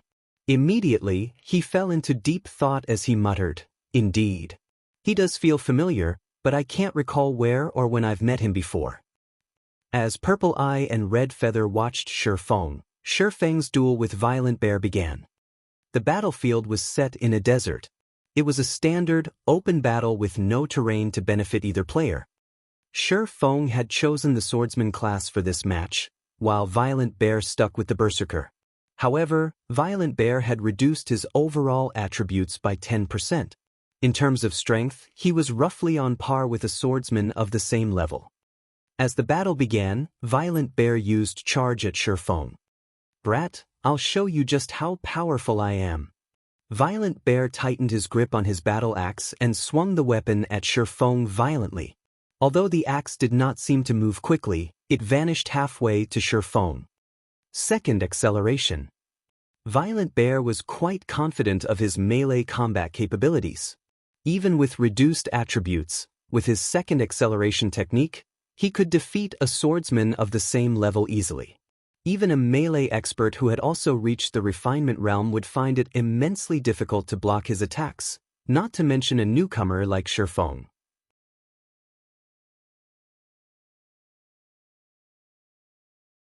Chapter 892, Breaking the Norm. So fast. His attack disappeared. What technique is that? Many of the spectating newcomers were shocked when Violent Bear's battle axe suddenly disappeared before their eyes. However, when Red Feather witnessed this, wrathful flames flared in his eyes. "That bastard! He held back against me." Red Feather clenched his fists as he glared at Violent Bear on the screen. If Violent Bear had used this move against him, the match wouldn't have even lasted 30 seconds. Although the newcomers in the hall were surprised, the secret pavilion's veterans were indifferent. They were used to seeing this move. Does he really need to be so serious against this newcomer? He might want to end the battle quickly. But this newcomer sure is unlucky. He's forced to realize the disparity between us so soon after entering the training system. I'm guessing his confidence has shattered by now. As the various fighters discussed the fight, Violent Bear's battle axe struck Feng again and again, leaving the swordsman with no opportunity to catch his breath. Ding, ding, dang. After a series of over a dozen strikes, Violent Bear's expression darkened. He then retreated, glaring at the unharmed Feng. Just who is he? Violent Bear suddenly felt an immense, heavy pressure weigh down on him. Second acceleration was an attack technique that utilized afterimages to trick the enemy. Even an expert of the same standard would struggle to defend against his attacks, yet Feng had blocked every slash and hack. However, this was not why Violent Bear had retreated. As he had swung his axe, Feng's sword had met his blade as it began to accelerate, preventing him from gathering enough momentum in his weapon. As a result, Feng's sword easily deflected his axe, forcing the berserker into a passive state. However, Feng had no intentions of giving Violent Bear any time to rest. Dashing forward, he directly sent a chop towards Violent Bear, his body void of excess movement. In the next moment, his sword vanished. The spectators only saw a flash of white light leave Feng's hand. Violent Bear panicked. He could not even see any afterimage of Feng's sword. However, he instinctively used Whirlwind Slash. Unfortunately, Violent Bear had been too late. Before he could begin to execute Whirlwind Slash, Violent Bear saw a flower of blood bloom on his chest. His Whirlwind Slash only began after the blood had blossomed. However, before his spinning axe could strike Feng, the weapon stopped as if it had struck a wall, scattering sparks. The sudden halt forced the berserker back a step. Before Violent Bear could catch his breath, however, more blood began to bloom across his chest, one after another. His HP drained away like flowing water. In the end, as the seventh flower of blood scattered across the sandy ground, Violent Bear fell motionless. As the battle ended, Feng obtained 800 battle points, pushing his total points to 900. What did he do? Many of the pavilion's elites shouted in their confusion. Why is Violent Bear dead?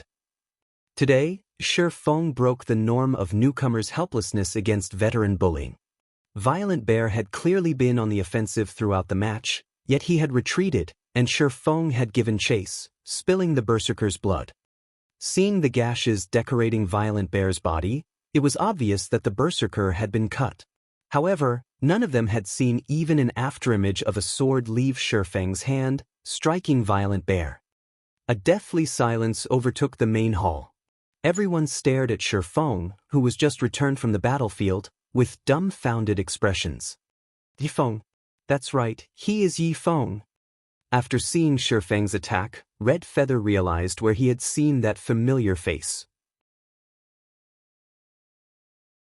Moreover, while there were some differences between Feng's and Yi Feng's appearances, there were also some faint similarities. Purple Eye also recognized Feng. The invisible attack had also been familiar. Purple Eye couldn't think of anyone, aside from Yi Feng, who used that technique. Why is he here? Purple Eye was astounded. She couldn't believe her eyes. Yi Feng might not be very famous among God's domain's general populace, but to first-rate guilds and the game's major powers, the young man's name reverberated like thunder. Purple Eye had already been stunned when she had watched the battle video from the Dark Arena. Now that she had seen Feng fight personally, even her soul trembled. In the Dark Arena battle, Feng's fast attacks had been understandable as he possessed attributes that could even overwhelm an old monster like Sirius. Currently, however, he had the basic attributes of a level 30 player and lacked any bonuses from weapons or equipment. Even so, his attacks were still too fast to see with the naked eye. Who could possibly defend against those attacks? Purple Eye finally understood that Feng had not won against Sirius because of excellent equipment. His personal strength was, in fact, on par with those old monsters. When Feng returned to the main hall, the secret pavilion's members no longer looked down on him. Only fear filled these elites' eyes. On the other hand, the newcomers originating from various guilds cheered. The secret pavilion's members had constantly bullied and suppressed them. Now that the pavilion's Violent Bear had been beaten with just a few moves, why wouldn't they feel liberated and excited? Feng, you? How are you so powerful? Kong Howren asked, stuttering nervously as he watched Feng walk over. Hua Jingyang and Du Exin, who stood beside Kong Howren, also stiffened as the swordsman approached. An expert. He was an absolute expert. Even if Feng were a member of a transcendental existence like the Secret Pavilion, he would still be considered a top-class expert. They had always looked up to such monstrous experts. They had never dreamed that they would, one day, meet such an existence. When they thought back to how they had conversed and laughed merrily with the man, treating Feng as if he were their junior, they were incredibly embarrassed. "You never asked." Feng laughed. "You let us make fools of ourselves. If others learned that we met you like this, they would split their sides with laughter." In the end, Kong Howren was not ordinary. He quickly adjusted his mood. Moreover, in his opinion, Feng was actually quite friendly. He wasn't like those aloof, arrogant apex experts. Hu Jingyang and Du Exen also relaxed after a moment and resumed their conversation with Feng. When the others inside the hall saw this, they envied Kong Howren and his friends. They all dreamed of a friendship with a powerful expert like Feng. If they could gain some pointers from an expert of his caliber, they could push themselves to the next level. "Alright, what's up with the ranking competition? Don't tell me we have to face everyone here every single day?" Feng had heard all he needed to about battle points. However, he didn't have a clue about the method of earning them. If he had to duel so many people each day, he would waste too much time. Moreover, he didn't have that much time to spend in the simulated training system.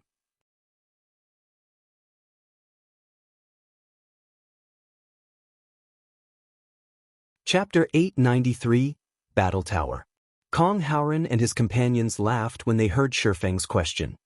There were a total of 350 people in the simulation training system. If they had to fight so many people every day, they would die from exhaustion. Not to mention, no one had that much time to waste. After all, every person here was a professional gamer. They spent most of their energy in God's domain.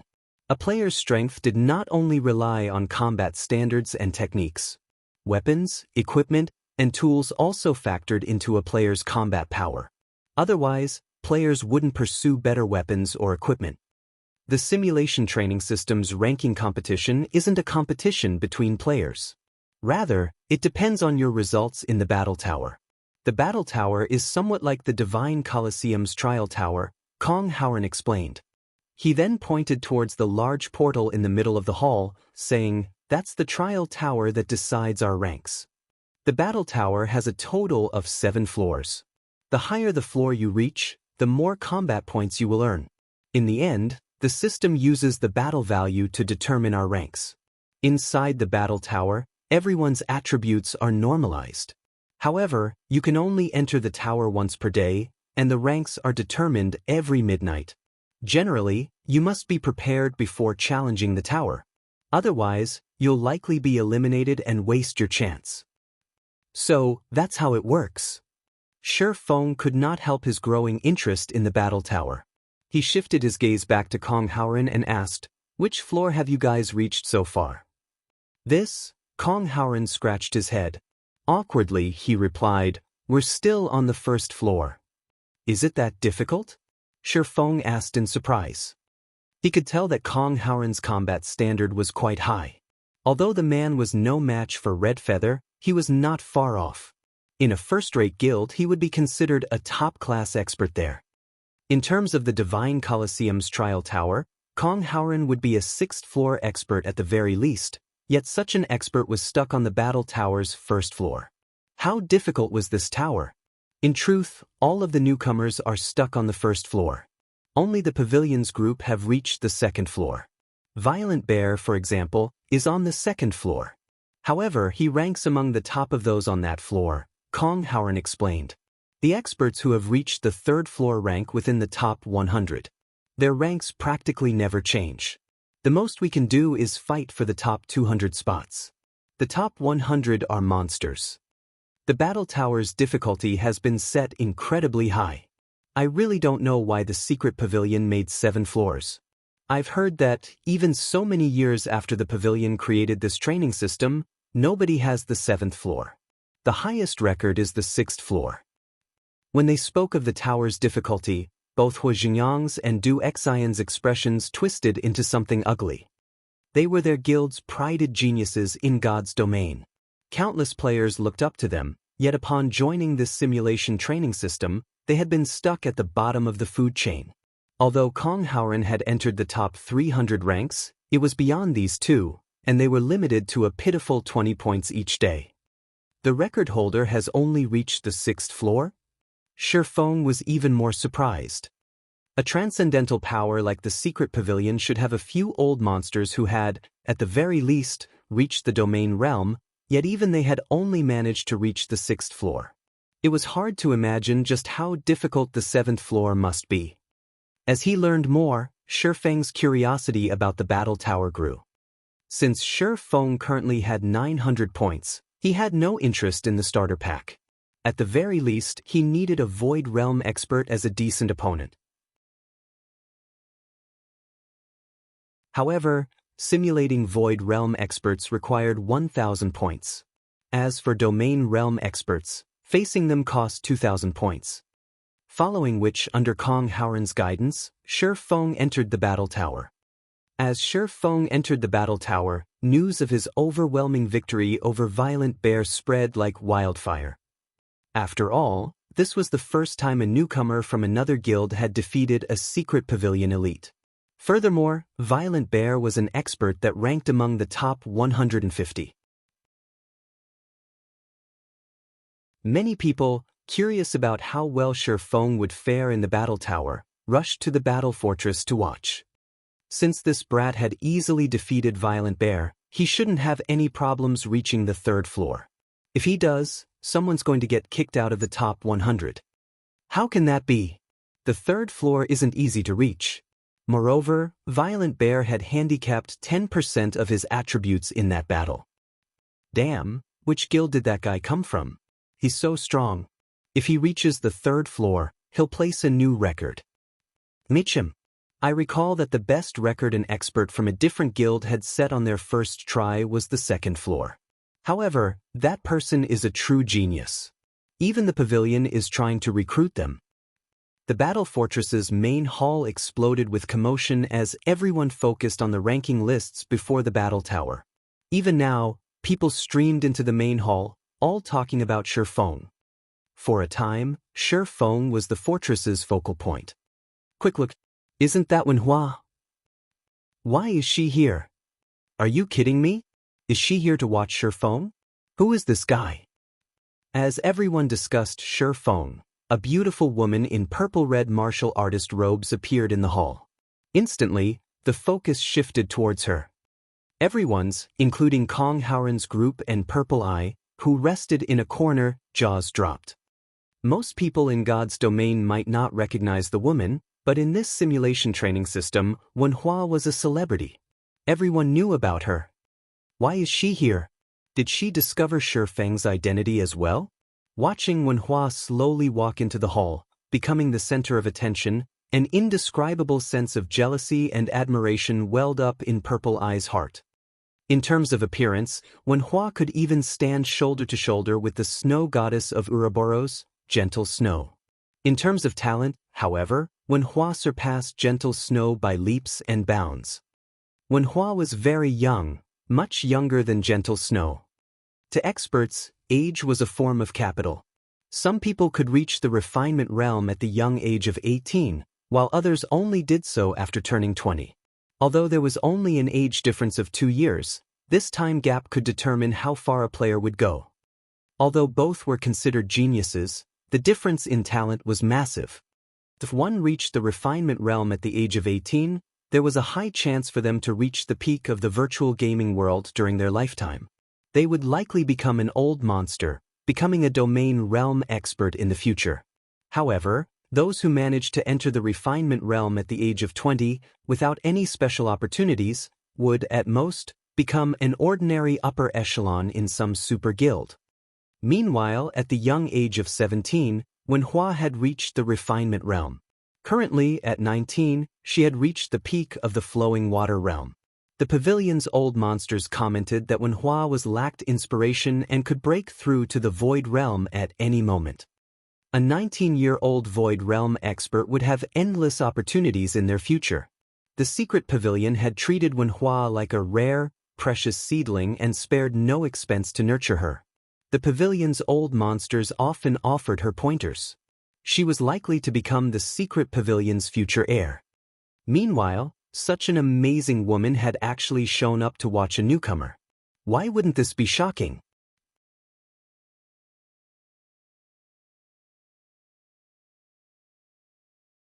Chapter 894, Sword Meister. Ignoring all the stares directed at her, Wenhua took a seat near the Battle Tower's portal and selected to spectate Shifeng's progress inside the tower. Being a spectator allowed her to see everything happening inside the tower clearly. However, this spectator mode cost battle points. Moreover, the number of points required by the system was not low, a total of 300 points to spectate a person. The system would automatically give 200 of these points to the fighter. For the newcomers and the members of the secret pavilion, this was a price that none of them was willing to pay. Paying 300 points to spectate anyone, aside from the experts ranked within the top 50, would just be a big waste of their points, especially for a newcomer that barely anyone knew about. Shortly after Wenhua sat down, a young man exited from the training field's portal.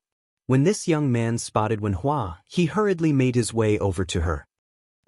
Isn't that Cold Autumn? Why is he here?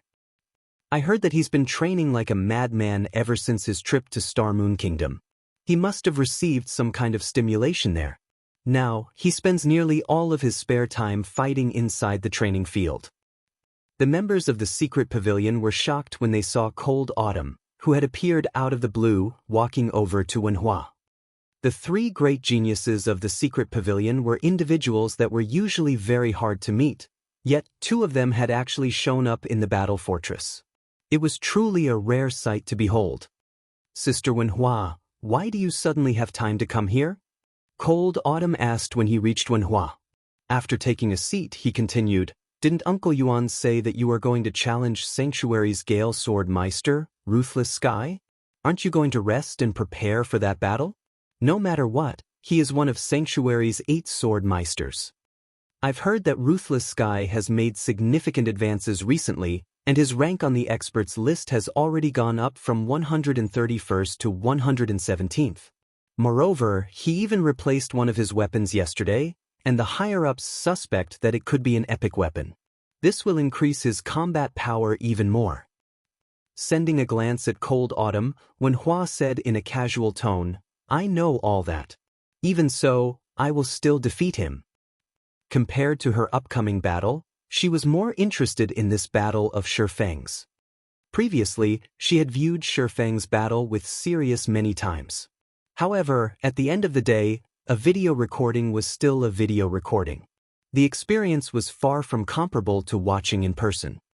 Originally, she had intended to come here only for a little training. She never thought that after arriving, she would hear news of a newcomer defeating Violent Bear. Moreover, the name of that newcomer was even Feng. As a result, this situation greatly piqued her interest. Just like Feng, she was a swordsman player. If she wanted to increase her combat experience, it was naturally best for her to learn from a fellow swordsman. Only, there were not many swordsmen in the secret pavilion and even fewer that she could seek guidance from. At this moment, these people could no longer help her improve any further. Hence, she had opted to challenge the famous swordsman in God's domain. Now that a swordsman who had managed to defeat Sirius had appeared, she obviously could not let the opportunity to observe him fight slip by. If it was possible, she even wanted to have a match against Feng. Following which, Wenhua returned to observing Feng's battle quietly. Just who is this person? He is actually able to rouse Sister Wenhua's interest. Cold Autumn was baffled. If he were to spread the word of this matter, it would most likely shock the entire secret pavilion. Thinking so, Cold Autumn suddenly selected the spectator mode as well.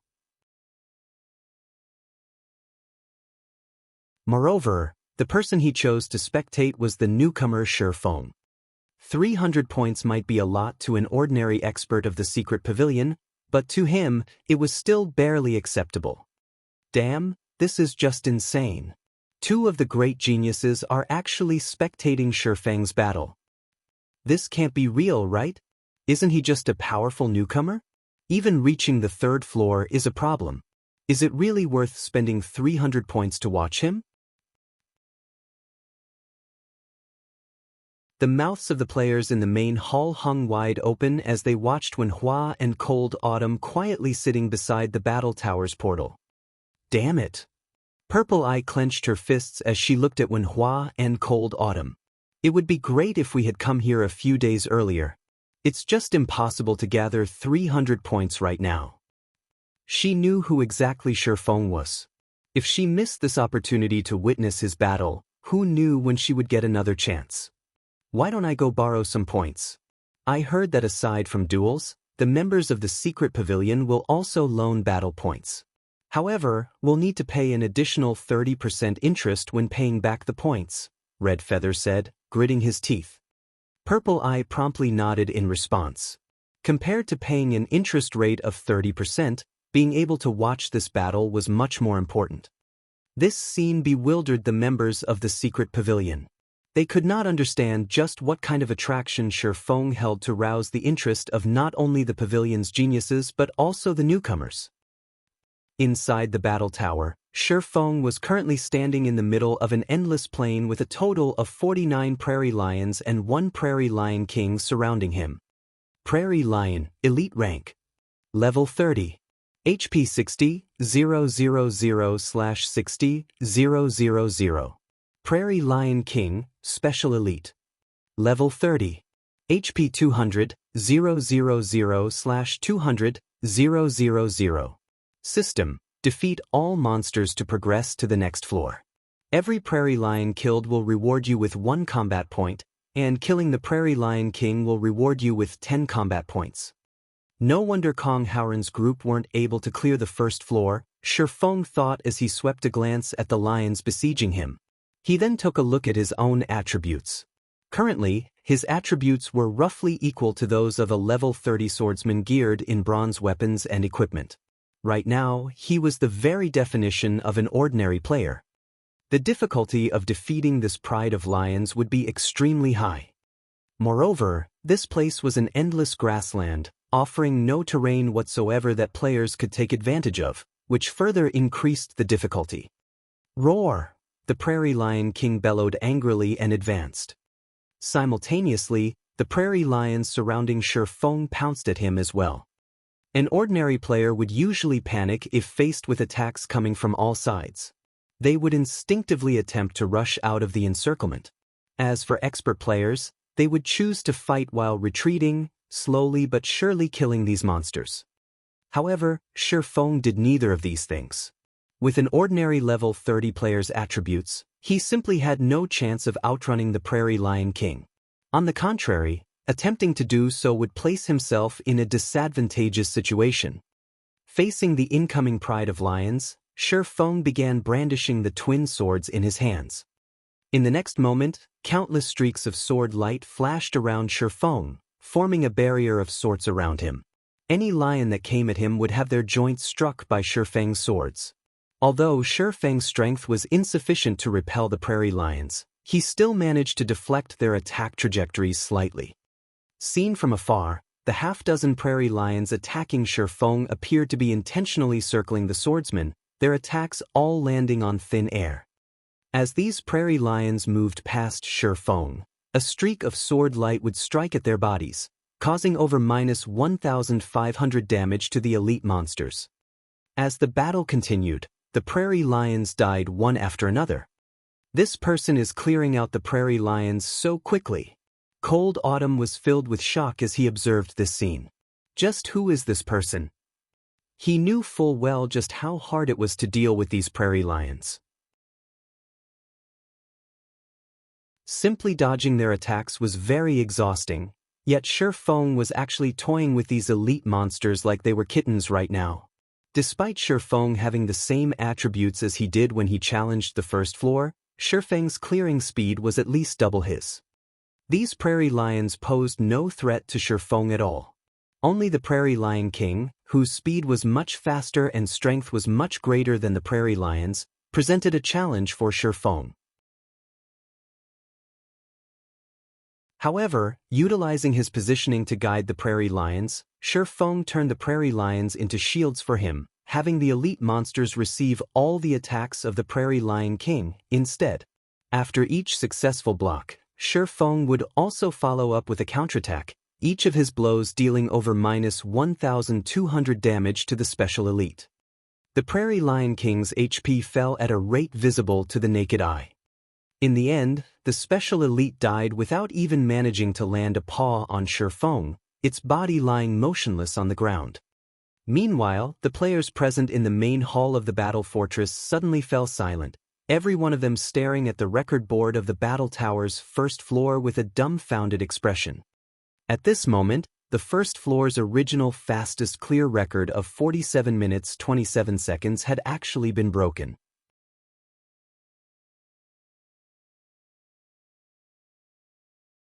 Chapter 895, Unstoppable Record. How is he so fast? An uproar broke out in the main hall the instant the players saw the record broken.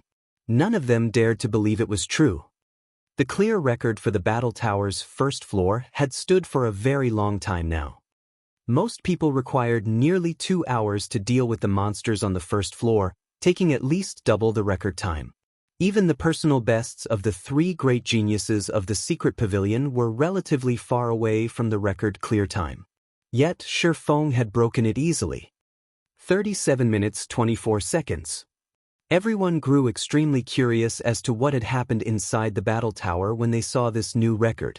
Just what did Feng do to clear the floor so quickly?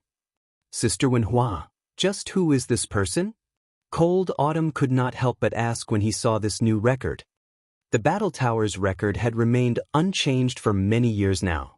Even if someone could surpass it, the person capable of doing so definitely should not be a young man like Feng. Nevertheless, a newcomer originating from another guild had beaten the best record by over 10 minutes. You've also seen this person before, Wenhua replied, chuckling. I've seen him before? Cold Autumn grew curious at these words. However, he could not figure out where he had seen Feng before. He is Yi Feng, the apex swordsman who defeated one of the wolf kings of the battle wolves, Wenhua added, her words invested with strong fighting spirit. When she had only seen Feng's battle videos before, she merely thought of having a match with him. Now, however, what she wanted to do was surpass the man. However, what she had to do first was defeat Sanctuary's Gale Sword Meister. He is Yi Feng? Cold Autumn gaped as he took in Feng's youthful appearance. Even though Feng looked relatively young in God's domain, Cold Autumn had thought that Feng's true age should be around 25 or 26. Now, however, it would seem that the man was only 21 or 22 years old. He was not that much older than Wenhua, yet he had already managed to defeat the legendary Sirius. Although he had relied mainly on his equipment advantage and skill advantage, a win was still a win. Sister Wenhua, aren't you being a little too mean? Since you already knew he was that Yi Feng, why didn't you tell me? I nearly missed out on a big opportunity to spectate one of his battles, Cold Autumn grumbled. Inwardly, however, he felt thrilled. At the cost of just 300 battle points, he got to spectate the battle of an expert like Feng. This was an opportunity that could not be bought even with money. Everyone has their own opportunities. If you miss it, then you can only consider yourself unlucky. Just like the time when the Glorious Lions went up against the Azura battle team. Who knew that the battle at that time would become one of the most memorable battles in the Dark Arena? Wenhua sighed as she shook her head. Alright, enough talking. Focus on watching. We won't get another chance like this as easily later on. While Wenhua and Cold Autumn were chatting, many of the Secret Pavilion's members had also gritted their teeth and chosen to spend 300 points to spectate Feng's battle.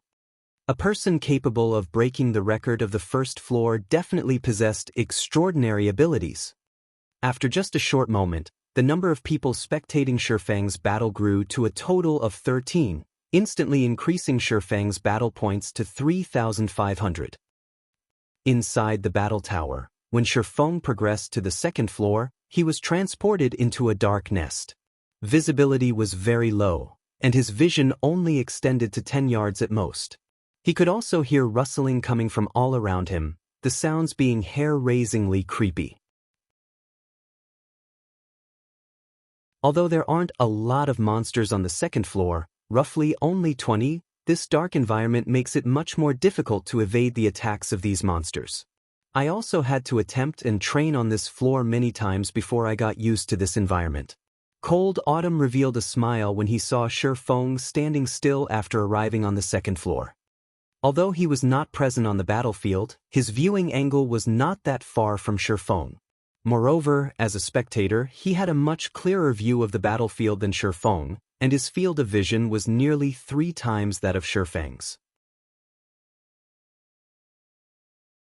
At this moment, 19 elite-ranked Nightwalker Tarantulas and 1 special elite-ranked Ghost Tarantula had Feng completely surrounded.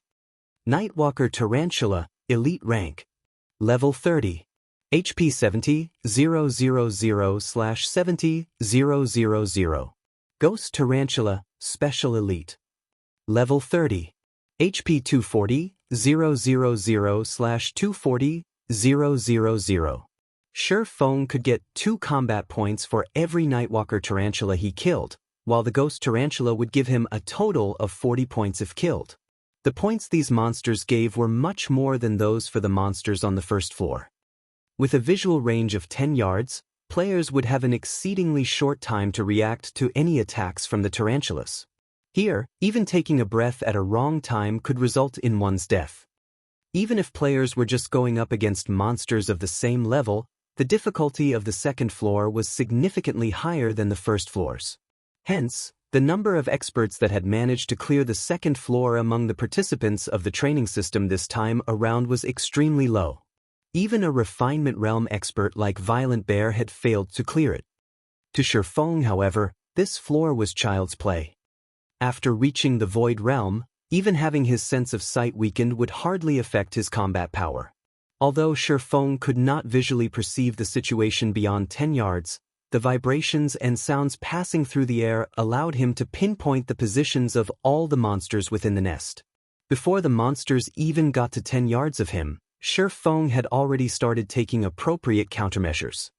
Compared to the lions on the first floor, the massive tarantulas on the second floor were much easier to handle. Although the tarantulas were slightly faster than the lions, their strength was weaker. Up to the moment the battle ended, none of these tarantulas had landed a direct hit on Feng even once. Only the Ghost Tarantula's high attack speed managed to force Feng to block its attacks a few times, inflicting a small amount of damage as a result. Feng's evasive maneuvers and attacks completely mesmerized the spectators of the battle. Feng had fought the monsters as if he was just taking a leisurely walk through the park.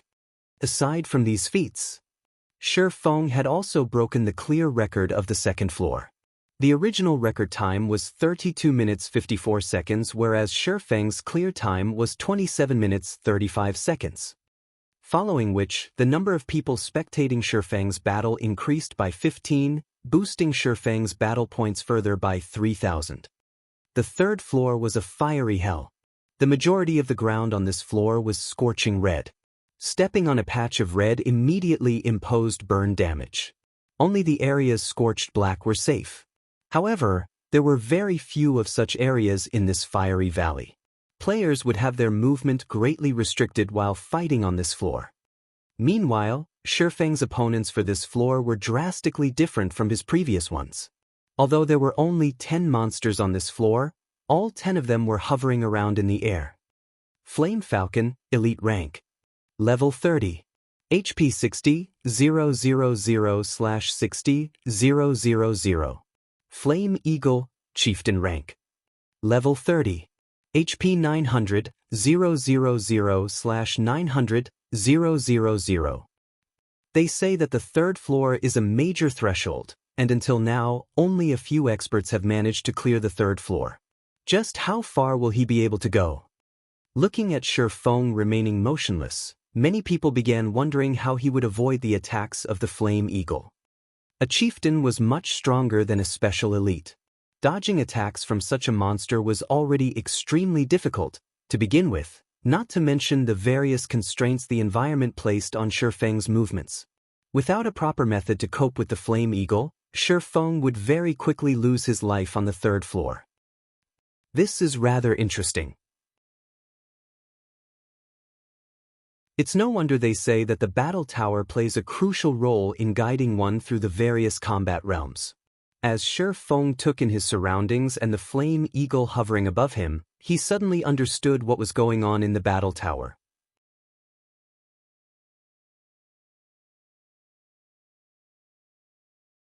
Chapter 896, Skyrocketing Points. The secret pavilion had another name for the battle tower, the Tower of Guidance. From what Kong Howren shared, the battle tower could help a player grow, all the way up to grasping a domain. Previously, Feng only partly believed these words. Now, however, he no longer doubted them. In order to be considered as having reached the refinement realm, one needed to have excellent control over their own body and be able to flexibly and naturally vary the amount of strength their body exerted. The flowing water realm required one to perceive and observe the opponents. One had to be able to distinguish their opponent's thoughts and carry out appropriate responses in advance by observing the opponent's minute movements. To put it simply, one needed to be able to react before their opponents even acted. The Void Realm demanded a certain amount of control over one's surroundings. Instead of merely judging the environment through vision alone, one needed to push their 5 senses to the very limits and rely on these enhanced senses to determine all movements occurring in the background. The goal of the battle tower's first floor was to have players learn how to control themselves, using the pressure of facing a large number of lions to learn how to adapt nimbly to sudden changes. The second floor was meant to improve a player's instantaneous observation powers and snap judgment. The third floor served to improve a player's perception and judgment of distance. Accurately judging distance was a challenging task. However, as long as one managed to achieve this, they would be considered to have officially entered the flowing water realm. Feng had to admit that the guidance provided by the battle tower was very on point. It was no wonder that super guilds could nurture such a large number of top-tier experts. The Flame Falcons and Flame Eagle hovering in the sky had no intention of giving Feng too much time. Letting out screeches that echoed throughout the entire valley, the fiery birds spat out scorching flames in Feng's direction in unison. It will be difficult for him to clear the third floor. Among those present inside the battle fortress were quite a few people whose progress stalled on the third floor. Hence, they were very clear on how difficult this floor was. Not only would one receive flame attacks from all directions, but the valley floor would also change at random. Places that were originally safe zones could turn into a danger zone in the next second. One constantly needed to pay attention to their footing while on this floor. Moreover, there were no objects in the area that could serve to block the flame attacks of the monsters. One could just imagine the difficulty of the third floor. Not to mention attacking the flying monsters, the majority of the players who reached this floor would generally fail to cope properly and ultimately died to either the scorching ground or the flame attacks. What is he trying to do? Everyone suddenly noticed that, despite seeing the 10 streaks of flames coming at him, Feng actually chose to remain standing still. Just as the flames were about to devour Feng, the swordsman suddenly strode forward, his body leaving behind numerous afterimages as he moved about the small platform he was on. In the next moment, one streak of flames engulfed the afterimages Feng left behind. After all 10 were gone, Feng was standing back in his original position completely unscathed. How is this possible? Cold Autumn was momentarily stupefied. Although he had yet to reach the third floor himself, it was obvious to him that were he the one going up against these flame attacks, aside from running and dodging, he would have no other method to retain his life. The distance the flame attacks were launched from was simply too short. He would have absolutely no way to avoid that many attacks in the limited maneuvering space available. As for blocking the flame attacks with his weapon, that would be utterly impossible. He would need a complete set of mysterious iron equipment, at the very least, to avoid taking any damage from blocking the attacks of the Flame Falcons. Blocking the attacks of the Flame Eagle would require him to be fully geared in secret silver equipment at the minimum. However, the system armed them with only a set of bronze equipment in the battle tower. Trying to defend against the flame attacks would be suicidal. Now, even while standing in that small area, Feng had actually managed to avoid all the flame attacks. It was as if these flames were intentionally circling his body. This is impossible. There must be something wrong with the system. How can he dodge all those attacks in time at such a close distance? The players spectating Feng had long since gone into an uproar. Almost all of them had shouted the same thing. No matter how they wrapped their minds around it, dodging so many attacks from such a close distance was not feasible. The only possibility was that an error had occurred with the system. Otherwise, how were they supposed to explain the earlier scene? Wenhua, however, did not feel any surprise at the outcome of that onslaught. Everyone was basing their judgments only on the distance the flames were coming from. However, they had forgotten that they were living in a three-dimensional world. Aside from horizontal and vertical distance, one also should not forget depth. On the screen, it might seem as if all 10 flame attacks came over similar distances. But in reality, the distance each attack needed to travel was different. As all 10 attacks were launched simultaneously, the times at which the attacks reached Feng would differ slightly. Meanwhile, Feng had utilized the small time difference in the arrival of the attacks to systematically evade them one after another. The one part about this scene that annoyed Wenhua, however, was that she had not noticed the slightest bit of haste or anxiety in Feng's movements. The man had casually dodged the attacks as if he was just taking a leisurely stroll, his actions containing no excess movement whatsoever. Wenhua even felt a shiver go down her back when she looked at how smooth and natural his movements were. The numerous surprised gasps coming from the spectators immediately attracted the attention of those resting in the main hall, every one of them looking at these several spectators in confusion. What's up with them? Aren't they just spectating a battle? Is there a need to go so crazy over it? This curiosity now tempted many more people who were reluctant to part with their points. Such a commotion had never occurred before, even when the upper echelons of their guilds fought in the battle tower. What exactly was going on inside the battle tower? Just as everyone was hesitating over whether or not to spectate Feng's battle, a middle-aged man dressed in luxurious red-black martial arts robes entered the hall. With quick steps, this middle-aged man walked up to the portal of the battle tower. After finding a quiet place to sit in, the man then chose to spectate Feng's battle. Damn, this is madness. This is simply madness. Why has Elder Yuan come over as well? Isn't this a training system meant to nurture youths with potential? He couldn't be here too? All the bystanders suddenly thought of a possibility when they looked at Yuan Tiexin quietly sitting down and calling out his system interface. However, none of them could accept this shocking thought of theirs. Those who had still been hesitating immediately looked for seats and chose to spectate Feng's battle. Instantly, the number of people spectating Feng increased to 63. Those who lacked the points to spectate were all stupefied by this scene. Even when the upper echelon of the secret pavilion came to challenge the battle tower, the number of spectators would be around this number, at most. Moreover, today was a day when many people were busy with their own matters and had not come to participate in the training system. Otherwise, the number of spectators right now would definitely rise even higher. Just who is Brother Feng? The shock Kong Haoren was feeling right now at this sight was many times more intense than what he felt when he had faced off against an army of over 100,000 elite players. I would be set for life if I could have this many people spectating my battle. Hu Jingyang could not close his mouth as he saw this scene.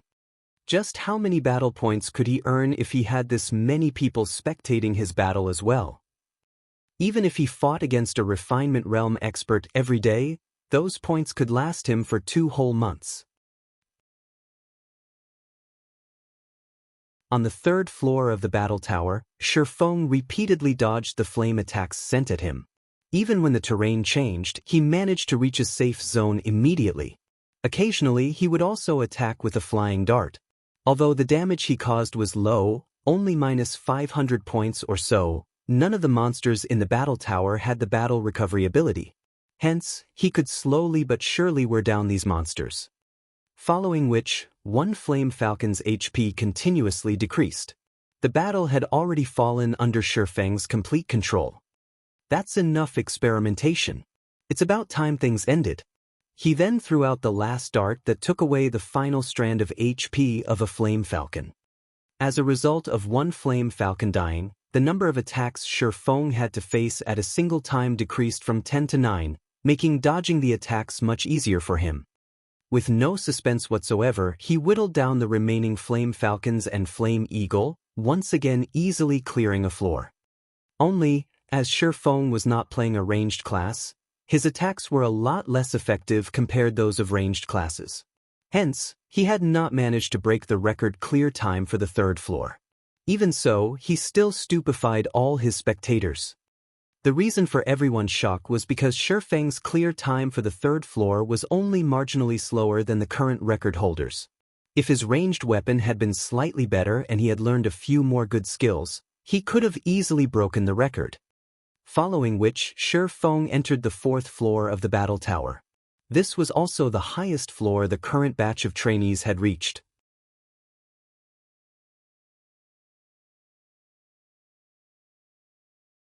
Chapter 897, Silent Hell. This person is strong. It was worth spending all those points to spectate him. This is my first time seeing someone clear the third floor so easily. This shows that he has still not reached his limits. At this rate, he might even be able to clear the fourth floor and become the first person among this batch of trainees to reach the fifth floor. That's impossible. This is the fourth floor we are talking about. Even the top experts of our guild are still stuck there. Even if Feng is amazing, it is simply impossible for him to match up to the top experts of our guild. I guess you're right. Our guild's top experts all stand at the peak of God's domain. There are probably only a handful of youths who can surpass them. Just as the spectators were discussing Feng's battle, Feng himself set foot onto the fourth floor. Unlike the second and third floors, which had vile environments, the fourth floor was elegant and serene. Trees and shrubberies surrounded Feng. There was also a pristine lake nearby. Feng observed his surroundings, his expression turning slightly serious. Although his surroundings looked very peaceful, Feng could not ignore a sense of crisis in his mind. The worst part about this hunch was that he did not know what triggered it. Even though he was standing still and doing nothing, this sense of crisis was looming closer and closer. Could they be stealth monsters? Feng thought of a possibility. Or to put it in another way, it was the only possibility. This sensation he was feeling right now was as if numerous top-tier assassin experts were staring at him. However, no matter how skilled and silent the assassin might be, as long as they were a player, Feng would more or less be able to find traces of them through sight and hearing, yet neither of these two senses of his had picked up anything. He discovered them so quickly. Wen Hua was somewhat surprised to see Feng's expression turning a little guarded. The fourth floor of the battle tower had another name to it, Silent Hell. It had a total of 8 elite-ranked Void Assassins and 1 Chieftain-ranked Null Assassin. Void Assassin, Elite Rank. Level 30. HP 50, 000/50, 000. Null Assassin, Chieftain Rank. Level 30. HP 200, 000/200, 000. Although their HPs were very low, these monsters had a special characteristic. They remained in a permanent state of nothingness. Their bodies existed in a completely different space, so one's senses of sight, hearing, and smell could not detect these monsters no matter what. Only when these monsters launched an attack would their real bodies manifest. However, they would appear for only a very short time, around 1 second at most. Aside from this brief period, attacks directed at these monsters would be completely ineffective. The difficulty of the fourth floor had left everyone who had managed to reach the fourth floor in this batch of trainees utterly helpless. Setting aside the fact that the attacks of the assassins were lightning fast, just the fact that the attacks were launched at such a close distance made dodging them nearly impossible. Or to put it in another way, it was simply impossible for someone with the attributes of an ordinary level 30 player to evade those attacks. Even if one managed to dodge those kinds of attacks, failing to counterattack in time would eventually lead to death from overexhaustion. Back when Wen Hua herself had reached the fourth floor for the first time, she had died completely unaware of what had happened. And even now, she was still stuck on this floor. Only the monster-like existences of the secret pavilion were able to contend against the assassins on this floor. So far, just a few people throughout the entire guild had managed to clear the fourth floor. I wonder just how far you will be able to go? A bright smile appeared on Wenhua's face as she quietly observed the swordsman. She had a feeling that, if she could observe Feng clearing this floor, she might be able to break through that barrier that was preventing her from improving. Under Wenhua's gaze, Feng started moving. Without hesitation, he dashed up to a nearby tree and placed his back against the large tree. This way, he no longer needed to pay attention to attacks coming from behind. He just needed to keep an eye out for attacks coming from 180 degrees in front of him. Damn, so you can do something like that as well? Everyone spectating this scene was stupefied. They had never thought to utilize the terrain in such a way. The effort an expert needed to expend to defend against attacks coming from just 180 degrees was many times less than attacks coming from all 360 degrees. With the energy saved, one could better perceive and concentrate as well. Moreover, dodging attacks would become much easier. However, as soon as Feng stood in front of the large tree, a silvery white dagger suddenly appeared before him, directly slashing at his neck. So fast. Surprised, Feng instinctively sidestepped. With the speed of the attack as well as the short distance it was launched from, if Feng had not responded instantly, he would have gotten struck without a doubt. Fortunately, he had already reached the void realm, so he could feel the movements in his surroundings. Although the appearance of the dagger was very sudden, the moment the weapon materialized, it would more or less generate some fluctuations in the air, which gave him sufficient warning and allowed him to carry out preventive measures. In the next moment, the snowy white dagger brushed past his neck and left a deep scar on the tree behind him. Close on the heels of that first attack, fluctuations appeared from 2 more places. Meanwhile, the position of these fluctuations came from the direction he had sidestepped to. Feng tightened his grip on his twin swords and hurriedly slashed at the locations the 2 fluctuations originated from. Ping! 2 crisp sounds echoed throughout the entire forest. The sparks generated were also extraordinarily eye-catching. Crap, isn't he too amazing? How did he manage to detect those attacks? The spectators' mouths all fell wide open when they saw the sparks flashing before Feng. As bystanders, they had a much clearer view of the situation than Feng. However, even after looking for a long time, they failed to detect anything peculiar about the locations he had attacked. There was just empty space there. Nevertheless, Feng succeeded in very accurately blocking 2 strikes. They all felt that Feng was not human but a monster in human guise. Instead, how are his attacks so fast? Wenhua was inwardly shocked when she saw this scene, her mind constantly replaying Feng's previous actions. Setting aside how Feng had managed to detect the location of the attacks, just being able to execute such quick counters from such a short distance was simply unbelievable. This was definitely not a feat an ordinary human being could accomplish. Her dynamic vision was among the best in the entire guild. Even if it were a baseball moving at 160 kilometers per hour, she would be able to clearly see and count the number of rotations the ball was making. For attacks that no one else could see even the afterimages of, she could make out some afterimages. Although they would be extremely vague, she would still manage to see a small portion of the attack. However, Feng's slashes were completely different. Normally, when an attack was launched, the speed of the attack would start from 0 and slowly accelerate up to maximum speed. However, through some unknown technique, Feng's swords had gone from a standstill to moving at maximum speed instantly. There was no acceleration process in between whatsoever. Following which, Feng brandished his swords dozens of times, blocking every attack sent at him. Not a single scratch could be found on his body. Instead, the constant clangor of metal surrounded him. Seen from afar, Feng appeared to be training his swordsmanship all by himself. As more time passed, Feng grew accustomed to blocking the attacks of the assassins. Time to end this. Feng swept a glance at his surroundings, his lips curling up in a smile. At this moment he no longer bothered to block the dagger striking at him. Instead, as if he had already anticipated this attack, His body smoothly sidestepped while his right arm swung at the location the dagger appeared from. Soon after, a streak of greenish blood stained the grassy ground.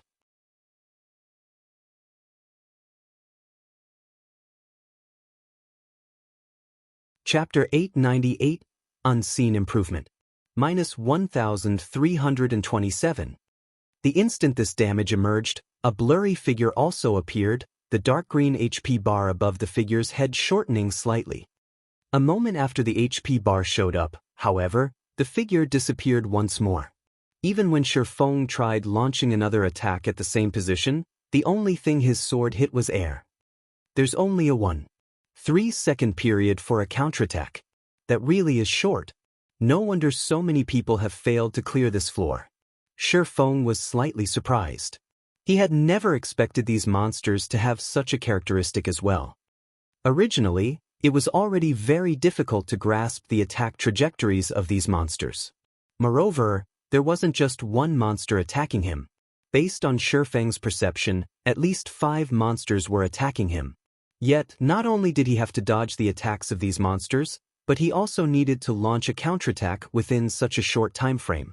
This greatly increased the difficulty of clearing the floor.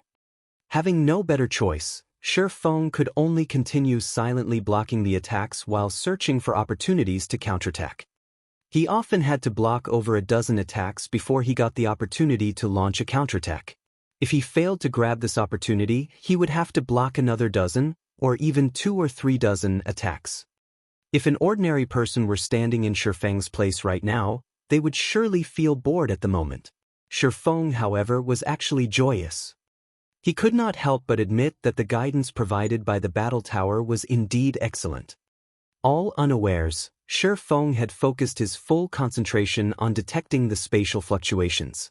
As a result, the sensitivity of his 5 senses heightened while his grasp of his surroundings constantly deepened. It was normally impossible for one to encounter situations where subtle spatial fluctuations appeared around oneself. Hence, being able to hone his perception to such a fine degree right now was like a dream for Feng. Time passed quickly. Even when Feng had an opportunity to counterattack and deal damage to the Void Assassins, he did not take action. After all, this here was the best place for him to train right now. As his perception improved, Feng became increasingly sensitive to the subtle fluctuations caused by the Void Assassins. Initially, these weak fluctuations felt no different from tiny raindrops hitting his skin. Although he could feel them, his perception of them was not that clear. As a result, even when his body felt these fluctuations, his brain dismissed them as negligible. However, after sensing the fluctuations for thousands of times, his awareness of them intensified.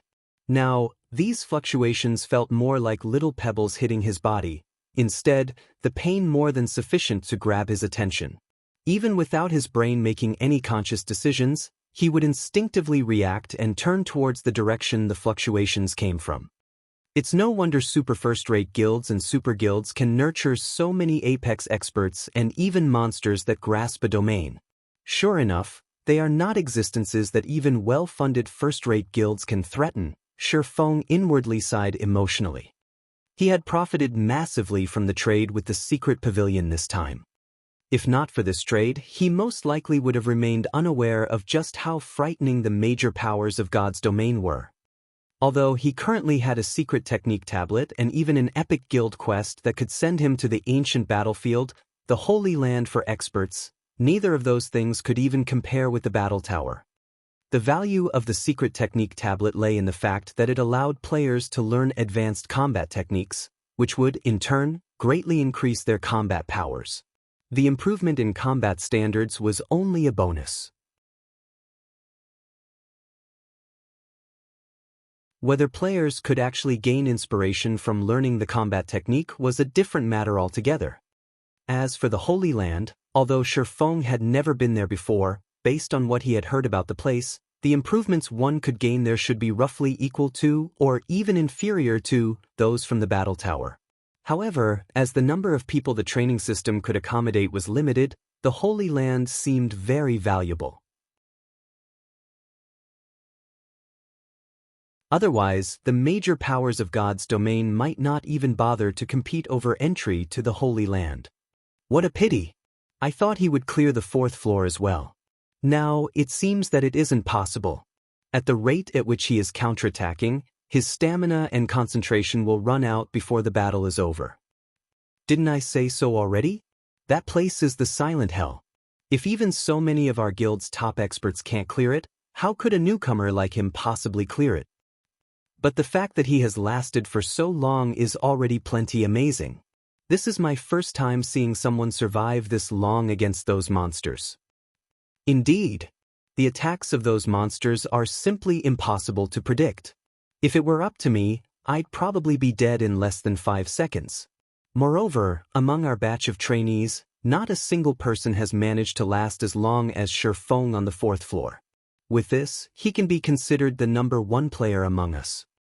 Without anyone noticing, Feng had risen to become the first ranking player in everyone's hearts.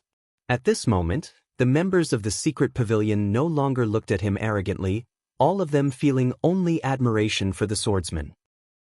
Just as everyone had thought that Feng's limit was the 4th floor. 2 streaks of green blood suddenly appeared before Feng, the void assassin that had its body exposed, losing close to a total of 2,700 HP. That should be enough practice. There's no point in continuing this training. Let's go to the 5th floor to take a look, then. After deciding so, Feng adjusted his breathing and finally launched his counterattack. After a long period of tempering himself with the void assassins, Feng could already react to the fluctuations they caused without paying deliberate attention to them. He could now place more of his concentration on dodging and attacking instead. Although he could still improve slightly if he continued tempering himself, his remaining stamina did not permit him to do so. Moreover, compared to tempering his perception of the surrounding space, he was currently more interested in finding out what sort of trial awaited him on the 5th floor. What's going on? Shouldn't his stamina and concentration have declined significantly? Theoretically, his counterattack rate should gradually drop. So, why is it now increasing? The spectators were all shocked to see Feng behaving as if he had just taken a dose of stimulants. However, what no one knew was that, after undergoing that period of tempering, Feng's combat standards had received significant improvements. If before he had to focus 3/4 of his concentration on sensing the spatial fluctuations, he now needed to use only 1/3 of it to do so. This change allowed Feng's attack rate to increase over 3-fold. In less than 10 minutes, Feng had defeated all 8 void assassins, leaving only the chieftain-ranked null assassin, which had not moved at all since the start of the battle. The instant the 8th void assassin died, the null assassin finally took action. The instant the null assassin struck, Feng nearly lost his life. The null assassin's attack was exceedingly fast, and its strength was extremely powerful. It was simply impossible for Feng to evade the chieftain's strike even though he had managed to sense it coming. Reacting quickly, Feng launched an attack of his own at the null assassin's dagger, using the force of the impact to deflect the dagger's attack trajectory slightly so that it struck air, instead. So strong. Feng inwardly felt fortunate as he looked at his still trembling arm. If not for him requiring less concentration now to detect the spatial fluctuations and being able to invest more attention into attacking and evading, he would have most likely fallen to the null assassin already. He dodged it? Yuan Tianxin was astounded as he looked at the unmarked Feng. He had expected Feng to suffer miserably when the null assassin took action.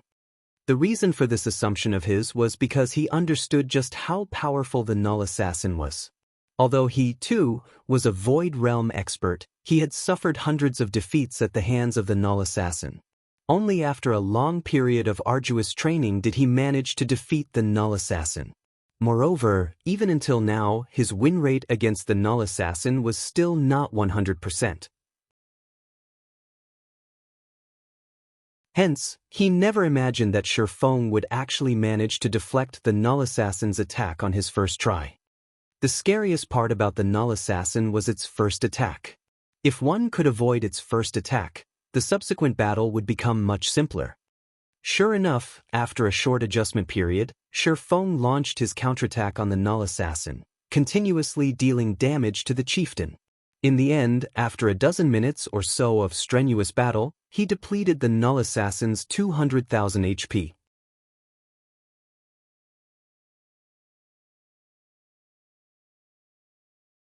Chapter 899.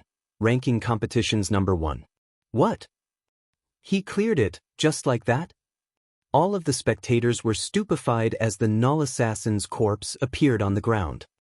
Until now, not a single person among their trainees had conquered the Silent Hell. Although they knew that some of them would eventually clear the 4th floor, they never expected a newcomer from another guild to do so. Meanwhile, Feng's success caused an uproar among the other players in the main hall. Many people began to regret their decision to not watch Feng's battle. If they had done so, they might have learned something, allowing for minor breakthroughs. After all, every expert had their own strengths and weaknesses. If the other party's strength made up for what they lacked, they would gain some insight from watching the battle. Ha! You guys have seen it now, right? I'm not weak. It's that Feng is too strong. Among our batch, he ranks at the very top. With my abilities, how could I possibly be a match for him? When Violent Bear saw Feng clear the 4th floor, excitement replaced his previously defeated expression. He then turned to the fighters who had laughed at him and proudly proclaimed, "If you guys think I'm weak, why don't you challenge him rather than spout bullshit from the sidelines?" Suddenly, the players who had previously mocked Violent Bear fell silent. Thinking back to the Berserker's battle against Feng, although Violent Bear had lost quite a few points, he had actually profited from the fight against an expert like Feng. Usually, for those with lower standards, it was impossible to find an opportunity to fight trainees who had reached the 4th floor.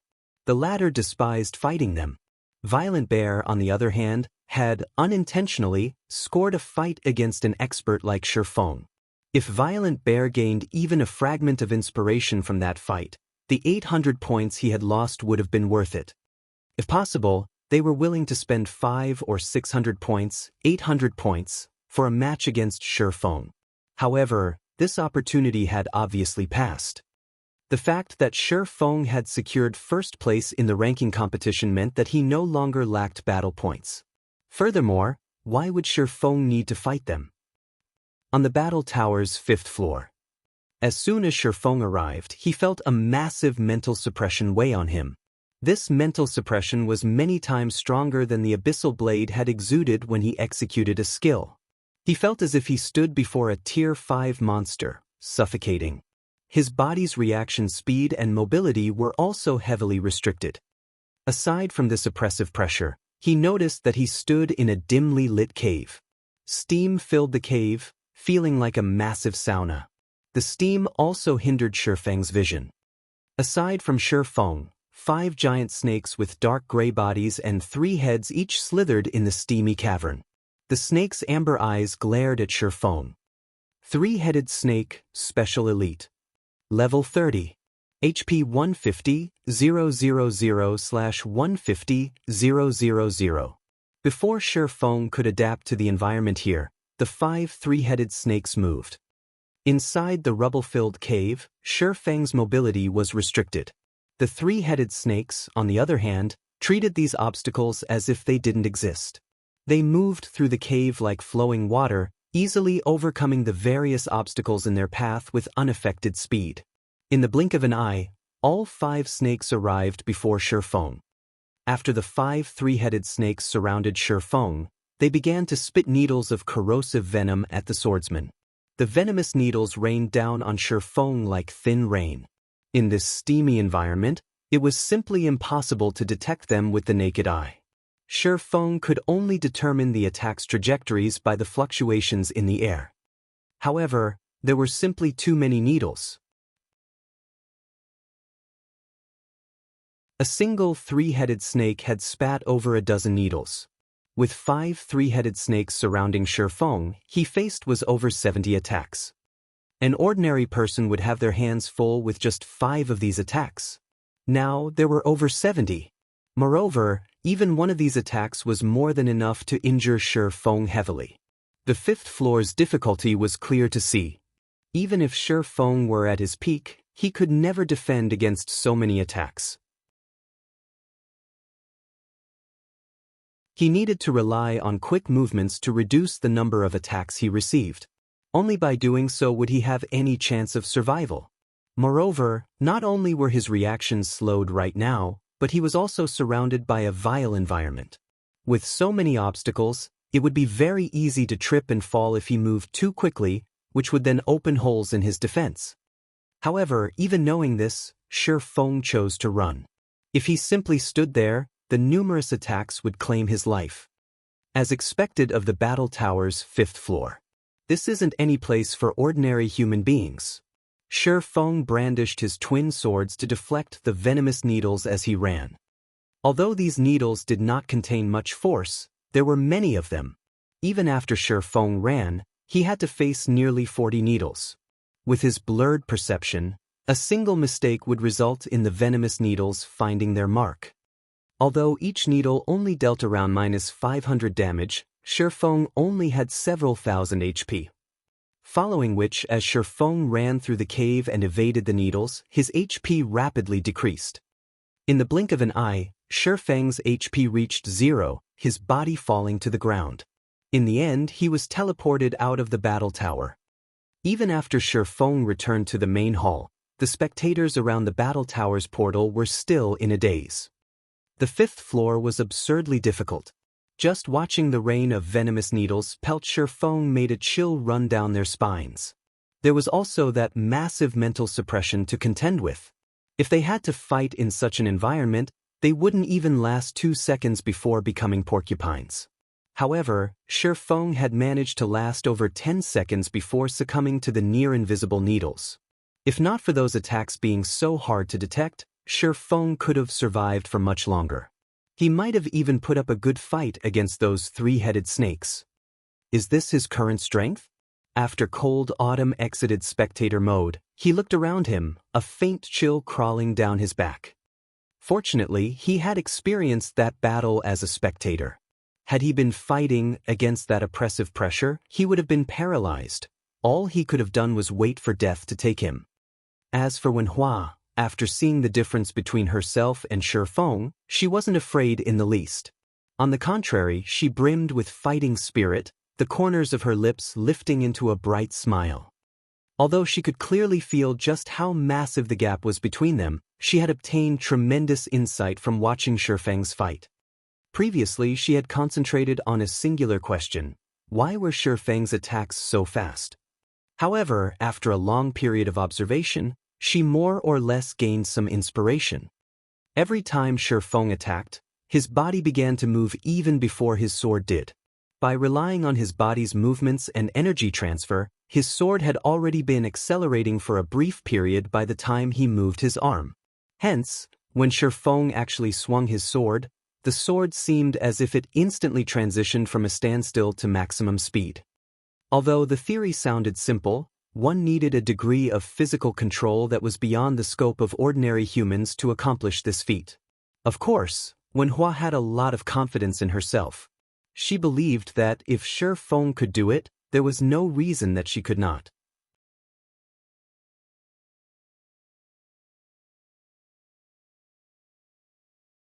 Chapter 900 Challenge. Inside the battle fortress's main hall, a group of newcomers in linen clothing suddenly emerged from the training field's portal. The combat system here is really impressive. Those simulated experts felt like the real deal. They are all so powerful. Even in a one-on-one, they still suppressed me. When Blackie spoke about the combat training he had just experienced, he wore an amazed expression. When he fought the starter pack's first 8 experts, he has some hope of triumphing against them. However, the last 2 experts were absurdly powerful. They had defeated him easily, leaving him without any power to resist. It's a pity that there are so few experts in the starter pack. I wish we had more variations. Flying Shadow sighed. The secret pavilion is fraudulent. Just fighting those ordinary experts costs 100 points per day. If we can't rank among the top 200, we won't be able to afford them every day. Although he had only fought for a few hours against the starter pack's 10 experts, he had learned a lot.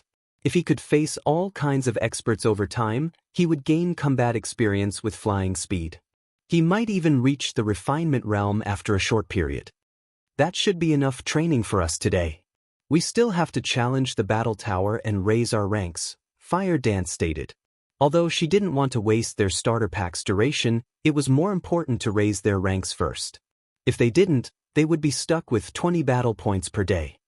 After they had entered the training system, they had learned a lot about the battle tower and the pavilion's veterans from the other newcomers. To put it simply, it would not be easy to enter the top 200 ranks with their current strength. Furthermore, Fire Dance aimed for the top 150 ranks. Only by entering the top 150 would she receive 200 points each day, which would allow her to face one Refinement Realm expert per day. If she were stuck among the top 200, she would have to wait 2 days to challenge a Refinement Realm expert. As for the starter pack's experts, the first 8 weren't even a warm-up for her. Only the last 2 experts had made her work for her victory. Even after dozens of matches with those 2 experts, her win rate was only 50%. On the other hand, the Secret Pavilion's top 150 experts had at least an 80% win rate against the starter pack's Refinement Realm experts. With her current standards, it would be a relatively difficult task to enter the top 150. At the same time, she was very excited. There were only a handful of experts in Star Moon Kingdom that could pose a challenge.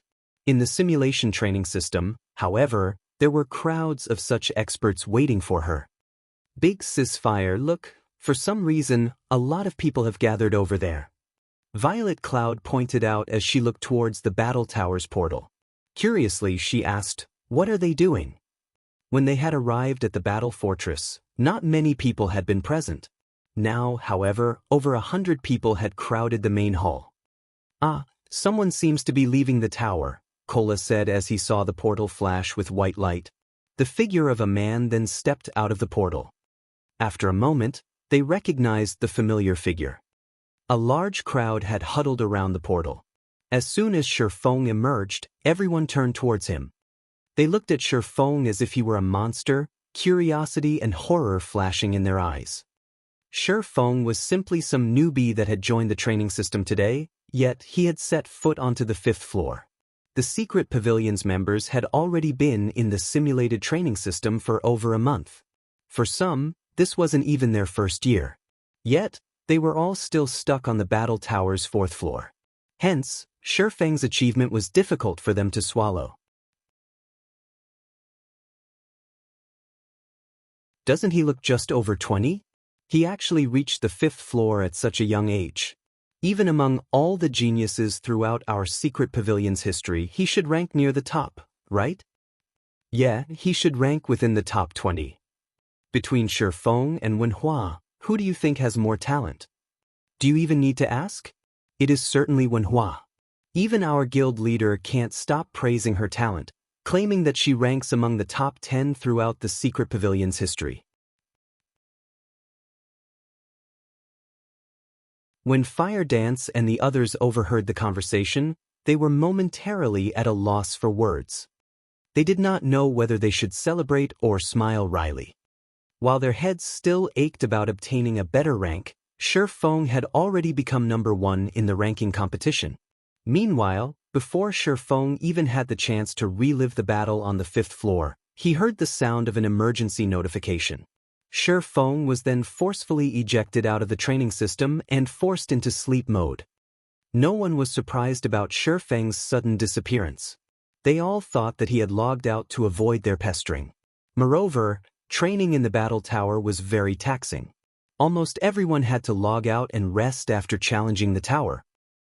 Inside the luxurious bedroom, Feng climbed out from his virtual gaming cabin, the machine continuously beeping. A single tempering session in the battle tower consumes so much? Feng could not help his surprise when he saw the virtual gaming cabin's depleted nutrient solution tank. Before he had entered the training system, he had made sure to refill the cabin's nutrient solution storage and had drunk a bottle of A-rank nutrient fluid. The depleted nutrient solution was one thing. However, he was extremely hungry. Moreover, his entire body felt drained. This emptiness felt similar to when he had broken through the limits of his mental strength for the first time. It's no wonder why Yuan Tiexin had warned me to prepare S-rank nutrient fluids. Ordinary people can't afford to play around with this training system. Feng, more or less, understood why Yuan Tiexin had suggested caution. It seems I'll have to prepare some more S-rank nutrient fluids from now on. While inside the battle tower, he had pushed his 5 senses to their brinks for a long time. In God's domain, however, he usually didn't need to. It was especially true after one reached his standard. While fighting at one's peak, the brain would be extremely active. This would increase the body's energy consumption. If one did not replenish the lost energy afterward, the consequences would be unimaginable. It was even possible to destroy one's own body. Now that Fire Dance and the others had begun their training in the simulation training system, they needed enough nutrient supplements after they emerged. Otherwise, their bodies would suffer. However, it was extremely difficult to obtain the best-performing S-rank nutrient fluid. Only transcendental powers like the Secret Pavilion, which were influential in both the real world and the virtual world, could obtain large quantities. As for a foundationless guild like Zero Wing, it could, at most, obtain a few bottles. Furthermore, each bottle was very expensive. Meanwhile, Feng needed the coins he had to keep the guild functioning, and he had not liquidated any funds recently. As for the credits he had on hand, Liang Jing had already used them to purchase training facilities. Currently, he was almost broke. It seems I'll have to turn some of the coins or items into money for now. Feng sighed helplessly. Truthfully, he did not wish to exchange any of the game's resources for credits. After all, doing so would impact the guild's development. However, nurturing a group of top-tier experts was far more important right now. Just as Feng pondered selling the resources of God's domain, Liang Jing barged into his room, looking worried. "Master Feng, something has happened," Liang Jing said, panting. With her hand over her chest, she continued, "A group of people has suddenly arrived to challenge our training center. Several instructors have been injured. From what I have heard, this group defeated Master Qin Wu before arriving. They are demanding a match against you. They claim that there will be consequences if their demands aren't met." Challenge? Who are they? What do they look like? Feng recalled a faint memory after hearing these words.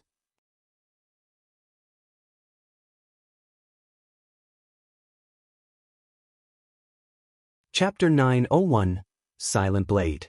Inside the bustling dojo, hundreds of people had gathered around the arena. This dojo is pathetic. These instructors are just garbage. They're completely misguiding the students here. With such skills, they even dare start up a dojo. Hey, you guys, you're better off training somewhere else. With these trash instructors teaching you, you won't get anywhere in a fighting competition, no matter how long you train. It's no wonder why, after so many years, this city has not produced a single, decent professional fighter. Of course, you're not to blame. Rather, it's these garbage instructors' fault. If it were up to me, I would pack up and leave after finding out how crappy these instructors are. I wouldn't waste my youth here. Over a dozen youths in their 20s wearing dark gray martial artist robes glanced at the middle-aged instructor who had just been defeated, disgust filling their gazes. These gray-robed youths then sent sympathetic gazes towards the hundreds of teenagers training inside the hall. Although the Big Dipper Dojo's trainees were furious, none of them dared to speak up, remaining silent as they watched this scene play out. These dozen or so people who had suddenly shown up were just too strong. Among these people, one indifferent youth, who looked to be roughly the same age as they were, had single-handedly defeated 6 of their highly skilled instructors. Moreover, none of their instructors had landed a finger on this indifferent youth. Even someone who knew nothing of martial arts could see the disparity in their strengths. If they had to challenge that youth, they probably wouldn't last one move. It was extremely difficult to defeat an opponent in a single move. It was even more so in an actual battle. Generally, such situations only occurred when martial artists fought an ordinary person. To put it simply, it was only possible if there was a massive difference between the fighters' strengths. The hundreds of teenage trainees felt an immense pressure weigh on them when they looked at the thin, indifferent youth. Seeing the quiet trainees, the fierce, bald man standing at the forefront of the gray-robed youths smirked with satisfaction. How about it? You've seen the difference in our abilities for yourselves. We have come from the White Tiger Dojo. Recently, our dojo has considered establishing a branch in this city. This is a chance for all of you. If you perform well in the branch dojo, you might even get the chance to train in the main dojo. At that time, you will be the star of tomorrow's fighting competition. You won't have to waste your lives in this tiny place.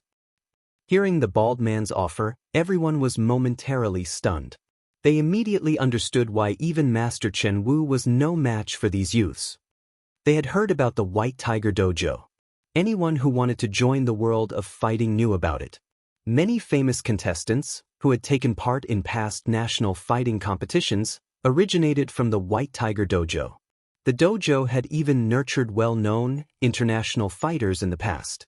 Countless youths that wanted their own fame in the fighting world dreamed of joining the White Tiger Dojo. However, they had never imagined that the White Tiger Dojo would open a branch in their city. Before the bald man could say more, the dojo's doors swung open. Having captured everyone's attention, Feng and Liang Jing approached the bald man. Immediately, the trainees grew excited. Feng was the Big Dipper Dojo's head instructor. Despite being so young, he had attained this position by relying on his own strength. He was their revered idol. In fact, many among them had specifically joined the dojo because they had heard Feng was an instructor here. However, Feng normally lived in the Greenwater Villa, only occasionally venturing to the dojo. Hence, they did not see him often. You are the head instructor? The bald man's lips twisted into a sneer, glaring at Feng with disdain. He had heard that the newly established Big Dipper Dojo had a 20-something-year-old martial artist who guided the students. He had thought it had been a joke. Now, however, it seemed that the rumor was true. The man before him wore cheap, dark blue sportswear, and he didn't appear strong. Not only did the man seem a little pale, but he also lacked the aura of a martial artist. It was hard to imagine how such a weakling had wormed his way into the position of head instructor. In his opinion, Feng was weaker than the instructors that had already been defeated. At the very least, their auras had been passable. That's right. Why have you come looking for me in such a hurry? Feng swept a glance over the dozen or so members from the White Tiger Dojo, becoming more confident in his conjecture. In the past, after God's Domain launched the Mind Space system, the well-known dojos throughout the nation had begun to expand. These dojos had set up branches in various cities in an attempt to poach members and expand their influence, hoping to attract major corporations' investments. Although some dojos had received these investments, the majority had not. These corporations' intentions had been obvious. They had all wanted to nurture a powerful guild of their own in God's Domain. However, compared to recruiting ordinary players, it was far more efficient to recruit fighters from dojos who were already familiar with actual combat. Moreover, God's Domain wouldn't impact these fighters' daily routines. These people only needed to play God's Domain while they slept. With this, not only would the fighting world and virtual gaming world remain separate, but they would also form a mutually beneficial relationship, helping each other improve. Both sides would make more money. Knowing this, the major corporations that had been interested in the Mind Space system had refused to ignore such a valuable opportunity. Among the country's dojos, the White Tiger Dojo had chosen to set up branches in over a dozen third-tier cities. Jinhai City had been one of those cities. Back then, the city's various dojos had despaired upon hearing the news. These dojos had originally chosen to develop in a third-tier city precisely because they could not compete with the dojos in first- and second-tier cities. When the major dojos had targeted their cities, they had been forced out of business. In the end, many of Jinhai City's dojos had been forced to cooperate with the White Tiger Dojo. Once Feng saw the White Tiger Dojo's members, his gaze stopped on the indifferent youth behind the bald man. Feng knew this youth. He had been extremely famous in Jinhai City. Moreover, after joining God's domain, he had become unstoppable. In the past, he had been known as Silent Blade in God's domain. At his peak, he had been a Tier 5 berserker who ranked 58th on the God's domain experts list. Unfortunately, his entry into God's domain was somewhat late. Otherwise, his achievements in the game would have been even greater. Our White Tiger Dojo is thinking of opening a branch in Jinhai City, so we've come to say hello. We were also hoping to spar with you. I wonder if Instructor is interested? The bald man laughed. Spar? Feng's lips hooked up slightly. Shaking his head, he said, "Why doesn't it look like that to me? The White Tiger Dojo is so famous that even a layman such as myself knows of it. Is it necessary to venture all the way here to poach our members?" Don't say it like that. We are just trying to conduct honest business. Naturally, we have to provide better options to those who wish to join the fighting world. The bald man laughed. He didn't take Feng seriously in the least. In his opinion, Feng was merely a puppet that Big Dipper had employed to run this dojo. The man didn't qualify to speak to him at all. I've heard that you are quite powerful. I have always admired those with strength. I wonder, would you be willing to spar with me? We can show everyone whether or not your strength is superficial.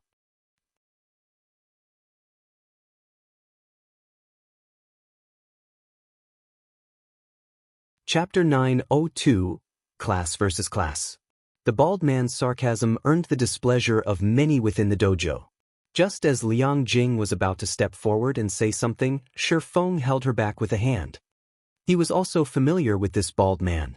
The man's name was Gan Xingting, and he was one of the White Tiger Dojo's advanced disciples. The man was quite strong, even stronger than Qin Wu. He was very active in all sorts of fighting competitions and had earned himself some fame. Hence, he had the confidence to wipe the floor with every martial arts instructor in Jinhai City.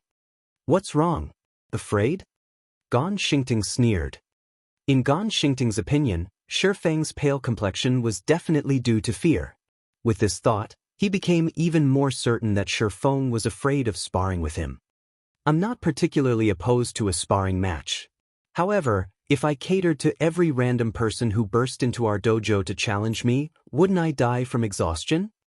Feng responded softly. Feng's retort didn't fluster Gan Xingting in the least. Rather, he laughed as he continued to run his mouth, saying, "The high and mighty head instructor of the Big Dipper Dojo only knows how to make up excuses. Instructor aren't you afraid that you might become a laughingstock if others in our industry heard about your cowardice?" Initially, he had thought that the Big Dipper Dojo's rumored martial arts master was truly quite powerful. Now, however, it seemed that those rumors had been nothing but lies. I see that the Big Dipper Dojo only amounts to so much. If even its head instructor is too afraid to spar, what's the point of starting a dojo? Might as well switch professions, start a dance hall instead. You and I are closer in age. If you don't want to spar with senior brother Gan, how about my challenge? Do you dare to accept it? Although Gan Xingting was not angry, the intermediate disciples behind him were more than raring to fight. Wrathful flames filled their eyes when they looked at Feng, and they wanted nothing more than to teach him a lesson, showing him exactly how powerful the White Tiger Dojo was. Any one of the White Tiger Dojo's advanced disciples could easily serve as a dojo's head instructor in a second-tier city. Even Qin Wu, Jinhai City's top expert, had lost to senior brother Gan, yet Feng had actually implied that their senior brother wasn't qualified to fight him. It was an insult to the White Tiger Dojo and their senior brother Gan. In their opinions, even one of the White Tiger Dojo's basic disciples could easily defeat Feng with a few moves. Sparring against their senior brother Gan was too much of a privilege for this man. Don't misunderstand me. I did not refuse your invitation to spar. However, since you are White Tiger Dojo members, I can't use my status as an instructor to bully you, right? I intend to allow our disciples to spar with you. What do you think? Feng asked as he glanced at Gan Xingting. The entire dojo fell silent as Feng finished his question. The crowd from the White Tiger Dojo looked at Feng as if he were an idiot. If even the Big Dipper Dojo's instructors were no match for them, why would the disciples have any chance? Even with one hand tied behind their backs, they could easily defeat any of Big Dipper's disciples. Meanwhile, when the Big Dipper Dojo's disciples heard Feng, they were all dumbfounded. They had already learned how terrifying the White Tiger Dojo was when they had watched the previous fights. Even if they fought together in groups of 5 or 6, they wouldn't be a match for one of the White Tiger Dojo's fighters, much less in a one-on-one. Sure. Only, once every Big Dipper disciple has been defeated, I hope that you will stop giving me excuses and spar against me yourself, Gan Xingting sneered and nodded. Rest assured, if you win, I will step up. Feng laughed. He then turned to Liang Jing and said, "Fetch Fire Dance and the others." Fetch them? But aren't they? Liang Jing was momentarily stunned by Feng's order. After she had become Feng's assistant, he had often enlisted her help to manage some of Zero Wing Workshop's affairs. Hence, she knew Fire Dance and the others' identities. None of these people were professional fighters, they were professional gamers.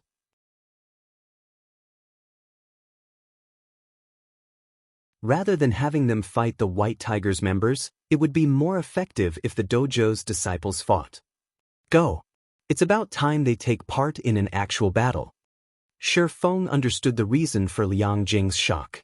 However, he still had her summon Fire Dance and the others. Fire Dance's group might not be professional fighters, but after such a long stay in the Greenwater Villa, they had undergone various training. Lei Bao had even guided their foundations. In addition, they received an endless supply of A-rank nutrient fluids and the occasional S-rank nutrient fluid. Their current physiques were already many times stronger than when they had first arrived at the Greenwater Villa. Fire Dance and the others had even surprised a martial artist like Lei Bao, and the man often praised the group for being martial arts geniuses. Lei Bao had even wanted to accept them as his personal disciples. Unfortunately, Feng had rejected his requests. A short moment later, Fire Dance and the others entered the dojo. Immediately, their appearance caused a great commotion. When the White Tiger Dojo group saw Fire Dance and the others, their jaws nearly hit the floor. Rage flashed in their eyes as thoughts of murdering Feng surfaced in their minds. Originally, they had thought that Feng had summoned a group of powerful experts to spar against them. Now, however, it would seem that he was simply ridiculing them. The group Feng had called to face them actually included girls. Although there was no lack of female disciples in the various dojos, and there were female-only competitions in major fighting competitions, males and females were simply on different levels. The fact that Feng had sent for a female disciple trampled on their glory and pride. Why wouldn't they be angry? Instructor are you trying to insult the White Tiger Dojo? Gan Xingting asked Feng with a frosty tone. Gan Xingting intended to wait for an answer. However, Fire Dance walked up to the arena and pointed at the White Tiger's members, issuing her challenge, "One-on-one matches will be too boring. I want to take on all of you at once." Before the White Tiger Dojo's members could react, Liang Jing nearly fainted. Just who did Fire Dance think these people were? This wasn't a game. They were all bona fide fighting experts. They were not random monsters that one could casually defeat in a game. Liang Jing had thought of warning Fire Dance. However, seeing the murderous looks from White Tiger Dojo members, she rushed up to Feng and said softly, "Master Feng, please ask her to stop. These people are from the White Tiger Dojo. If she angers them and they stop holding back, someone will end up in the hospital." "You're right," Feng nodded. He then looked towards Fire Dance and said, "Hold back. We shouldn't hospitalize them." If it were Kola or Yi Wumian, they could have played with their opponents without hurting them too badly. If it were up to Fire Dance, however, her opponents would be in danger. After all, Fire Dance had never fought ordinary people before. After reaching the refinement realm, she usually only trained with Lei Bao. If she fought an ordinary person, she could miscalculate her opponent and use too much strength. "I understand." Fire Dance nodded and smiled. Feng's instructions left Liang Jing speechless.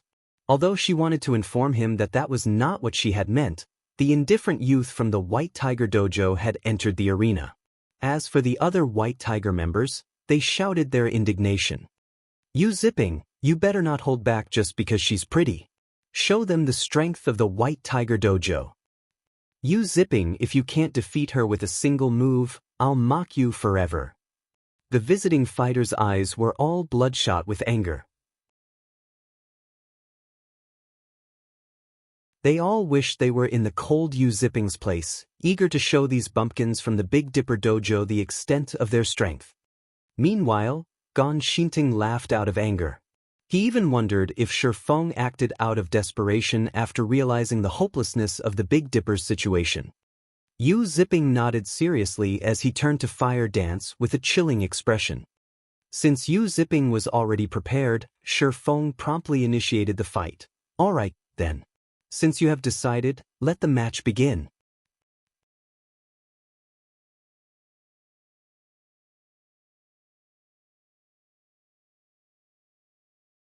Chapter 903, Who's Next? When Feng announced the start of the battle, Yu Zipping shot the man a glance, surprise flashing in his eyes. Feng was simply too calm.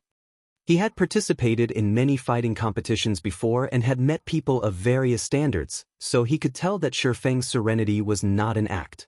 Rather, his calm originated from absolute confidence, as if everything were within his control. However, in his opinion, his match against Fire Dance was unbalanced. Fire Dance had no chance of winning against him. After all, females were generally weaker than males. It was especially true for a great beauty like Fire Dance.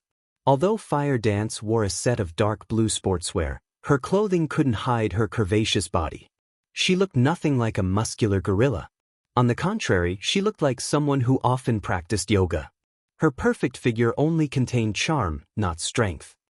In the face of absolute strength, all trickery was useless. All martial artists knew this. In terms of strength, although he was not at the peak of the White Tiger Dojo's intermediate disciples, he was still considered above average. Currently, he had a punching strength of 422 kilograms. Although he barely qualified to participate in the National Youth Championship, in a third-tier city like Jinhai City, he could definitely rank among the city's top fighters. In an actual fight, it was not easy for one to make up the difference in strength. That required a wealth of combat experience and techniques. However, while he might only be 18 years old, he had already participated in over a dozen large-scale competitions. He possessed a considerable amount of combat experience. He even frequently sparred with the dojo's advanced disciples. In terms of combat techniques, he was already on their level. With the advantage of strength, experience, and techniques, losing was impossible. So, why was Feng so calm? Where was his confidence coming from? However, Yu Zipping quickly shook these questions away as he returned his gaze to Fire Dance. He no longer wanted to think about what might be going through Feng's mind. Defeating Fire Dance was his priority. With this match, he would teach Feng the meaning of a true professional fighter. "Fall!" Yu Zipping shouted, his voice as cold as snow. Like an arrow, he dashed to Fire Dance and sent a fierce punch towards her abdomen. His attack was both fast and precise. He did not hold back in the least. Zipping sure is vicious. No matter what is going on, his opponent is still a great beauty, yet he's not showing any mercy, Gan Xingting muttered with sympathy. With this, the match would end as quickly as it had begun. Even in the White Tiger Dojo, Yu Zipping was looked upon favorably. However, the boy had one shortcoming. He did not know how to hold back. To a youth, however, this was a benefit.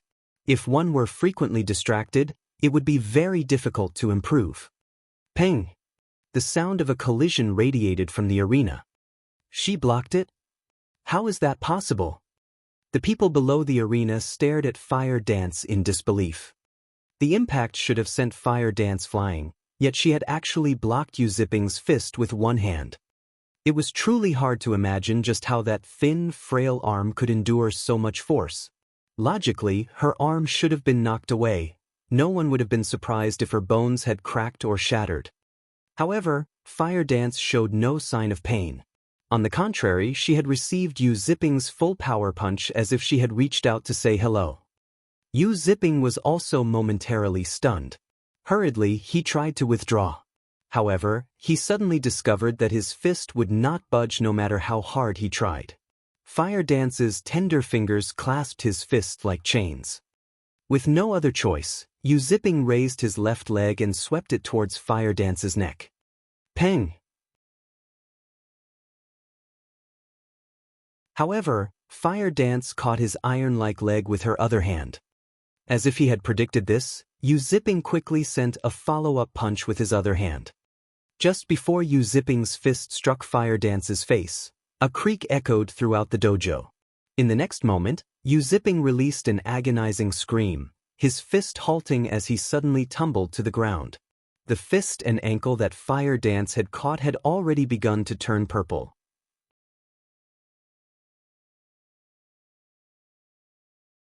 The various spectators were flabbergasted. Having forgotten about the pale-faced Yu Zipping, everyone stared at Fire Dance with awe. Fire Dance's performance was simply too shocking. Nobody could believe their eyes. Among the crowd, the White Tiger Dojo members were the most affected. They knew just how strong Yu Zipping was. Among their group, only 2 or 3 people were stronger than him. Yet, in front of Fire Dance, Yu Zipping was as powerful as a child. What technique? What combat experience? In front of absolute strength, they were nothing. Does she have some kind of godly strength? Gon Xingting's expression was somber as he looked at the injured Yu Zipping. Fire Dance was merely a young girl. However, even he was far weaker than her. He couldn't compete with her strength in a fight. He could only rely on his speed and techniques to secure victory. Liang Jing, who stood beside Feng, was similarly stunned. She had assumed that Fire Dance would be hospitalized after this match. She had never imagined that Fire Dance was actually this powerful. Is she a hidden master like Feng? Liang Jing could not help but wonder. There was no other way to explain this overwhelming victory. However, there was one factor that confused Liang Jing. If Fire Dance possessed such skills, why hasn't she participated in any fighting competitions?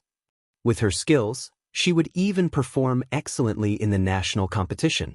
If she could earn herself a victory, she would earn an unimaginable amount of money. She wouldn't need to continue working as a professional gamer. As for Feng, he glanced at the stunned Liang Jing before shifting his gaze to Yu Zipping, who was still on the ground. He shook his head and sighed, saying, "Of all the things you could have relied on, you chose physical strength." After Fire Dance had reached the refinement realm, her body's physique had improved rapidly. Moreover, with Lei Bao's guidance, she had already grasped the technique to utilize internal force. To Fire Dance, a punching strength 400 or 500 kilograms was not difficult to achieve. Yu Zipping had been looking for a beating by relying on physical strength. If the boy had simply used his combat experience, he might have lasted a little longer. "I believe that the outcome has been decided. Take him away," Feng said, pointing at Yu Zipping as he looked at Gon Xingting. Only now did the White Tiger members recover from their daze. This match was over. They had even forgotten that one of their companions was injured and needed immediate medical attention. "Relax, I didn't use that much force. His bones should be intact. After some treatment, he just needs to rest for a few days to recover," Fire Dance explained as she looked down at the silent Yu Zipping. She then turned to Gon Xingting, who stood below the arena, and quietly asked, "The first match is over. Who's next?"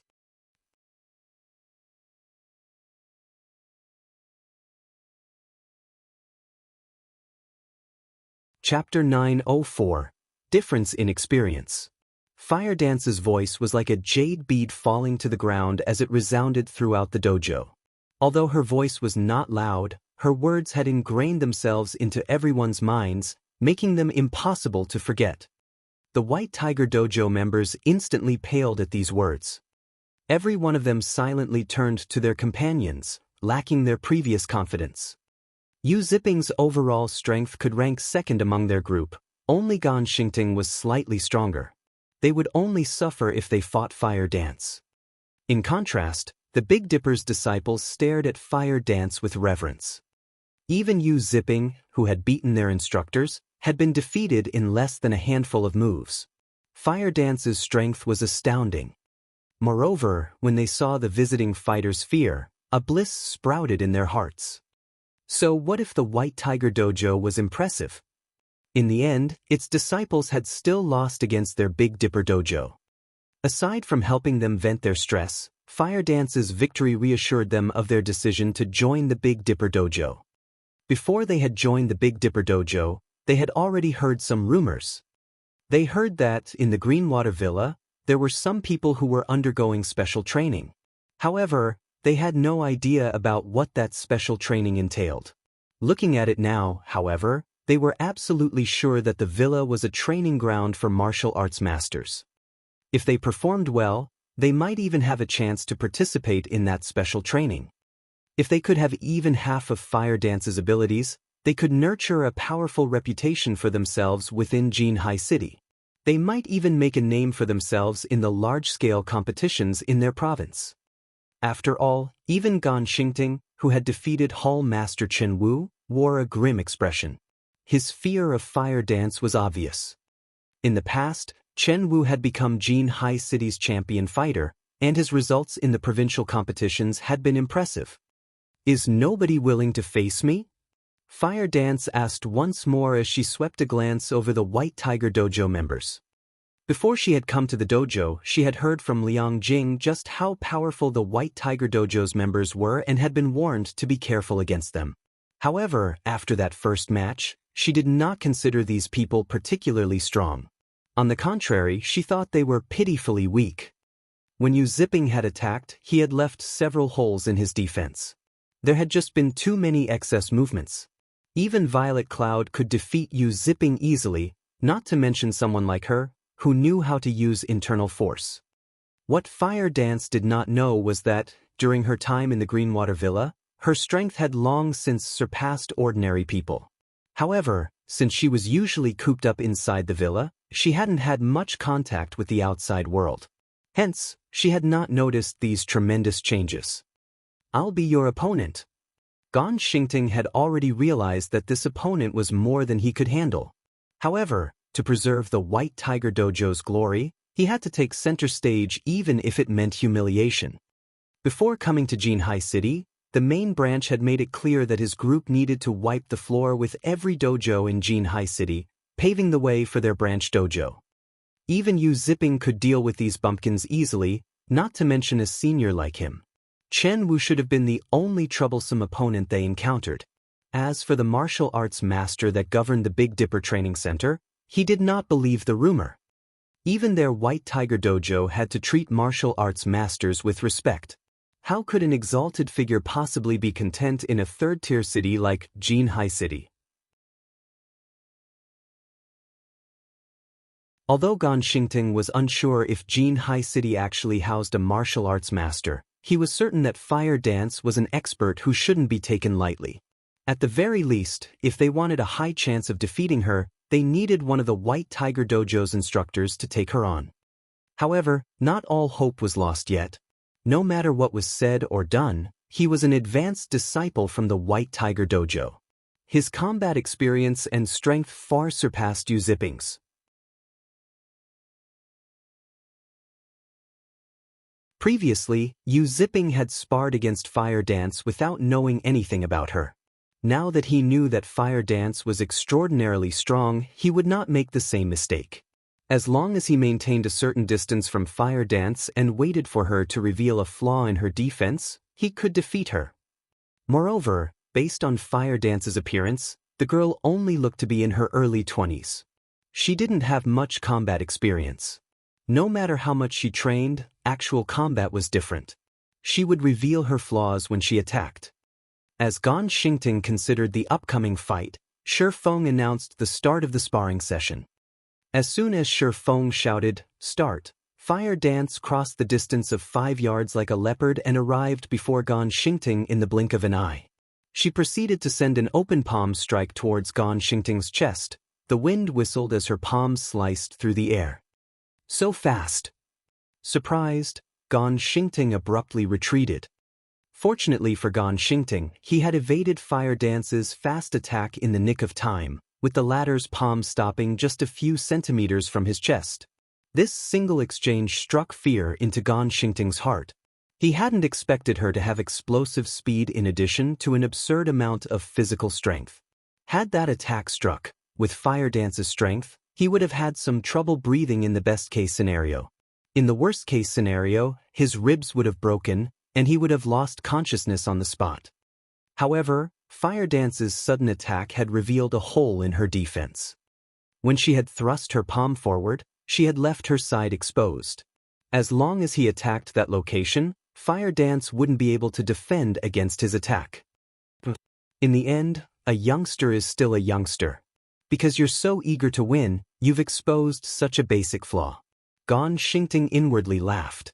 He then sent a roundhouse kick at Fire Dance. Both this kick speed and power were far more refined than Yu Zipping's.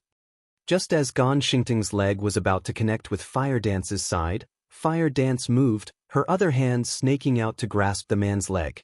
Suddenly, she jumped and twisted in the air, and with Gan Xingting's leg as a pivot point, she planted her feet straight onto his face. Immediately, Gan Xingting's face flattened, blood spurting from his nostrils and his eyes rolling as his head was thrown back. Gan Xingting felt the world spin. He couldn't even feel pain. After taking a few steps back, his body abruptly fell to the mat as he fainted. "Senior brother Gan." The White Tiger Dojo's members cried out. None of them could believe what had just happened. They all felt as if they were dreaming. Just how fast had Gan Xingting's kick been? They had only seen an afterimage of his leg, yet Fire Dance had managed to grab it and use it as a pivot point, utilizing the flaw she had exposed to land a finishing blow. How much combat experience and how much reaction speed was required to carry out this feat? Even their instructors couldn't replicate Fire Dance's counterattack. Yu Zipping, who rested below the arena, was dazed when he saw this. He finally understood that his loss had not been a simple lack of strength. Fire Dance had only chosen the simplest, most efficient method to deal with him because the gap between them was simply too massive. However, there was one point that he could not make sense of. How did Fire Dance gain such a frightening amount of combat experience? To perform that kind of counterattack, one needed extremely precise control over their bodies. Any mistakes could easily put one in peril. Only those who frequently dealt with such situations could execute such an accurate strike at such a crucial moment. Yet, how old was Fire Dance? How could she possibly possess that much life and death experiences? Are you wondering why there is such a huge disparity between your combat experience? Feng asked as he walked up to Yu Zipping. As if he knew the boy's thoughts, he smiled and said, "If you wish to know, I can tell you."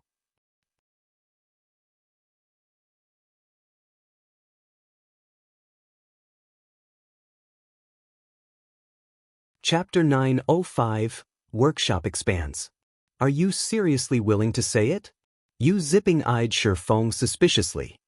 Accumulating combat experience was not something easy to do, especially combat experience involving life and death situations. Training under such circumstances was practically gambling with one's life. There were quite a number of martial artists who had destroyed their own futures as a result of such training.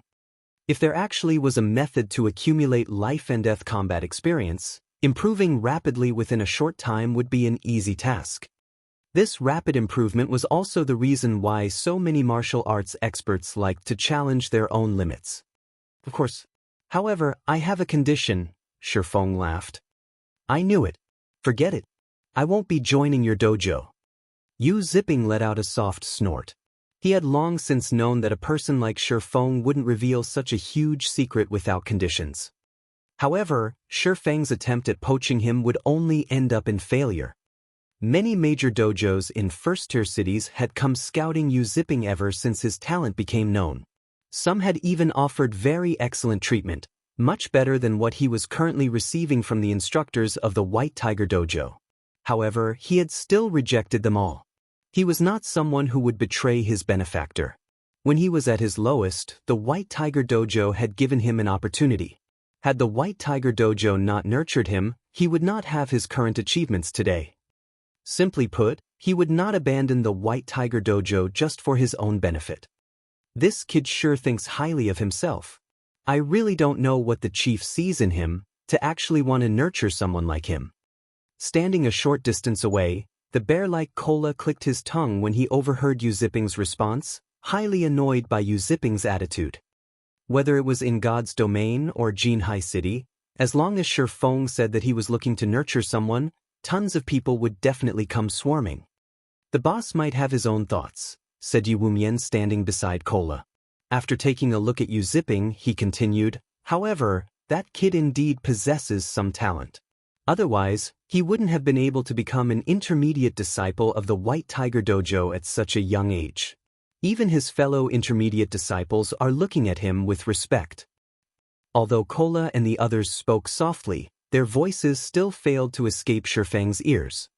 The human brain ruled everything in the body. After Feng's brain activity improved, his 5 senses had also become much more acute. The trials of the battle tower, in particular, had further honed his 5 senses. Not to mention a distance of over a dozen yards, even if Cola and the others stood over 20 yards away from him, so long as he focused slightly, he would still hear their whispers. Meanwhile, regarding his companion's sotto voce discussion, Feng could only laugh inwardly in understanding. After all, not everyone was a reincarnator like he was. They did not know the things that would happen in the future. Not to mention, Zipping was currently still a diamond in the rough. Who could possibly expect him to become an expert ranked within the top 50 of the God's Domain experts list in the future? Seeing Zipping rejecting his offer righteously, Feng laughed and said, "You misunderstood. I'm not trying to scout you into the Big Dipper Dojo. I'm only inviting you to join the Zero Wing Gaming Workshop. Doing so won't affect your daily life in any way." Join a gaming workshop? Surprised, Zipping asked, "For real?" In the current era, there were many gaming workshops in society. There were also plenty of professional gamers. Although not comparable to the fighting industry, the gaming industry was still an increasingly important business sector. Moreover, the majority of gaming workshops operated in the wee hours of the night, so joining one would not affect one's daily life. If he could really increase his life and death combat experience just by joining a gaming workshop, this would definitely be a worthwhile exchange. Feng nodded before turning to look at the members of Big Dipper and White Tiger and announcing, "This offer isn't just you but for everyone present."